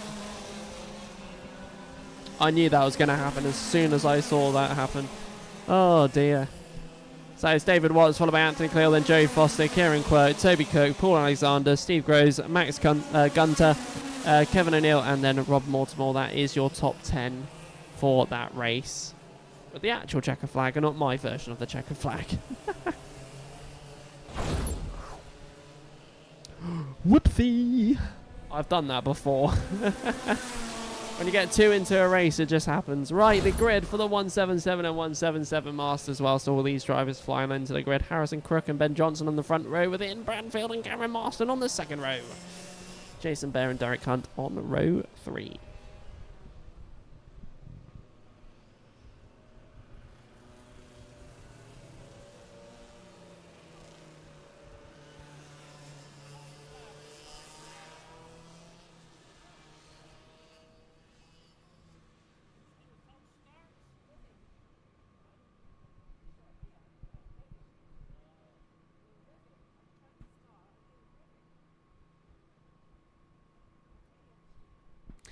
So let's see how this one plans out between Harrison Crook and Ian Branfield. These two have had a competitive race last time round.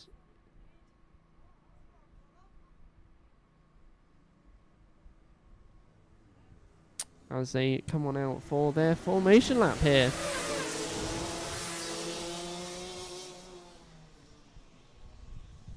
Well, 3 of them do.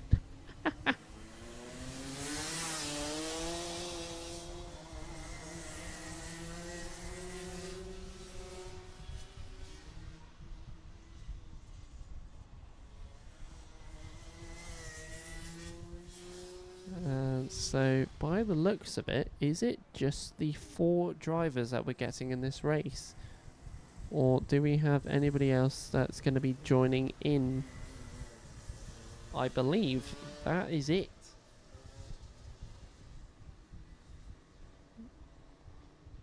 Where did the other 3 go? Oh, I think we've just got delays in the pit lane, that's all. Yeah, here comes the next driver of the...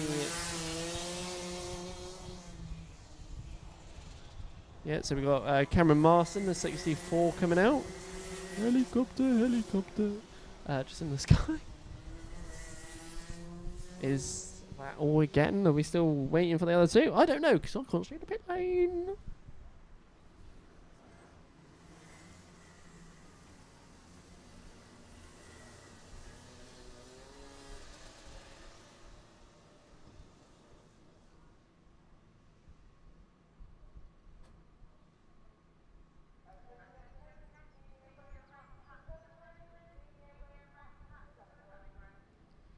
So coming from the top bend then, ladies and gentlemen, let's get ready for the senior Rotax for senior Rotax 177 Rotax for their heat 3 here. Sorry, I heard senior Rotax on the tannoy, and Harrison Cook straight into the lead of this race with the 61 of Ben Johnson joining into second, and Ian Branfield already on the attack charge, going into the hairpin. And into the horseshoe, just trying to keep it in, but the 64 is on the other side of the grid. Let's see how this race plays out throughout the course on the next few laps.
So, ladies and gentlemen, this race for the 177 and 177 Masters is starting to come to a close as we go around Billy's blind. Ian Branfield unable to catch up in time, I don't think, in this race. Most of this race, it's been evenly spread. Ian Branfield is the quickest out there at the moment compared to Harrison Crook's pace. But unfortunately, it's just not quick enough to end this race out. So coming down the main straight and finishing this race off, it's going to be Harrison Crook once again with Ian Branfield second, Ben Johnson third, and then Cameron Marston fourth, and Jason Bear fifth. And that is the 177 Masters heat completed. Whilst that race was going on, I did have a quick munch on some food. Being a one-man show, there's not much time to eat in between the breaks of these races. But anyway, let's go to the grid for the senior Rotax. So let's see how this one rolls out, shall we, ladies and gentlemen? So Gino Cook and Tom Rotherham on the front row, with Evie Pillane and Ben Page on the second row.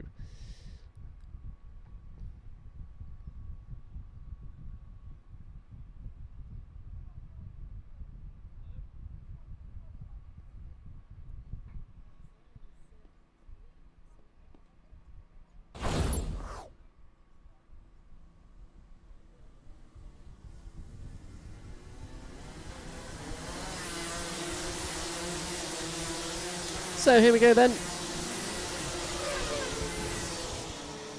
Out of the chair I'll go. It's time for the formation lap for the senior Rotax. Let's see how this goes into force with this race here. Let's see what we get as we are going into the hairpin horseshoe. If near enough come to a standstill.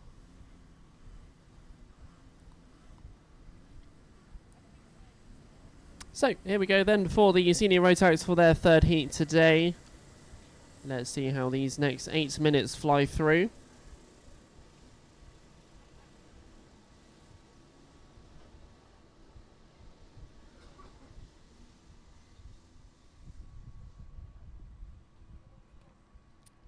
So, slow and steady they come to the top bend.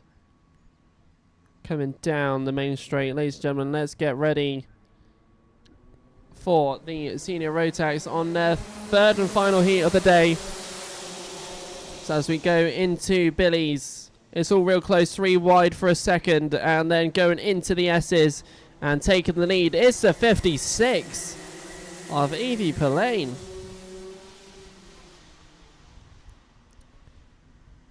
Around the hairpin we go, side by sides, going into, coming out of the hairpin into the horseshoe. And flying on through then, let's get your running order for the top 10 here in this race. And with a gap already, it's the 56 of Evie Pillane in first, followed by Tom Rotherham, Jack Mayman, Ben Page, Gino Cook, Leo Purchase, Daniel Beards, and then Finn Smith, Cameron Crockett, then Brandon Hager. That's your top 10. And that's probably all moving around because there's somebody else in second position. Or is there? I don't know. Let's see as we go on round. So around the hairpin we go. Through to the horseshoes. So Ben Page up into third position there. The 71 of Leo Purchase in fourth, I think that was. But this early lead from Pillane is brilliant for her as she comes down the main straight and has a 1.5 second lead to Jack Maidman, who's in second position. Tom Rotherham down to fifth.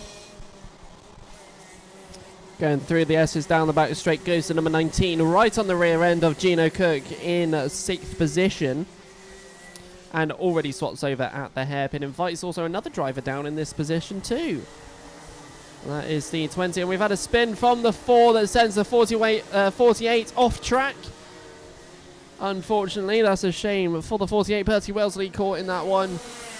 Just had nowhere to go and dived off to the grass. So through the S's, down the back straight, goes to 56. And the 33 is off circuit. Ryan Shepherd has run out of go at the horseshoe as the 56 goes to lap. So horseshoe out of action.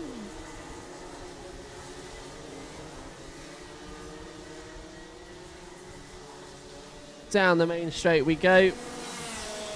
And then we go. Evie Pillane still leads by 1.3 seconds. Jack Maidman on the charge, but has a faster Ben Page overtake him.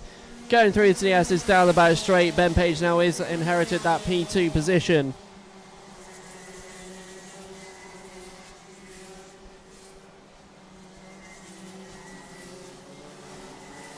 It's still close in that pack though. Yellow flags stay out because of the kart on circuit. Still on the circuit.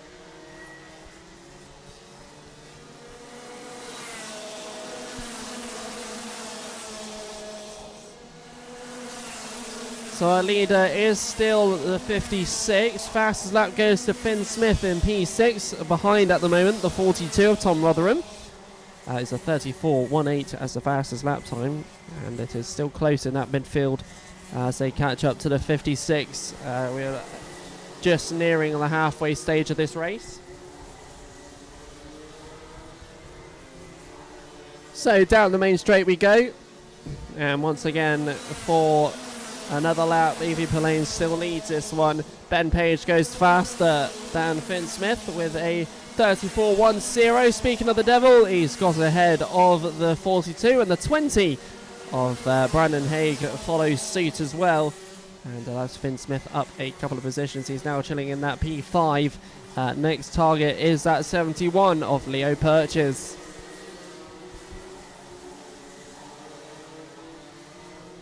So down the main straight we come, and it's another lap round, and this time Ben Page has closed that gap even further. 0.3 is the gap. He knocked 4/10 off on the previous lap there. As we go through the S's down the back straight. Ben Page with an incredible quick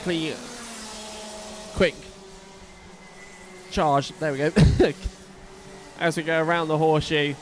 He is right on the tail end of Evie Pillane in P1, but nevertheless, down the main straight we go. You can see Finn Smith is also on the rear of the 71. So here we go. Oh, down the inside goes to 90 on the 56. Ben Page is now inheriting the lead. As we go through the S's down the back straight, some more changes were tried, I think that was, going into the Billies. Cameron Crockett defending off the 69 of Dan Milner. So with 3 minutes still left on the clock, still plenty of time for more changes to happen as we go for another lap. 9 laps completed in this race so far. Finn Smith still stuck behind our 71 driver of Leo Purchase in 4th position. Is there going to be a change into the hairpin? That is a no for now as he stays behind and just sticks behind the driver. But down the inside he goes at the horseshoe, timing it perfectly, and is now up into P4 and already charges off into that P3 zone to battle Jack Maidman. But Ben Page is still leading the way in this race. Evie Pillane is still holding on to second.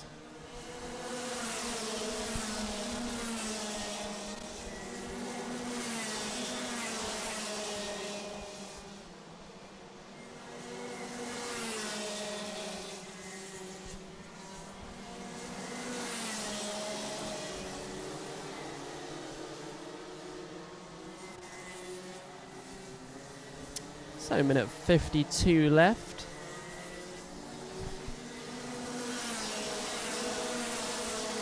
Ben Page still leads the way. Change between Brandon Haig and Leo Purchase. And Finn Smith is still behind Jack Maidman in this stage of the race. The 56 still holding on to P2. Ben Page is leaving the way. Finn Smith down the inside and has taken the charge of P3 off of the 17, but so is Brandon Haig. He's coming to join the party. Doesn't quite follow the gap that Finn Smith gave, and as such will have to try again his own way Meanwhile, it's a change for third. Finn Smith's in it.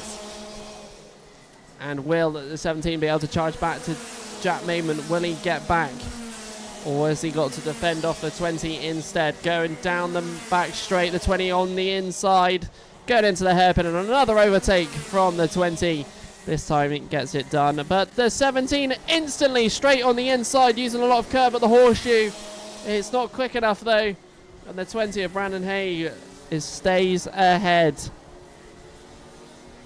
Close racing between those two as we fly for another lap here. Finn Smith catching up with Evie Pillane. Through the S's, down the back straight. The 71 of Leo Purchase catching up to Jack Mayman as well as they had their battle.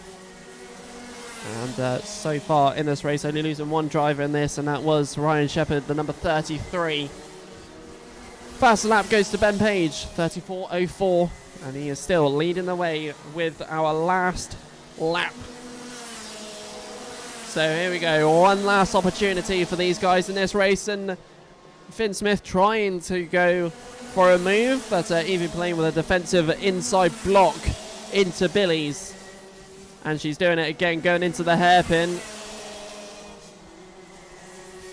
We go into the horseshoe. Evie Pillane really just wants this P2 going around the horseshoe towards the right-hander.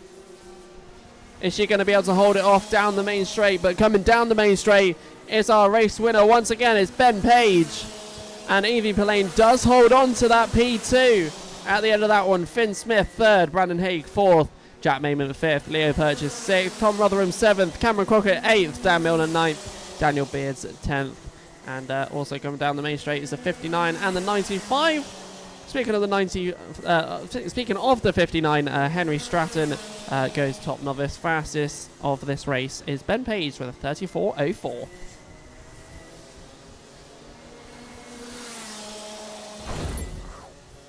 So there we go, ladies and gentlemen. It's time for our next race. Oh, yes. I'm just scared to fly off the window. It's getting warmer up here. It is getting warmer. Thankfully, I have a fan for this one.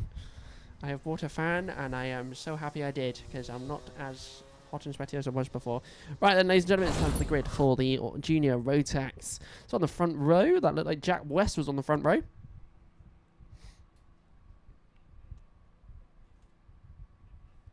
Alongside Matthew Turner on the front row, Joshua Withcombe and Lucas Howell on the second row, and Benjamin Bartlett and Noah Pikes on row 3. So I'll let that rotate through whilst there is a recovery for that senior.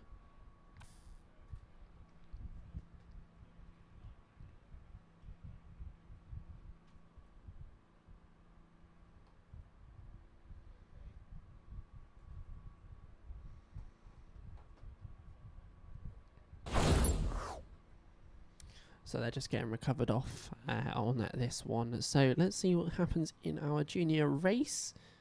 Competitive once again last time out with a different race winner.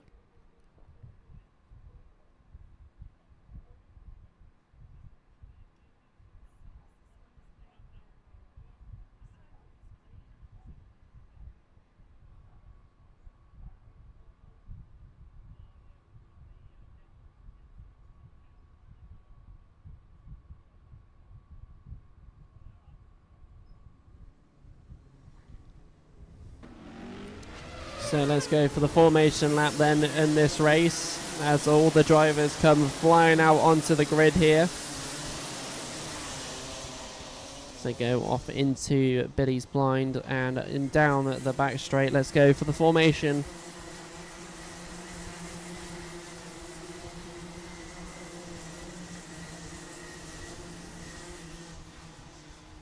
So we'll show you the formation app and then we'll go to the other screen. Once again, not broadcasting or televising the junior Rotax race with the cameras due to a request from the Clay Pigeon Kart Club. So we will move over to the other screen as we get ready to come from the top bend and down the main straight. So let's get ready, ladies and gentlemen, for the junior Rotax heat. Number 3, and it's going straight away this time round. We're into Billy's as we are 3 wide at the back here. And darting for the lead at the moment is the 92 of Jack West.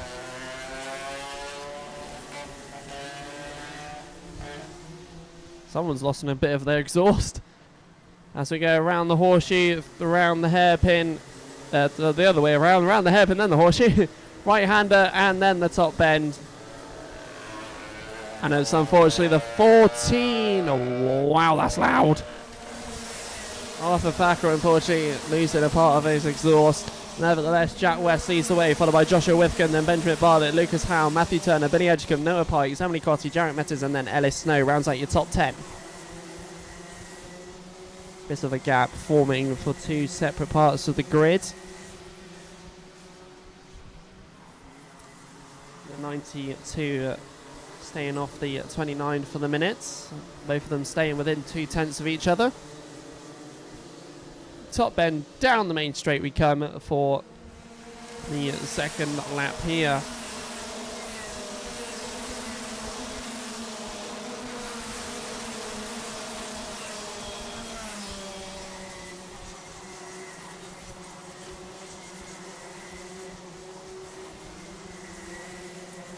So not much changes going on. Down the inside goes the driver in, I think that's all in blue. Coming around into the horseshoe, that is the 16 of Reese Reed. That's the first time I mentioned him today. Getting ahead. We've got another driver that's gone off circuit a little bit there.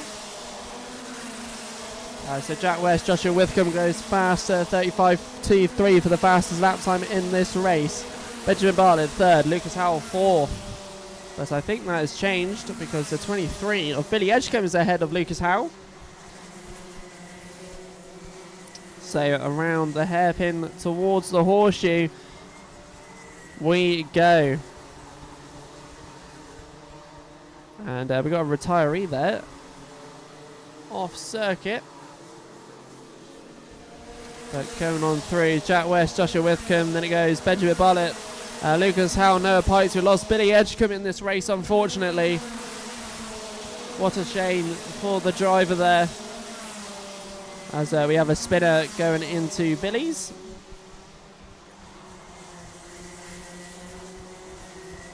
So side by side for the lead here between the 29 and 92. I think they've swapped positions here. That was close as we go around the top bend, down the main straight once more. So the right-hander. The right-hander? No, we're not. We're on the kink to Billy's. It's a left. It's a left for the kink, and then it's a right. Technically it's a right-hander. And it is the 29 that's leading, of Joshua Withcombe. Then we've got Jack West still trying to hang on behind. Again, they're keeping within 2/10 of one another. As in 3rd position is the 44 of Benjamin Bartlett. Has Lucas Howell behind.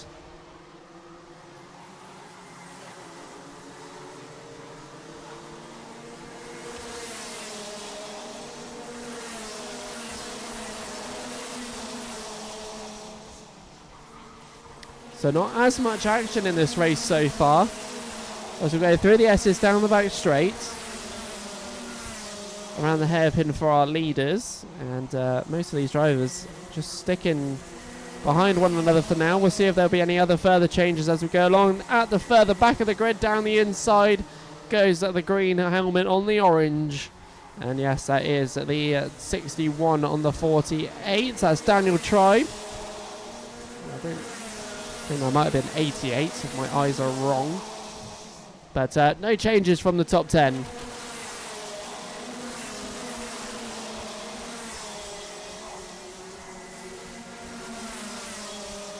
And Daniel tried to get ahead. It was on the 45. So we go through the S's. Changes more. The 88 getting ahead. I think that might be the 45 as well. But we're still flying through this race here. For Heat 3 on the junior Rotax. 3 and a bit minutes to go.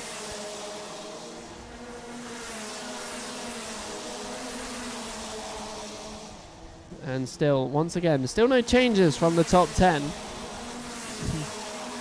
Are we going to see any changes from the top 10? We'll find out in the course of the rest of this race here. Keep an eye on Billy, see if there's any other moves being made later down the grid, and unfortunately not in this race so far. But there is, going into the horseshoe, the 15 getting ahead of the 12. Logan Bennett ahead of Charlie Cox, which will change the top 10 a little bit as we come down the main straight. So there is a change, like I said, Logan Bennett on Charlie Cox. Those two still have not changed back, and probably won't change back as they charge through the S's down the back straight. It's another go for that one. Charlie Parker's made a position of that lap as well.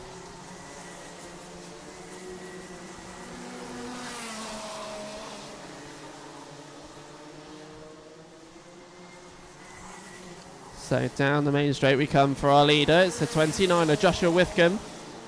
Both drivers are Joshua Withcombe, Jack West, the exact same lap time last time round. These two just hanging on to each other and keeping that 2/10 of the gap solid. That's our trainer 4 riding down the back straight into the hairpin. Once again, still no changes from these drivers, but there is on the exit of the hairpin into the horseshoe. The 42 losing a couple of positions there, I believe, as we get around the right-hander towards the top bend. And with that said, there is another change to go on out. So down the main straight we go. The 28 right on the back of the 15.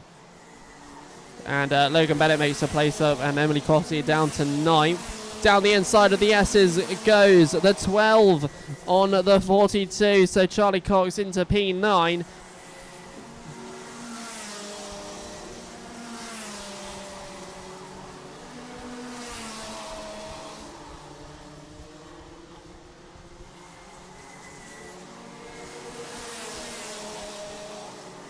So we're still going on in this race. 55 seconds remain on a very warm Clay Pigeon Raceway here. Well, it's warm in the commentary hut, so I'm assuming it is. So our leader's still the same, Joshua Withcombe, Jack West. And then Benjamin Bartlett still leading the way around the horseshoe. The 53 wanted the inside of the 20, but it wasn't going to happen there.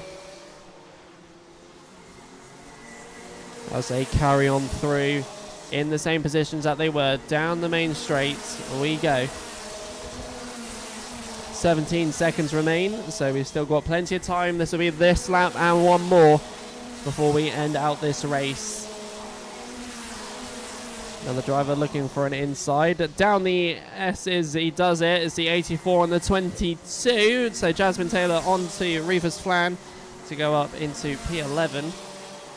But still no changes from the rest of our grid here. So coming down the main straight, then we go for the last lap of this race. That's 29 who will take that one. There's 4/10 between Joshua Withcombe and Jack West. Like I said, no changes from 3rd, 4th, 5th and 6th.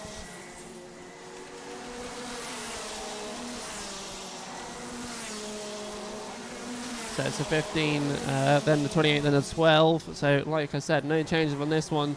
But we're coming to the end of this race then. So to the right-hander, to the top bend, and then we'll be coming down the main straight. So taking the checkered flag for this race is going to be the 29 of Joshua Withcombe, followed by Jack West in 2nd position. Benjamin Bartlett 3rd, Lucas Howe 4th. Jarrett Metters will take 5th with Nova Pikes in 6th. So those two changed just before the line. Logan Bennett 7th, Ellis Snow 8th, Charlie Cox 9th, and Emily Cotty 10th. We lost a total of 6 drivers at this race. So we lost Finley Richardson, Reese Reed, Vlad Tominchuk. We lost Will Swales, Billy Edgecombe, and Arthur Thacker.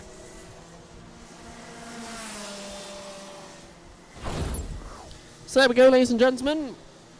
That is the end of that race, and we are also greeted ourselves with a lovely 20-minute lunch break after the junior Rotax. So, yes, that was just now. Thumbs up. I got friends. Right then, ladies and gentlemen, there is a short break here for a racing, I believe. I will double check. I was told there was a lunch break.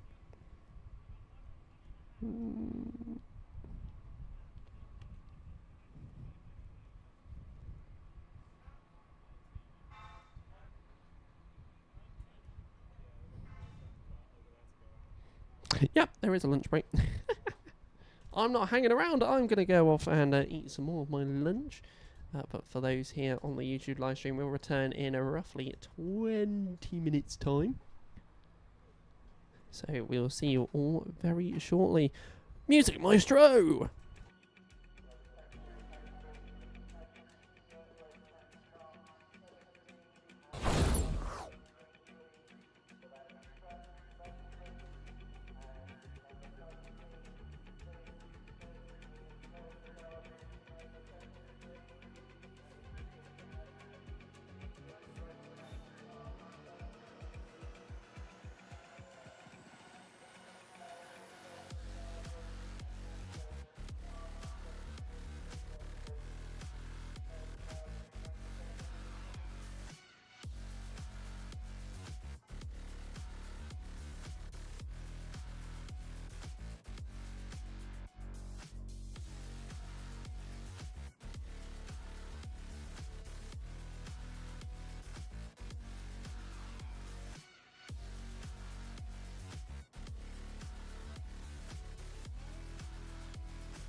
can officially say I made Bertie...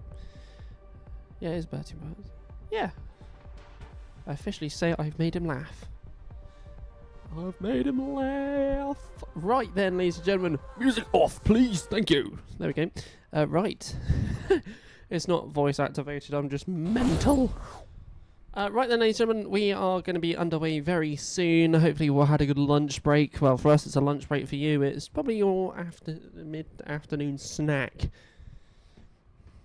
And it is Bertie Wellesley. I made him laugh. We put on the digiboard, "Get off my track," and yeah. It was amusing. It was actually quite funny, to be fair. I love it. I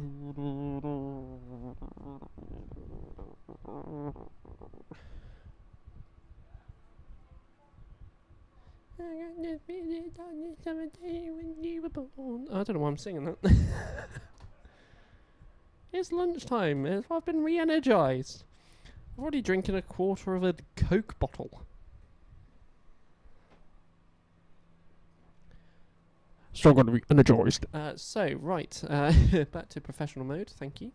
Right, so we're going to get underway with the finals here at Clay Pigeon for day 2 of the Wessex Challenge, and also round 4 of the Clay Pigeon Kart Club Championships. Later on tonight, we'll have some extra videos of obviously the trophy presentation, which is now going to be hosted here on YouTube. Just lets everybody be able to view it on YouTube. It's a little bit more multi-platform then. So yeah, let's see how it goes with that one a bit later on. Who is going to be on the podium? We shall find out, because it is the finals area.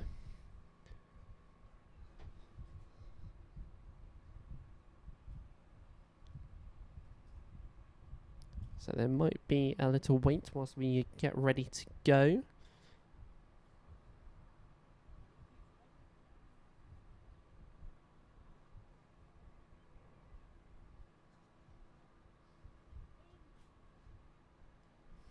But yes, lovely times it has been, lovely weather up here, but now it is all down to this last race for each of the classes. 12 minutes is all we have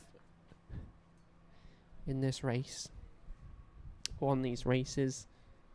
So let's see what we could achieve and what the drivers will achieve today.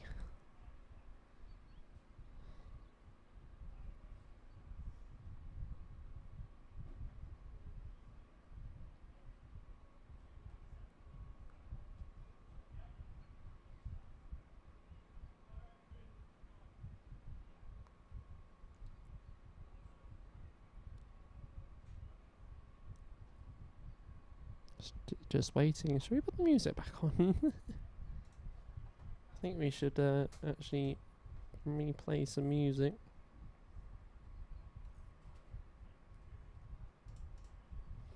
What's this song? I have no idea. So yeah, we're just still waiting, so might as well still have some music going.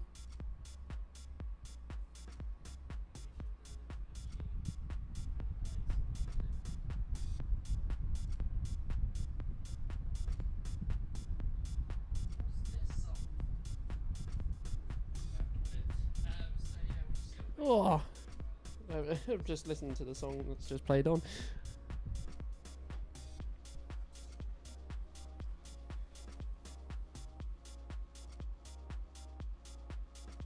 It's still very warm in this commentary box.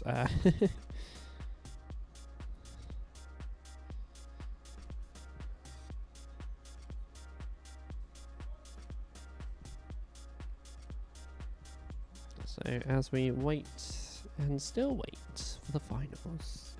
Should have stayed on the break. Oh god.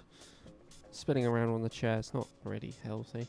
If you have been enjoying today's racing though, ladies and gentlemen, all weirdness aside, please hit that like button and also hit that subscribe button as well to get notified for future events here at Clay Pigeon Raceway. Mainly for the Clay Pigeon Kart Club. With the next round 5 is next month, as we get into the midway point of the season, halfway through the season next time out, and that's going to be brilliant. Some more action to be said from them a little bit later down the road, but yeah, we're looking for about a month away from now. I'm just sitting on the chair.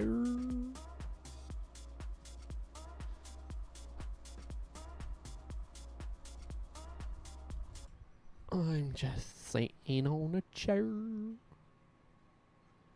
waiting for some cards. Sitting on a chair.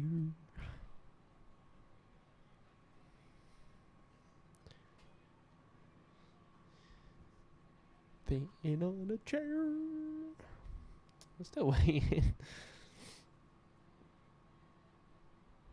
I think I can hear action in the pit lane, to be fair. Should we have a look at the grid then? So the cadets for their final on screen now for everybody.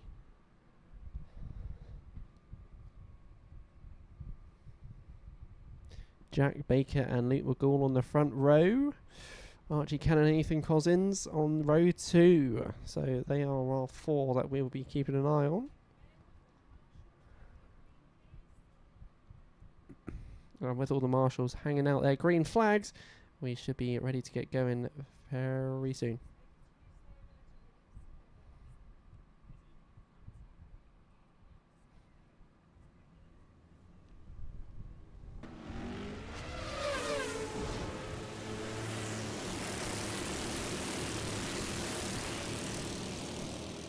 So then, ladies and gentlemen, it's time for the finals, and we're here for the cadet final. So our usual suspects from last time round are out on circuit at the front of the grid as well. So get ready, it's 12 minutes plus a lap. The last 6 races of the day.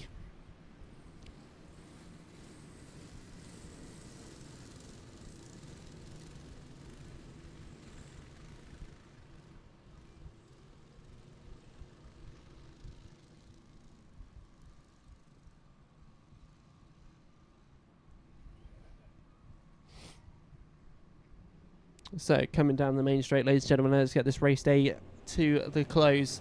And we are underway for this race for the cadets. Who's going to end out on top? We shall find out very shortly. When I say shortly, I mean in the next 12 minutes. So through the S's, down the back straight goes 17, followed by the 17, then the 15 and the 23.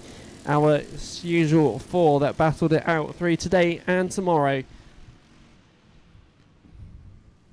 And the real question is Jack Baker going to be our P1 for not the 6th time, but the 7th time this weekend? Yeah, you heard correctly. He's won all but one this weekend. So let's see how it goes. It's Jack Baker, followed by Ethan Cousins, Luke McGall, Archie Cannon, Nikita Roberts. Then Charlie White, Achille G in the 28 and 7th, Zach Ormshaw 8th, Archie Rogers Tyler 9th, and then Konstantin Krastev in 10th position. But that could have changed as we still fly through the rest of this race. Nikita Roberts is in P4. So around the horseshoe.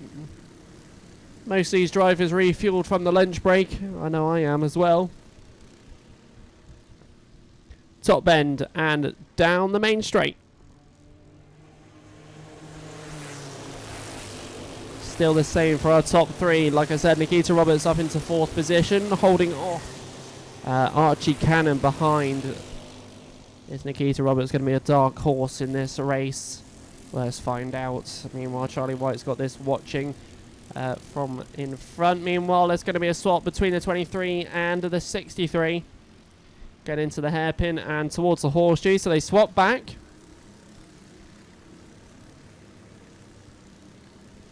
As we have yellow flags at the top bend.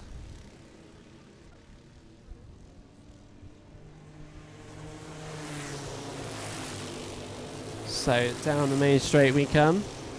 Like I said, the swap between Archie Cannon and Nikita Roberts is back again. And the 2 people that are back together again, it's Ethan Cousins and Luke McGall. as they're going down the back straight. Their battles have always been the same this weekend.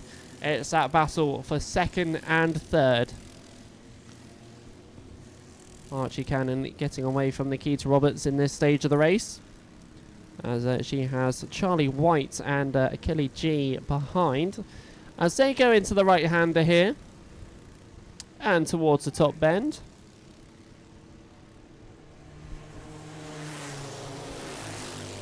And into Billy's we go.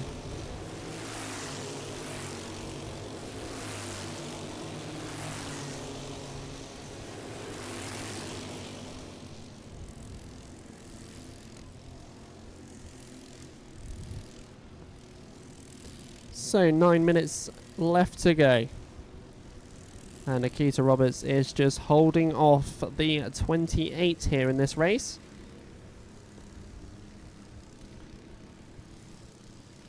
And this one could last the whole race, just like the same with Ethan Cousins and Luke McGool here. Obviously it's 12 minutes these races, which means you don't want to play too hard too soon. So through the S's, Nikita Roberts just managing to still stay out ahead of the 28.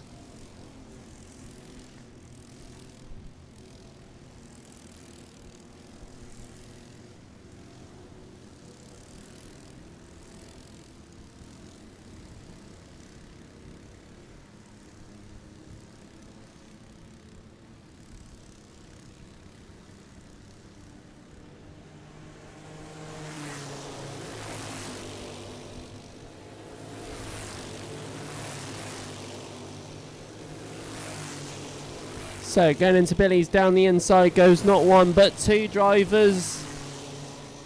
Achille G and Charlie White back ahead of Nikita Roberts as we go down into the hairpin.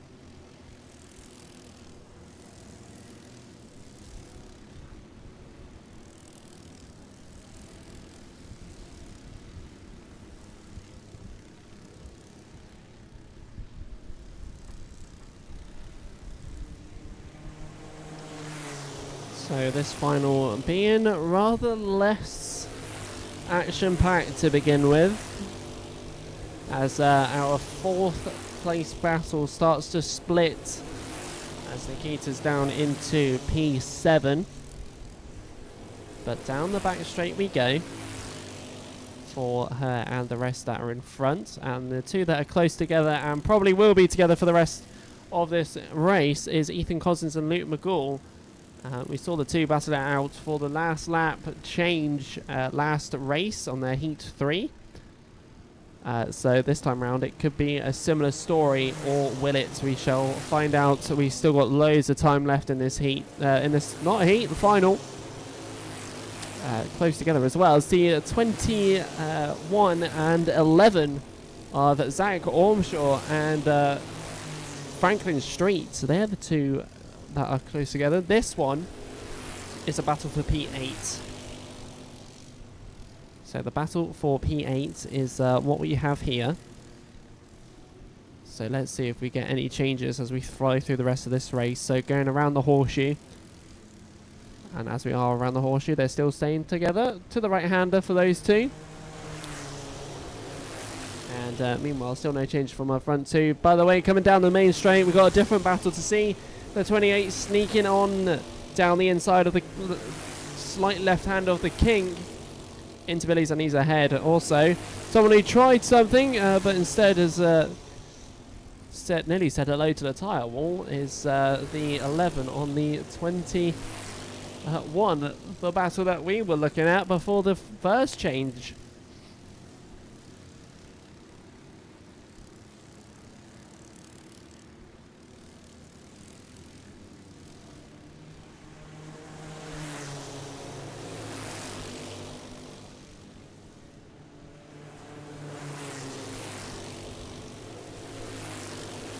So fastest lap is a 40.41. That is set by Jack Baker, who has been out in the lead since the start of this race.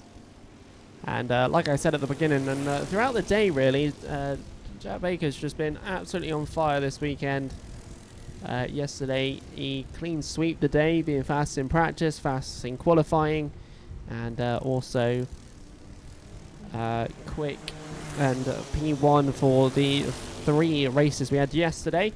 And then the 3 other races we had today, once again, has also come out on top. So it's the final going to be his 7th and final winner this weekend. It's looking strong at the minute though, and that could be promising for the young lad.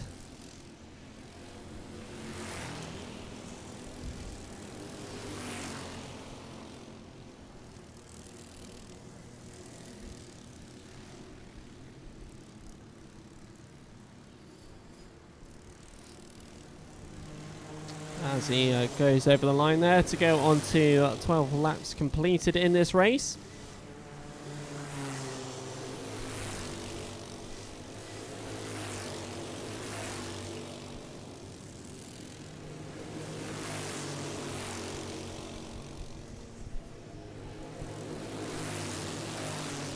Lots of gaps in the 4th downwards. The gap between 3rd and 4th is 4.54 seconds.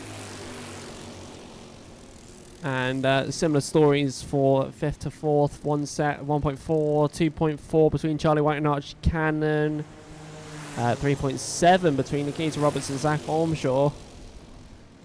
So with 3 minutes left, I feel like this might be all we have. But still, there is potential with Ethan Cousins and Luke McGool. We are still waiting for that one. Going into Billy's, the 11's trying it again, but once again copies the same move as last time. But this time does lose a position to the 71. So Konstantin Krastev goes up into P9 as Franklin Street goes really wide, going down into Billy's.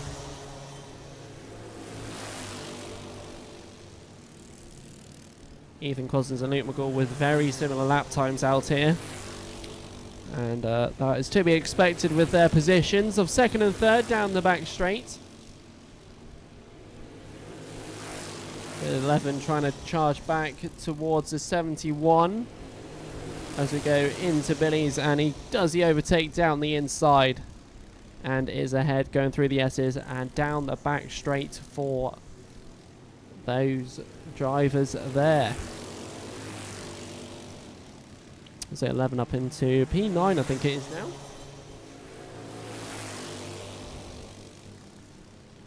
So, minute 44 left on the clock. The 39, 77, 79 and 43 are together. That is 12th downwards. So here go over, coming down to the start finish. The 39 on the inside, the 77 on the right hand side, tucks in behind for the minute, and not too many changes between those ones there for this one at the moment. As the 70 starts to approach some of our back markers in this race here. So around Billy's, blue flags out for those drivers.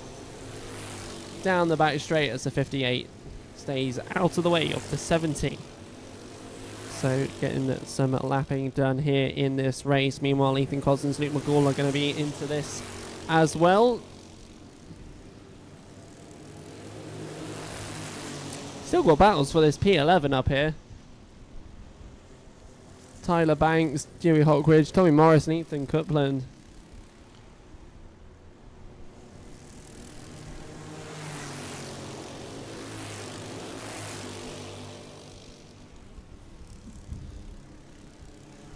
So Ethan Cousins and Luke McGool starting to catch up with the 58. As he goes on the outside, so the two boys can go darting down the inside. And once again, the gap between Jack Baker and Ethan Cousins is 2.59 as we have finished counting down the clock for this race. So now is the question, are we going to see changes between the 17 and the 15 of Ethan Cousins and Luke McGool? So Jack Baker takes the last lap. Are we going to see any action between our second and third place runners? There is a lovely 5.7 gap between the two.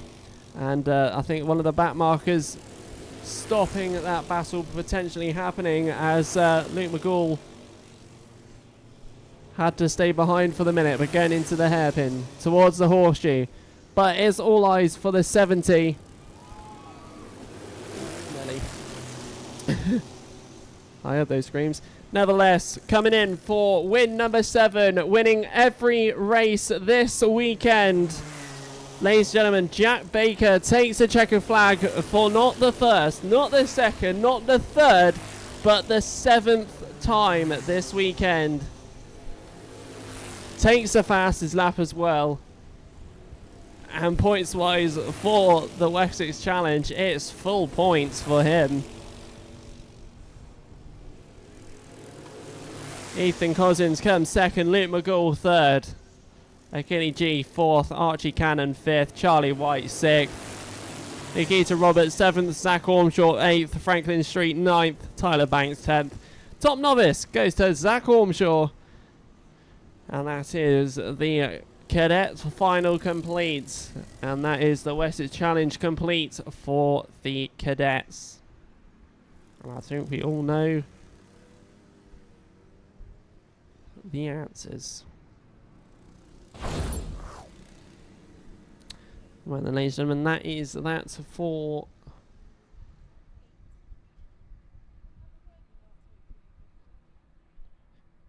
the Wessex Challenge for the Cadets. We lost one driver in that race, which was the 22, and I think we lost the 71 as well at the end of that race, who did dart to the other side of the track.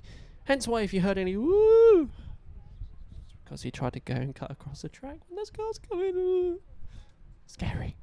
Right, next grid. And it's the Inters. And Ava Morris and Teddy Cooper at the front. Let's see how this one goes.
Alright then, ladies and gentlemen, it's time for the Intermax out next. And here we go. So going around for the Intermax for their formation lap here.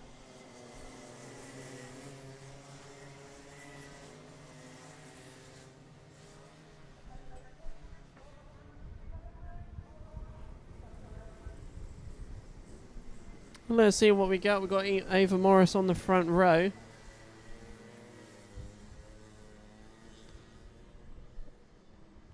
So let's see what we get from these Intermaxes. We have 12 minutes plus a lap to complete, and then we'll be able to see who will be our top driver for this weekend.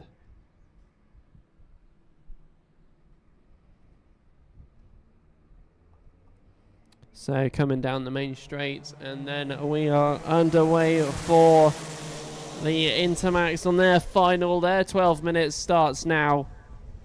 And if they were here yesterday, which most of them, if not all of them, were yesterday, which one of these are going to be the first ever Intermax Wessex champion? So around the hairpin towards the horseshoe.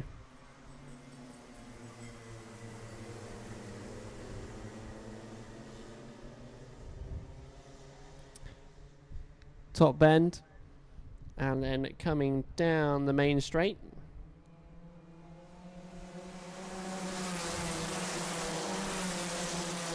It goes Ava Morris, Teddy Cooper, Rook Thompson, Benjamin Lawn, Cody DP in the 88, Adam T, Kean Downer, then Jack Johnson, then Aidan Clark.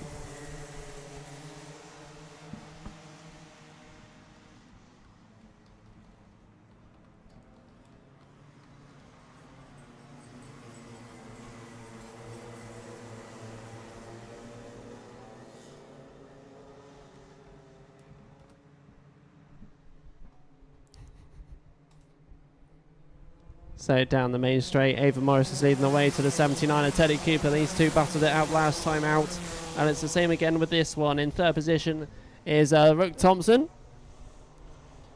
and catching up to those. He has a little bit of a gap behind as Benjamin Lawn is leading the grid for the backpack. There's some darts down the inside for the hairpin, and one driver losing out. I think it was 1 or 2 positions there. Kean Downer going up a position. That's the 26 on to the 12. So Adam T, I think, gained a few and then lost a few. Coming down the main straight. It's close between Ava Morris and Teddy Cooper. 0.1. That's a 10th. A single 10th between the 32 and the 79 in this race day. So around the hairpin, down towards the horseshoe.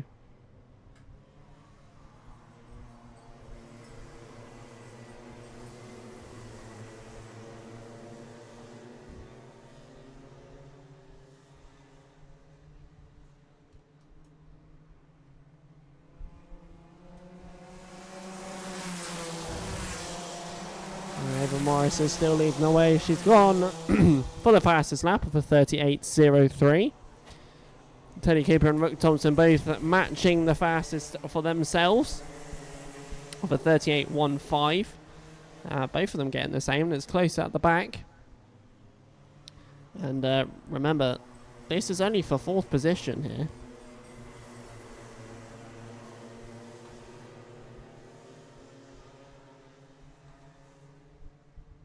So from the top bend, down the main straight we come, and over the start finish for another lap of this race. 8 minutes 44.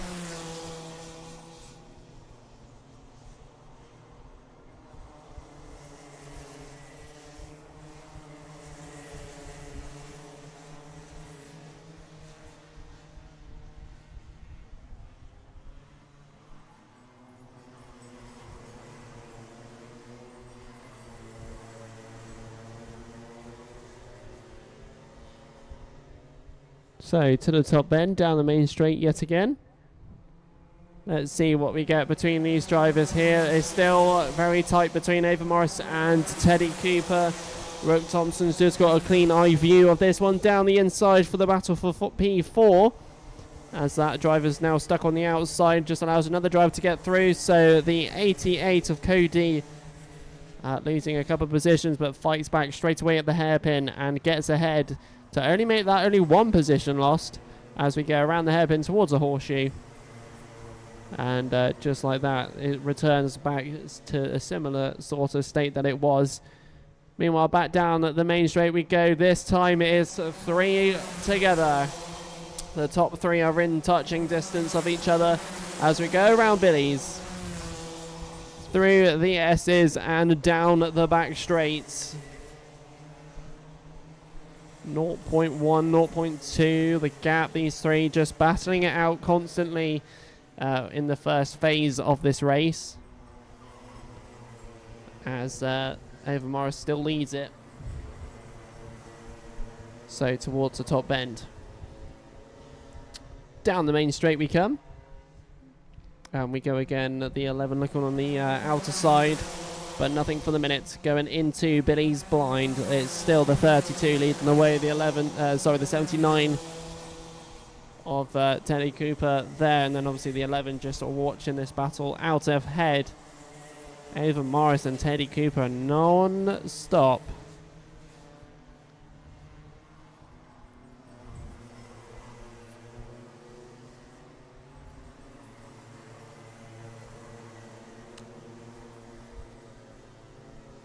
So coming down the main straight,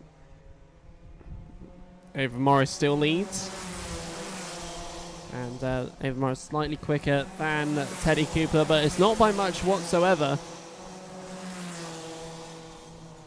A 37.65 and a 37.70 for the two, respectively. So still no change.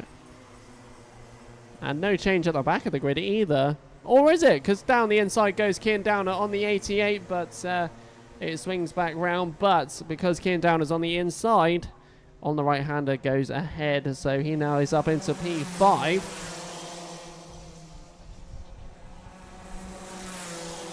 And leaves, or trying to leave, the 26 and 88 behind. We'll see how this plays out in the next one. Down the inside it goes.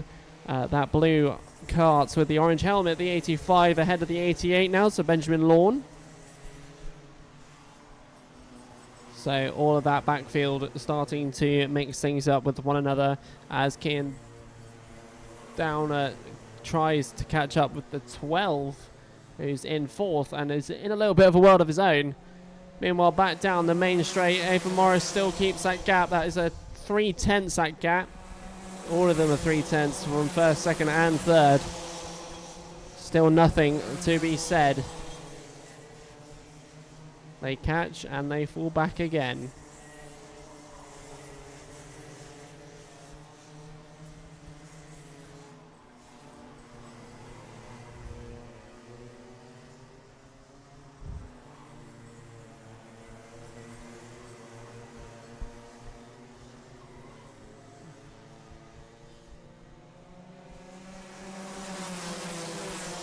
So flying on back into Billy's again. 12 laps completed of this race, so we're just over 4 minutes left to go, and an extra lap on top of that. And the top three are still all within. All within a second of each other. That's crazy.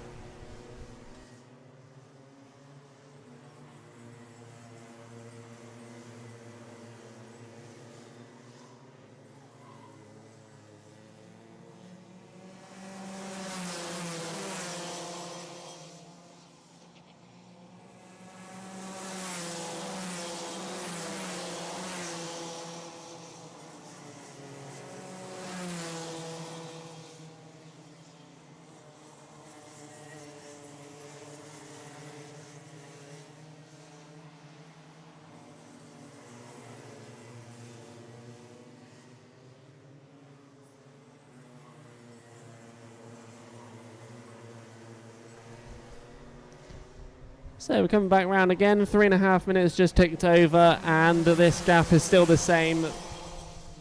Thompson's a little bit further behind as Ava Morris plows on through with high pace. Kian Downer starting to catch to Adam Turek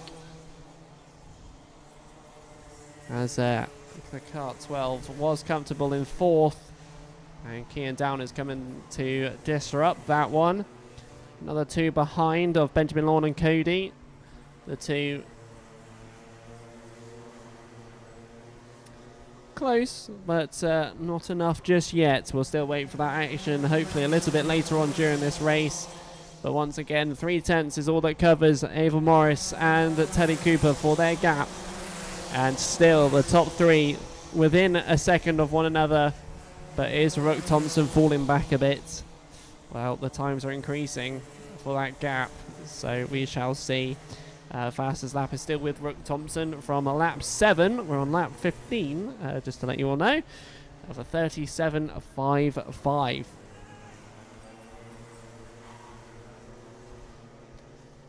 So down the main straight once again.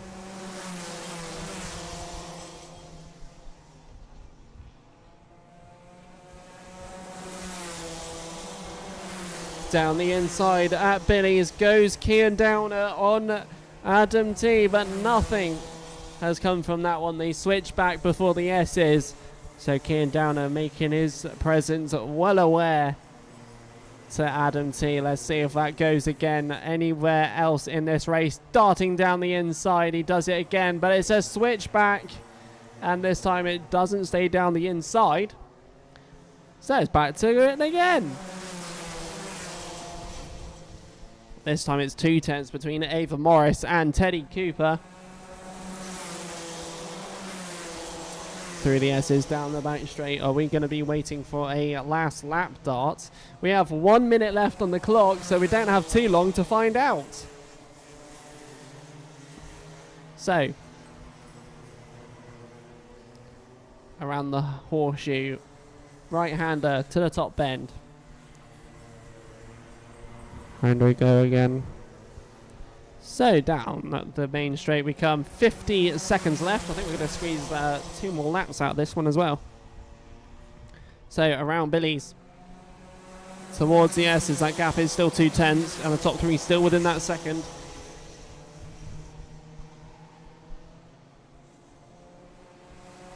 The top 3 times just so close to one another. It is awesome to see. So, to the right-hander, to the top bend. And we go again. This time, Rook Thompson starting to get right on the rear of the 79. So, we're going to see a different type of thing. 2 is the last lap.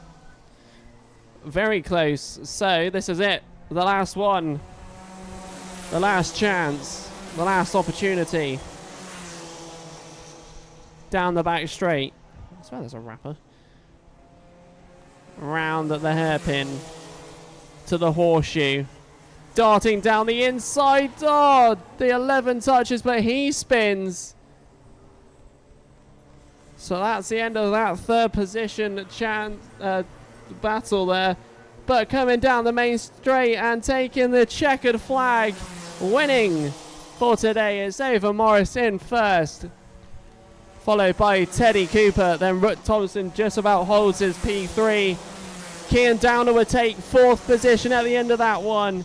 Adam T 5th, Cody in 6th, Benjamin Lawn 7th, Jack Johnson 8th, and then Aidan Clark finishes the grid in P9. Fastest lap goes to Rook Thompson with a 37.55. Ooh, Nelly. Well, that one didn't work. Bang spin. Right, grid time. Yeah, grid time for the Senior Blues. As we go back to the Coca-Cola, not sponsored. But if you didn't know, Clay Pigeon Raceway are a partner with Coca-Cola. Facts you may have not known.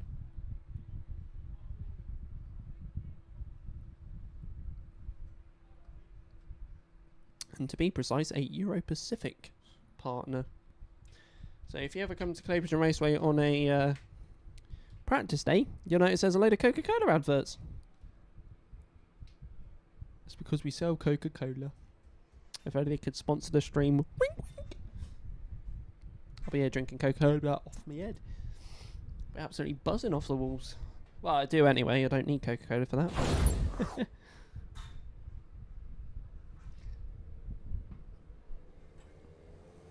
So, ladies and gentlemen, it's time for the Senior Blues. It's the last time we're going to see them this weekend. So let's see how this one goes for the drivers. And it's David Watts and Anthony Cleal who are at the front. Dun, dun, dun. Those two have been competitive on the last race that they had. So let's see what we get throughout the next 12 minutes for the Senior Blues. This could be action-packed with our front runners and in the midfield.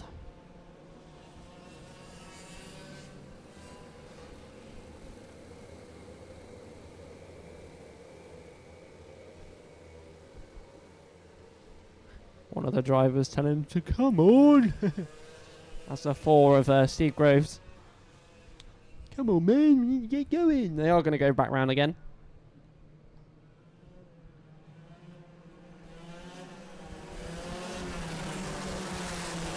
Round and around and around and around we go.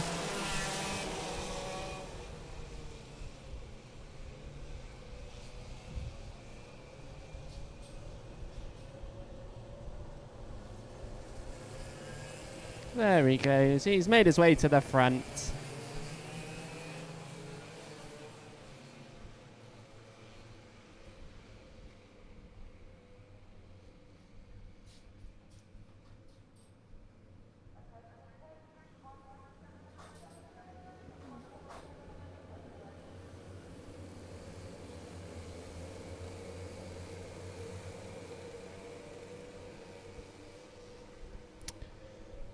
So as the Senior Blues come back round again, let's see how this one plays out for these 16 drivers on circuit.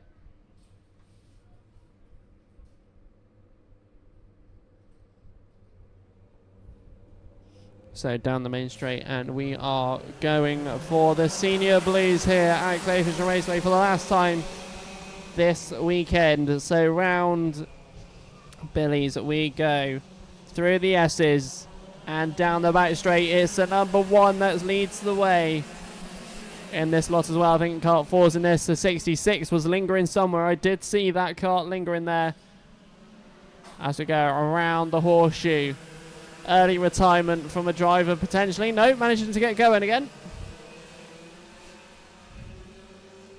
And down the main straight we go. Let's give you your running order for this race. So it's kart 1 followed by the 66. Once again, Steve Groves in kart 4. There's Paul Alexander, David Watts, Kieran Quirk, Robin Stoddart Stones, and then it goes Rob Mortimer, Max Gunter, and then Kevin O'Neill. That's your top 10 as we're already coming up to one of our backmarkers in this race of Toby Cook. He had a strong race out last time and not a great start this time round. Whereas like John Hartshorn is having issues as well. But meanwhile, we're getting the battle of kart 1 and 66. Into Billy's they go. Through the S's, down the back straight. The 90 John Hartshorn still going slow around the circuit. Still going. But he is retiring to the pits by the looks of it. The 41 getting caught up with our front runners of the 1 and the 66. As we go towards the top bend. And down the main straight. Let's get going for this one. So, Anthony Cleal, Joey Foster, Steve Groves, Paul Alexander, top 4 not changed. As John Hartshorn has gone into the pits and has retired from this race, unfortunately for him. And a change for the lead. The 66 down the inside, it swaps back. So the 1 and the 66 back to how it was.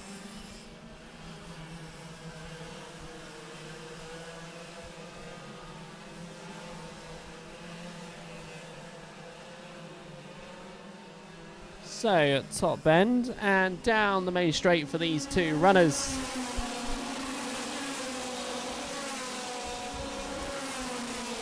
Steve Groves just holding on to P4 at the moment.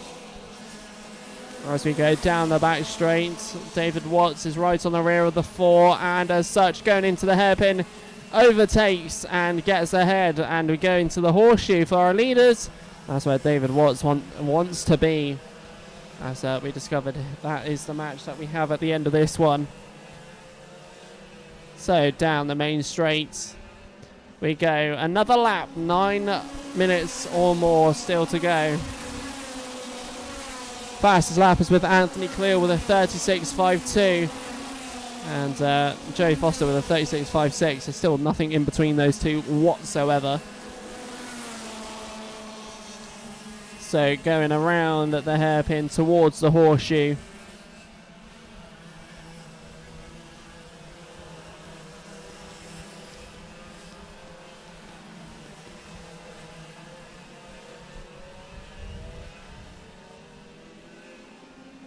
So still running.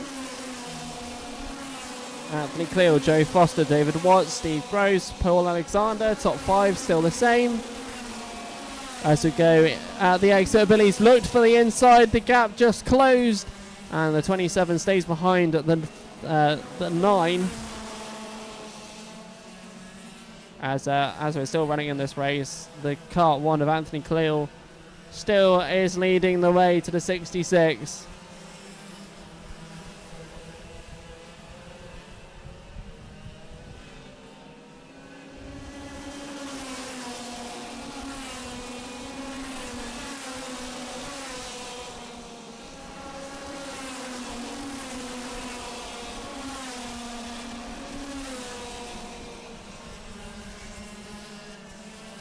And down at the hairpin, there's an attempt for the lead. They're side by side coming out of the hairpin. It's still going to be the 1 and the 66 in that order. These two just tussling as we go along. This is great news with David Watts, as this will be slowing them down ever so slightly. And as such, David Watts now has this front battle in view much more clearer. And again, the 66 just wants a lead through the S's down the back straight again for our leaders.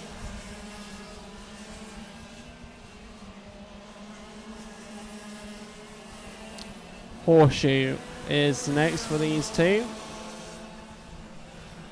Keeping an eye on David Watts. Is he going to decrease this gap that we have?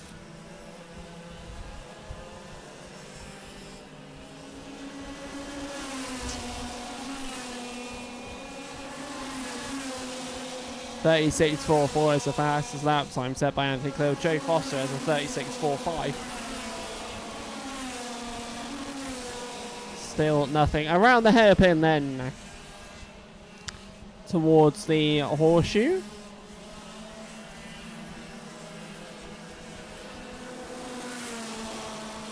Right-hander and then to the top end. Steve Gross holding on to that P4. I believe it's P4 as we come on down, and yes, it is. He has the number 9 and 27 fast approaching though. As we look going down the, going around Billy's even, and through the S's. Another one down the inside and had a look and is still in the look. The 41 gets ahead of the 99.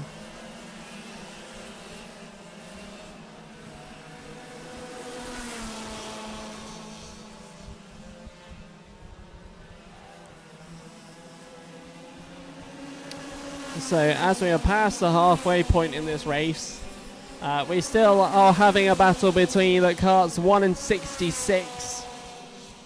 So let's just see how this plays.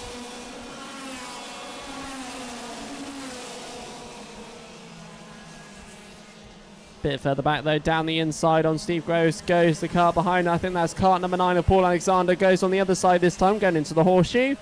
And it changes back. The 9 is ahead of the 4. And as such, Kieran Quirk just stay behind for the minute.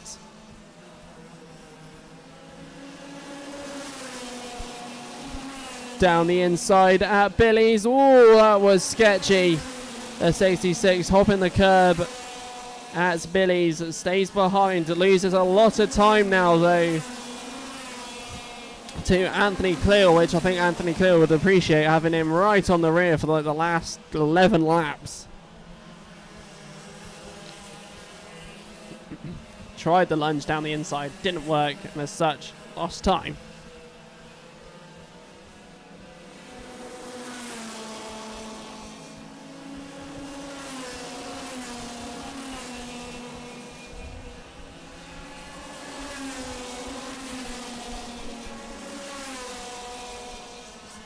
Joey Foster, though, is starting to catch up once again.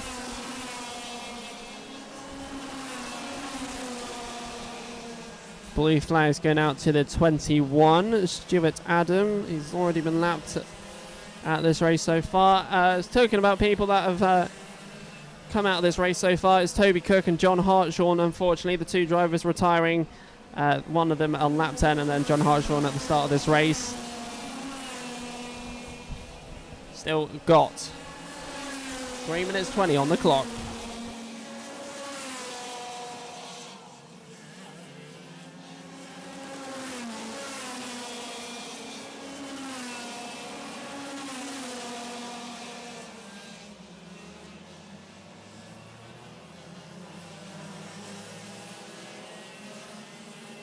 Now, something I did miss, I only had a drink. Anthony Cleal is all the way back and got held up by the 21. One of the back markers affected the race, unfortunately. So Anthony Cleal's dropped from P1 to P7. Oh no. So that means David Watts is up into P2, Paul Alexander P3.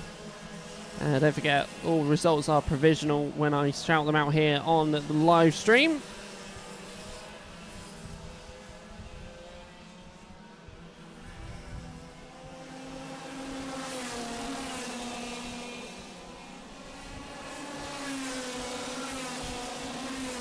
So with 2 minutes left, I don't think there's going to be much of a recovery drive possible for the number one, I'm afraid. But let's see if he does gain any positions in this stage of the race. So going around the horseshoe for our new leader, Joey Foster, the 66.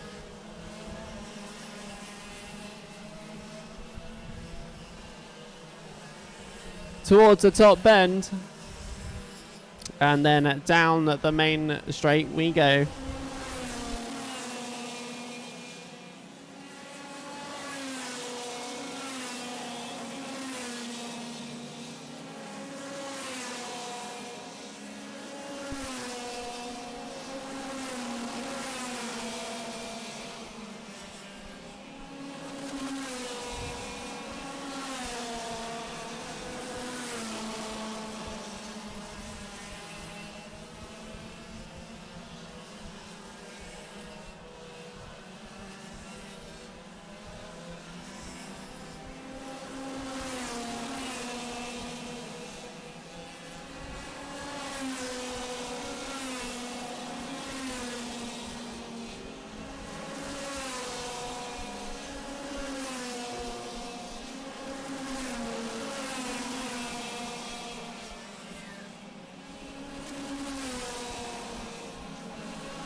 Right then, ladies and gentlemen, 25 seconds remains in this race. The 66 leads the way still. And David Watts still cannot close that gap in this race so far. As we still fly through our midfield and top front. So it's just all evenly spread out. And with only a couple of seconds left on the race clock, there's not much left to go. So one more lap we will get out of this race, and that's one last lap for Joey Foster to go for. So down the main straight we go. And it will be the 66 taking the last lap board in this race, the final lap, the last one to go. So let's see how it goes. Paul Alexander in third still, Kieran Quirk in fourth. Robin Stoddart-Stone's in sixth position.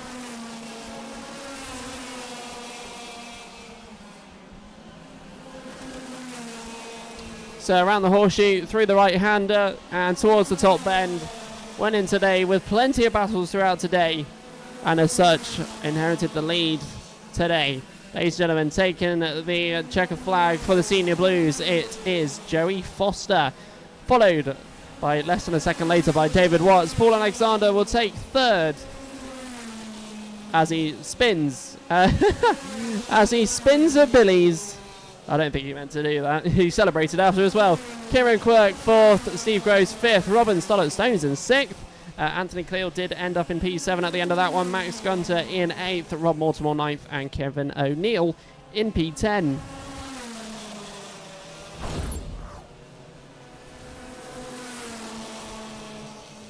And that is the race for the Senior Blues, and that's it for the Senior Blues this month.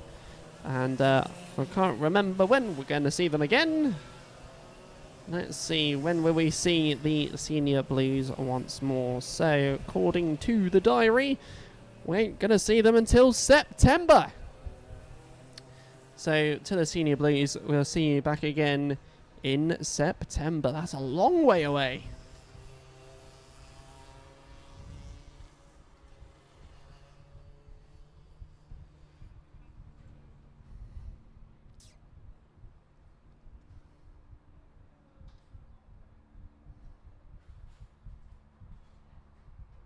So, there might be a short delay until we start the next race, but here is the grid for the next one, and that's the 177 and 177 Masters. This race could evenly spread straight away, but let's find out. We still have a few minutes to go before we get started.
So then, ladies and gentlemen, it's the 177 and 177 Masters.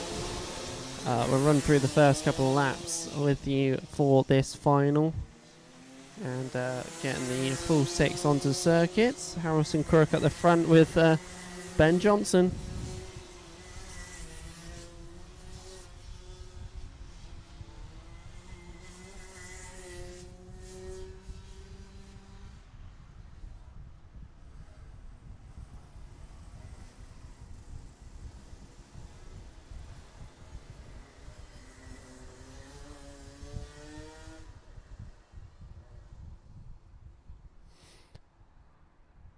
So, going to the top bend for this one.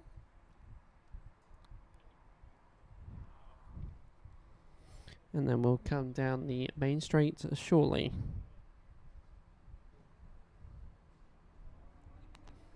So down the main straight we go, and we are underway with this one.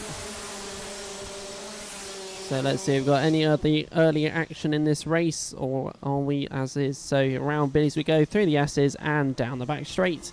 This is the 177 and 177 Masters for their final 12 minutes plus one lap. Let's see how it goes.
here for the 177, 177 Masters. It's been close between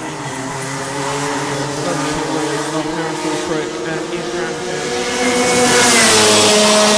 in the action for the whole entire 12 minutes, and it's just been nothing in the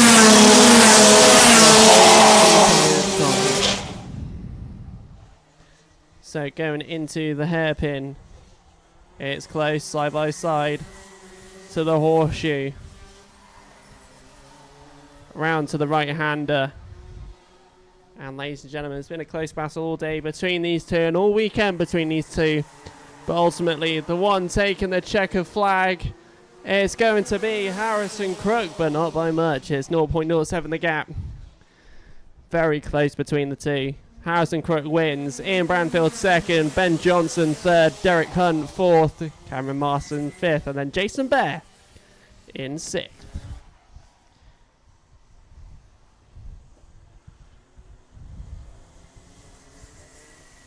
A very action-packed race between the two drivers. Very well done to them, and of course, well done to Ben Johnson, Derek Hunt, Cameron Marston as well. They had a fantastic race near the back of the grid, and unfortunately, we did lose Jason Bear.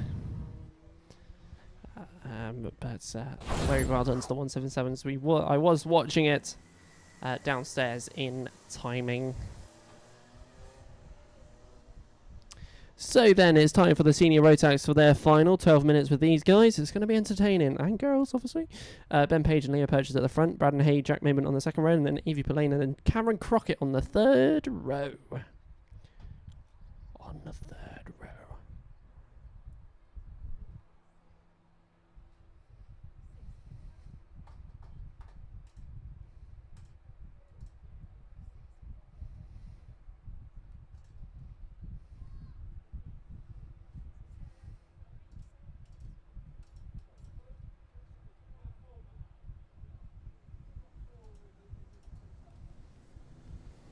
Okay then, ladies and gentlemen, it is time for the senior Rotax for their final. This is it for the seniors. 17 drivers. Which one is going to be out at the front of this race? This could get competitive, so we'll watch out for this one as we lead to our fifth and penultimate final this weekend for the Wessex Challenge Day 2, but also the closing stages of round 4.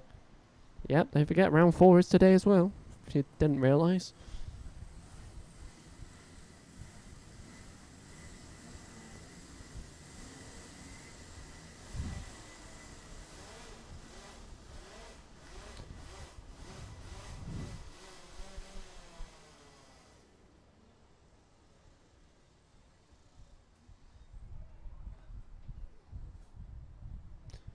So, let's go to the top of the circuit, just where the entrance of the pit lane is. Coming on down the main straight, ladies and gentlemen, let's get ready to rumble. Let's get ready to go for the senior Rotax for their final. And they are off into Billy's we go. Everyone's staying on circuit as we fly around Billy's through the S's. But the driver in front of this one is the 71, which is Leo Purchase. Around the hairpin we go. Through to the horseshoe, side by side between the 88 and the 17. To the top bend, and then we'll get your running order as it stands over the line, because it will definitely change as we go over the line here. So it's Leah Purchase, Brandon Hay, Cameron Crockett, Jack Mayman, Ben Page, Dan Milner, Tom Rotherham, Evie Pillane, Daniel Beers, and Ryan Shepherd. The novice gets it up into the top 10. And hanging on to that top 10. So, a couple of cars going on the inside of the hairpin. And out in front of the drivers in some of the cases. Down the inside goes to 33 on the 68. Ryan Shepherd ahead of Daniel Beards. But it's at the front where we are for this one. And it is the 71 still leading the way to the 20 of Brandon Haig. The 88 looking down the inside of the 90 of the 17. Ben Page getting up into the top 3 as Cameron Crockett's behind the 17. The 69 of Dan Milner has a view of Cameron Crockett's rear bumper ahead. And around we go to 71 and 20. Swap positions going around the horseshoe. That was, well, like watching it in slow motion. Really close between the two. But down the main straight we come.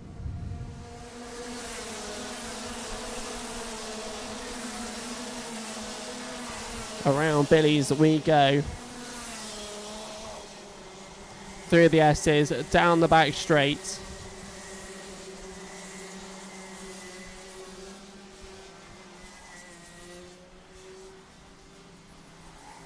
And Ben Page starting to close that gap between himself and Leo Purchase in second position. As we go around from the top bend once again. Down the main straight, less than 10 minutes left to go. Not long just started this one.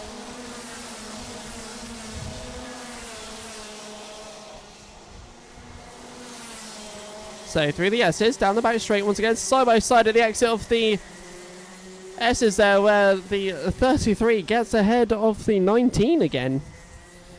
Finn Smith being challenged by the 33 of Ryan Shepherd, one of our novices out there in this race today.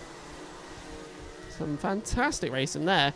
Down the main straight though, Ben Page is ahead up into second, ahead of Leo Purchase. And next up for Ben Page, it is Brandon Haig. That's the next target. Down the inside goes Finn Smith on the 33. Looking at the S's, it's side by side again. Finn Smith loses out to another driver in this as well. As we go around the hairpin, what's the order going to come out as they're still side by side? The action here is non-stop. 33, 68. And I think that's a 48 of Bertie Wellesley as well. So down the main straight we come, and it's Brandon and Ben.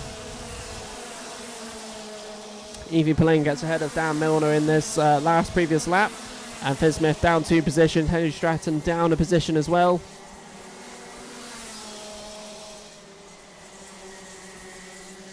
Stay around the hairpin towards the horseshoe. Around we go to the right-hander here. Brandon Haig still leads the way, but it's only by 0.27. That's just under 3/10.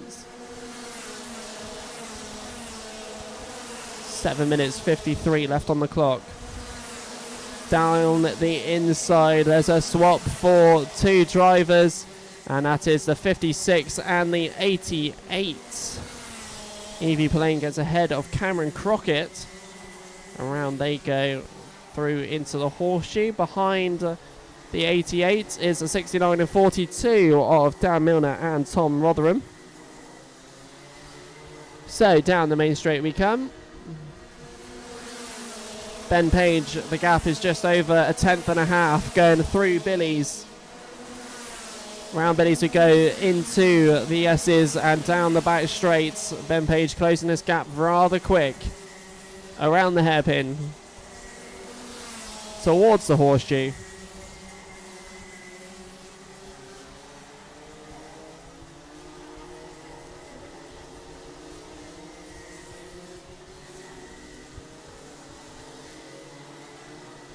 So coming down back round again. Ben Page still behind this 20 as he goes for a defensive move into Billy's. Keeping it nice and tight on the curb through the S's. Back straight. And the 90 of Ben Page is still behind. Brandon Haig's really being defensive going into these corners here. Playing it safe. Going around the hairpin towards the horseshoe. It's defensive once again in the hairpin.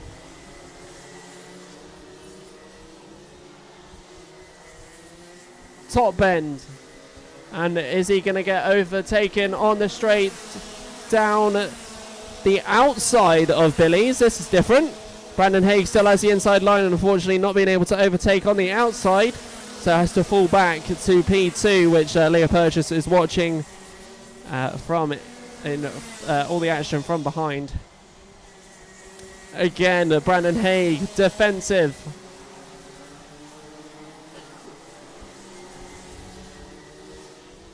This is just allowing Leo Purchase to catch up here as we come down the main straight.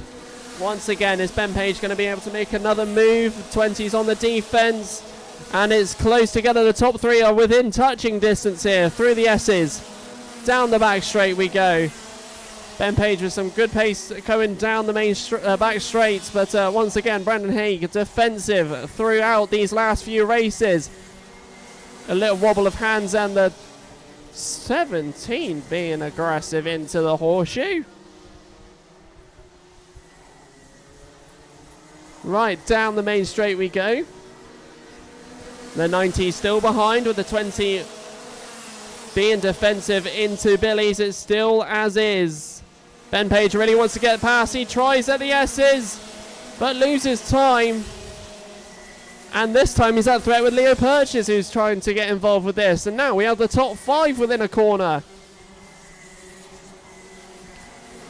Evie Verlaine joining the party that we have at these top spots. This battle between Brandon Haig and also Ben Page, slowing them down to bring the rest of the field into play.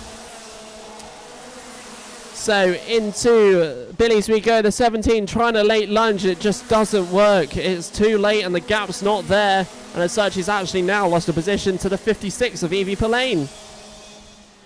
So into the hairpin. Around we go into the horseshoe. And is Ben Page going to try and get Brandon Haig off guard on the next attempt?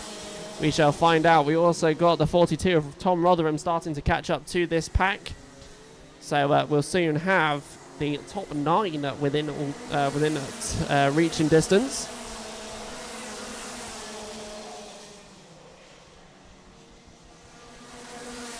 So around Billy's we go. Down the back straight, and Ben Page has backed off slightly. But we'll be on the charge soon. Once again, I am sure we still have over 3.5 minutes to go. Round the right-hander towards the top bend, and the field starting to split off once again, whilst Brandon Haig and Ben Page try and get a gap for some opportunities here. But I think they've gone back to playing the long game once again. The gap is 3/10 between the two. 71, 56 and 17.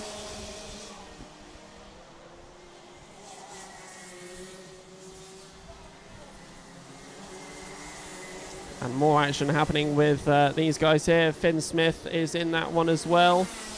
Looks like his sticker kit's coming off. So towards the top bend. Down the main straight we go.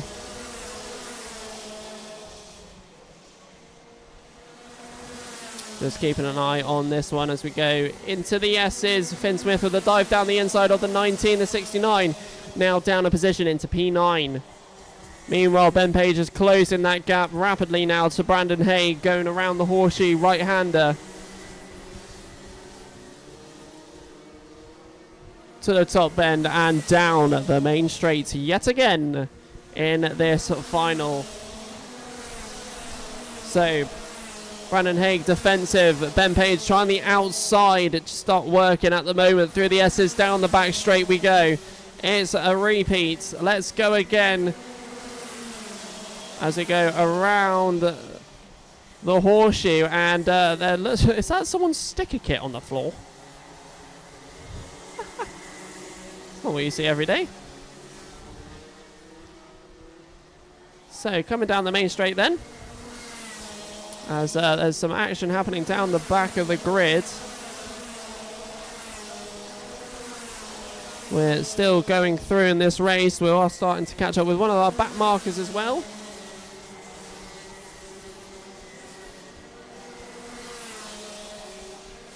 And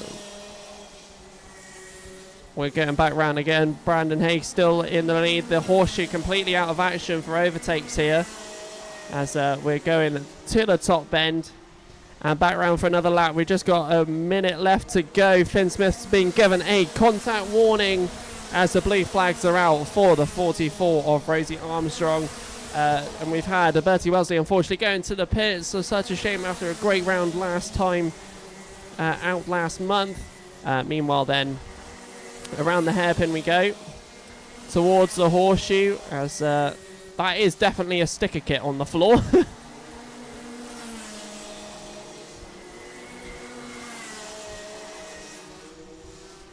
Just really puts this play out here. Right down the main straight then 27 seconds remaining. This is it. This lap and one more as the 44 receives more blue flags for the rest of the pack coming through into the S's. Down the inside goes to 90, and it's not a great move. Sends a 20 over the curves. Ben Page is in the lead. But that was way too late. So around the horseshoe we go to the top bend. So top bend down the main straight. Our new leader, the 90. So going into Billy's. Through the S's. Down the back straight we go. As that sticker kit still on the floor. That still gets me. So going around the hairpin towards the horseshoe on this last lap. To the right-hander. To the top bend. And, well, it was a move that was made way too late. Ooh, that's not great on the top bend there.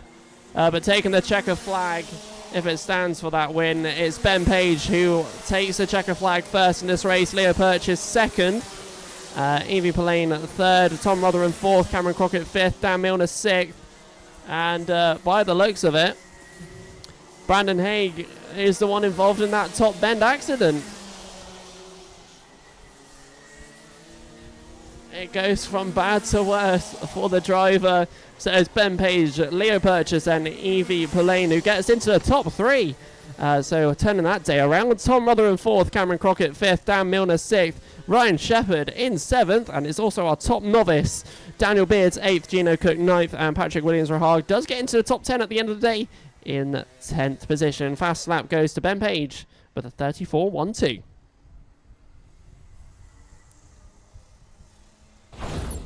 Ooh, they're going to have a busy day in the office.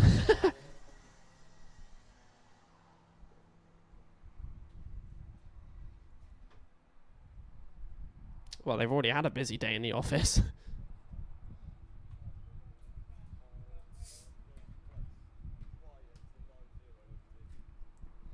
So yeah, what a race. Right then, we'll go to our final race that will be out very shortly. It is nearly quarter to 5. So a little bit later in the day today. We've had quite a few delays throughout today's racing. But nevertheless, we are on the final race. Junior Rotax, Jarrett Metters on the front with Joshua Withcombe alongside on the front row.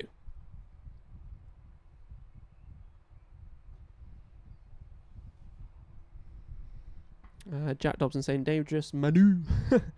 I know what you mean. Yeah, no comment.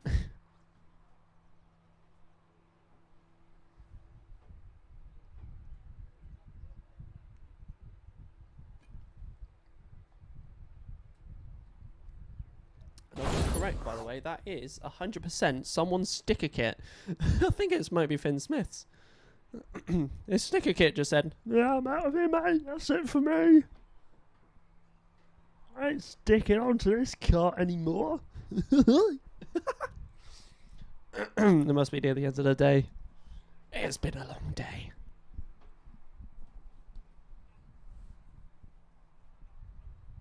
And it's been a long day in the office.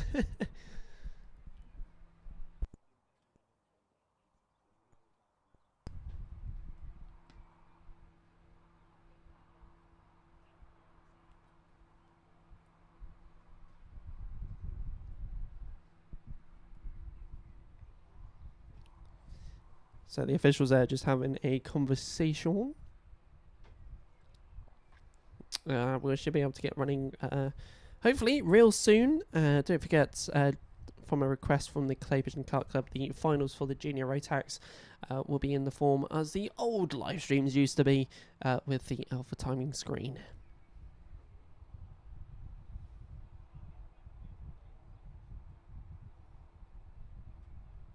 Good luck, Pocket Rocket number 88. Cameron Crockett, yeah, he got into 5th in the end of that one as well. Oh, there's 2 love heart emojis. I love heart. I do like emojis in the chat. I don't know why, I just like it. Good old emojis.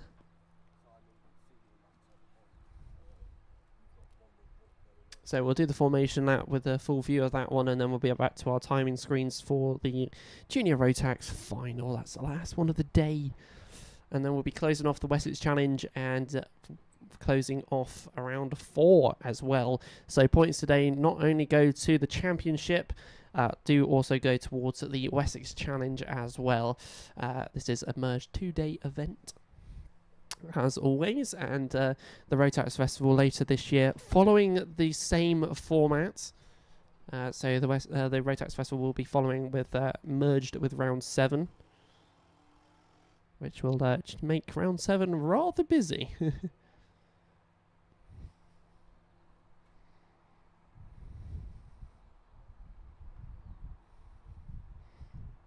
I see the viewer count going up, so I think there's people popping into the live stream to replay stuff. Yeah, it's gone from 37 or 38 to 42. I know when people comes on here. I can see you. I know when you're popping in. 43.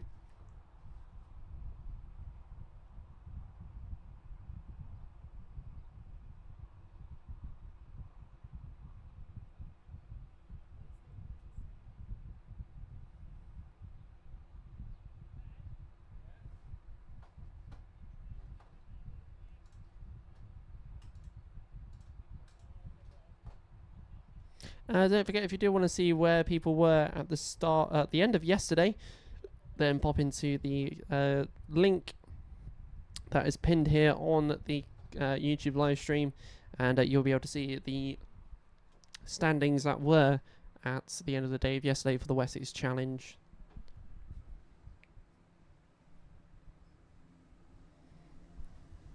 So then, ladies and gentlemen, karts are coming out onto track. It's time for the Junior Rotax for their last race, and also the last race of this weekend, the last race of the Wessex Challenge 2023. So the day's coming to a close, the weekend's coming to a close. So which of these juniors will be taking the WC plate and being our Wessex champion for 2023? The formation lap is underway.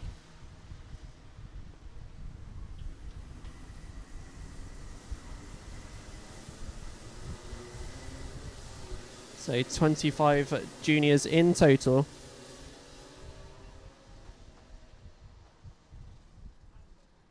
So towards the top bend. I know the sound comes through. And down the main straight we go for the Junior Rotax final here. And we're underway straight away this time round as we go down into Billy's. So around Billy's we go, through the S's, down the back straight we go, and it's the 29 that leads the way with a little bit of a gap as well. So around the hairpin we go. That is a lot of karts going through the hairpin at once. Around the horseshoe, and then through to the right-hander for our leader. So coming down the main straight then, let's get ready for this one. So your running order will be as follows. It will change as I say it. Joshua Withcombe, followed by Jarrett Metters, then Logan Bennett, then Benjamin Bartlett, then Daniel Tribe, Jasmine Taylor, then Jack West. 8th is Billy Edgecombe, followed by Arthur Thacker, then Danny Newman. So some changes happening at the S's. As I was saying, that one down into the hairpin, we're going down the inside of one kart. A couple of others being invited with this one as well. And that looks like it is the 61, Daniel Tribe. I think that's up into 4th position from a P5. So up 1 position as we go from the top bend down the main straight. The top 2 splitting off from the rest of the pack. And I think the 44 wants to do the same, but Benjamin Bartlett unable to do that as we go into Billy's. Very tight between second downwards. Through the S's, down the back straight we go. Around the hairpin, a couple making a late dive in the inside. One's gone wide, so it's invited a few through. As we go 2 wide coming out of the hairpin, into the horseshoe we go. The 15 tucks in front of the 14, I think that might have been. We'll find out very shortly. I think it was, but I will let you know as they come over the line in a second. So down the main straight we go. The 44 has the 61 right on their tail. In fact, right beside them, but it's switchback time as not 1 but 2 cars go down this time. Who follow through? Not literally. It's the 84 who got involved with that one. But back down goes the 61 once again. But another one's coming on the other side and really darts into the inside line here. The 92 just tucking straight in front of the Billy Edgecombe in the 23. So those two, just non-stop action. So down the main straight we go. Our leader is the number 25, leading by over half a second. Will Swales given a mechanical flag. So unfortunately that is the end of his race day here. Unfortunately he is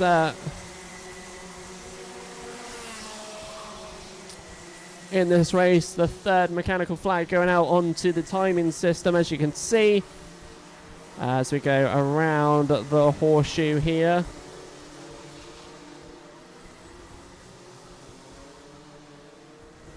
That's because his rear bumper said goodbye.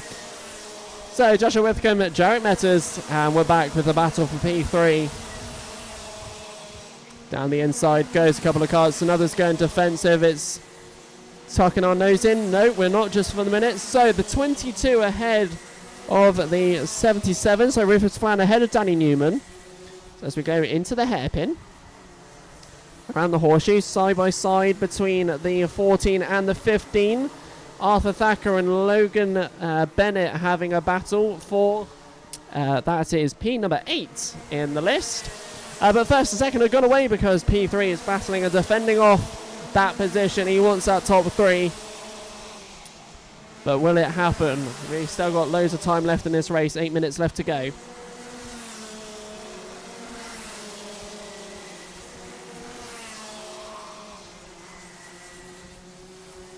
So around the hairpin, towards the horseshoe. 44 still leading ahead of the 61. And meanwhile, Jarek Metters is closing that gap. Contact warning given to Jack West as we come down the main straight. And going down the inside at Billy's is the attempt for third, but it's a little bit chalky as we go through Billy's down the back straight. The 61 has lost a load of positions here, and I believe that was 3 of them altogether. He's trying to get one of them back again as we go around at the hairpin, but doesn't succeed at the moment through the horseshoe. And the 14 is on the back now of the 61 of Daniel Tribe. Back to the top bend though. We'll keep an eye on the front two a little bit later on because all the action's happening in the midfield battles here. So the 44 still holding on. Frank Ward given a contact warning. Benjamin Bartlett also given a contact warning. Through the S's go the 44, 23, then 92. So it's Benjamin Bartlett, Jack West, Billy Edgecombe for third, fourth, fifth. 6th is Jasmine Taylor. Daniel Tribes down in 7th with Arthur Thacker right behind. But it's a change for P3. The 23, Billy Edgecombe getting up into that third position now. And we know Billy Edgecombe's pace from yesterday and a couple of races ago as well. Will he be able to fly away from the rest of the pack as we go around into Billy's? Around Billy's, through the S's next, and down the back straight we go. And that is what we get in this one so far. So into the hairpin, squeezing down the inside goes the 5th onto 4th. So the 92 getting ahead of the 44. Jack West making up another position out there. Top bend. Down the main straight. Jarek Metters, the gap is half a second between him and first position. So Jack West up into 4th. Charlie Cox up into the top 10.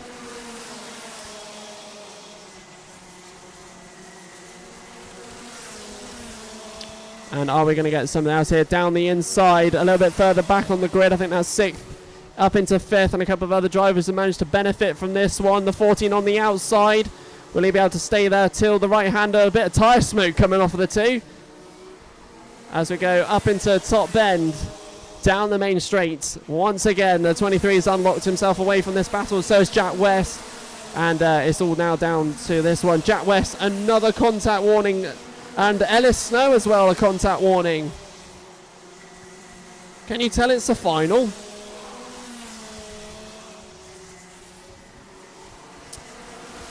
So fastest out there at the moment is Jack West with a 34.83.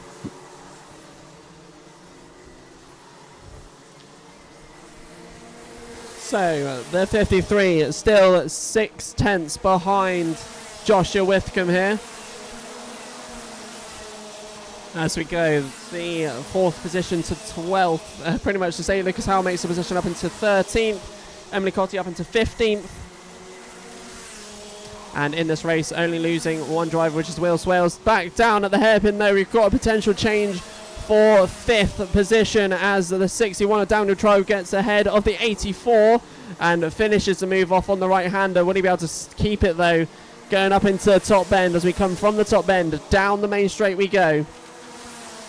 He's getting his nose in, and Daniel Tribe wants to try and defend this one off, going into Billy's. To the right-hander. I think that's a 14 trying to get into this battle as well. Through the S's. Down the back straight. And we are off once again. So around the hairpin we go. Towards the horseshoe. And there's a move. The 14 trying to dart for the inside. Using a bit of a curb there for the 84. So the 14 stays behind the 84. The gap for Jarrett Metters and Joshua Withcombe is 0.7. So the gap is getting bigger. Billy Edgecombe is trying to close that gap, though. As we go down the inside, a couple of drivers trying to follow on through, but doesn't, as it was locked out there. So through the S's, the 15 ahead of the 44. So Logan Bennett up into P8. But the 14 getting involved here, Arthur Thacker. And I think he's going to get ahead, is he? He does. Gets ahead of the 84 now. So Arthur Thacker up into P6. And this battle for 6th and 8th is just still heating up. As Daniel Tribe now has a gap where these lot have been battling. It just keeps going. We have 3 minutes left on the clock. This is still 3 more minutes of this. It's non-stop action here. So through the S's, down the back straight we go. Round the hairpin.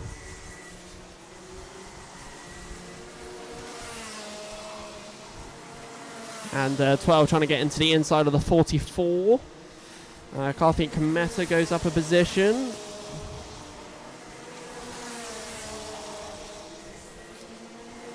As the battle for first still is on the waiting list. Going into Billy's, it's close between 2.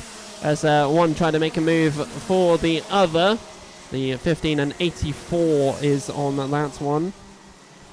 So into the hairpin. As it slows up just a little bit going into the hairpin. As we come towards the horseshoe. So the 15 trying to defend off the 84 as much as possible. Is backing them off into the rest of them at the moment. So coming down to the top end, down the main straight we go. So nothing between the 15 and the 84.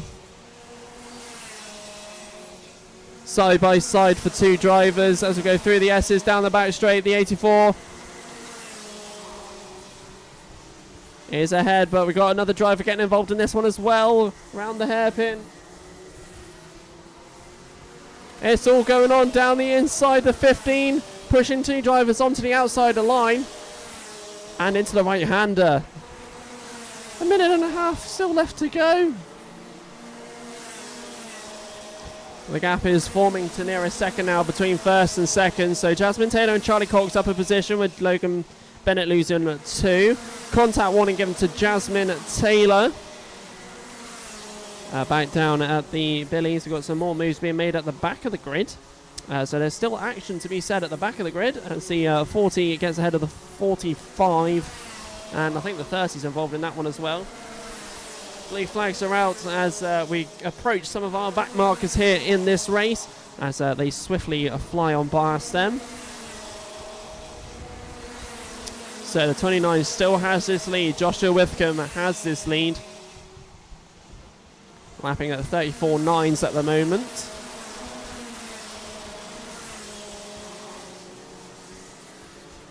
So around the hairpin towards the horseshoe.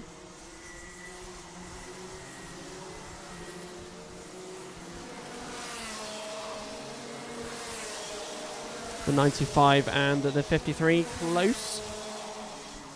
As the 53 tries to get past that driver, the back marker there. And this is where we are leading off with only nothing left on the clock. as we are now here for the closing stages of this race, the closing stages of the Wessex Challenge 2023, and also round 4 of the Clay Pigeon Kart Club Championships. So to the top bend, down the main straight we go here. And now we're here to the last lap of this race. So Joshua Whitcomb, one last lap. Through the S's, down the back straight he goes. The 24 of Penny Richardson, the back marker there. So going down at the back straight is 3 wide, going into the hairpin. That is crazy, but we're going up to the top bend then. We're getting ready because for the checker flag, an absolutely non-stop race here, but taking the checker flag, it is the 29 of Joshua Whitcomb who wins for the junior Rotax. Jarrett Metters second, Jack West third, Billy Edgecombe fourth, Daniel Tribe fifth, Jasmine Taylor 6th, Charlie Cox 7th, Logan Bennett 8th, Lucas Howe 9th, and Benjamin Bartlett in the top 10. Lost 2 drivers of Reese Reed and Will Swales. Will Swales due to a mechanical. But nevertheless, ladies and gentlemen, that was a race and a half. Brilliant race from the junior Rotax. Non-stop action between all of them. But nevertheless, ladies and gentlemen, that's it. That is all for the Wessex Challenge 2023. Wow. As much as it has been fun commentating this round, it's unfortunately come to a close. That's all the racing completed. And that is at 2 minutes past 5. Ladies and gentlemen, my name's been Alex. I've been commentating for 2 days for over 12 hours. Near enough 13 hours. Maybe 14. Thank you all for watching. We'll see you all next month for round number 5 of the Clay Pigeon Kart Club Championships. But there's more action to be had on the YouTube channel. Keep an eye out throughout the next week and the next couple of weeks with more bits. But otherwise, from me, that is all. Thank you very much for watching, and we'll see you all next month. Bye-bye.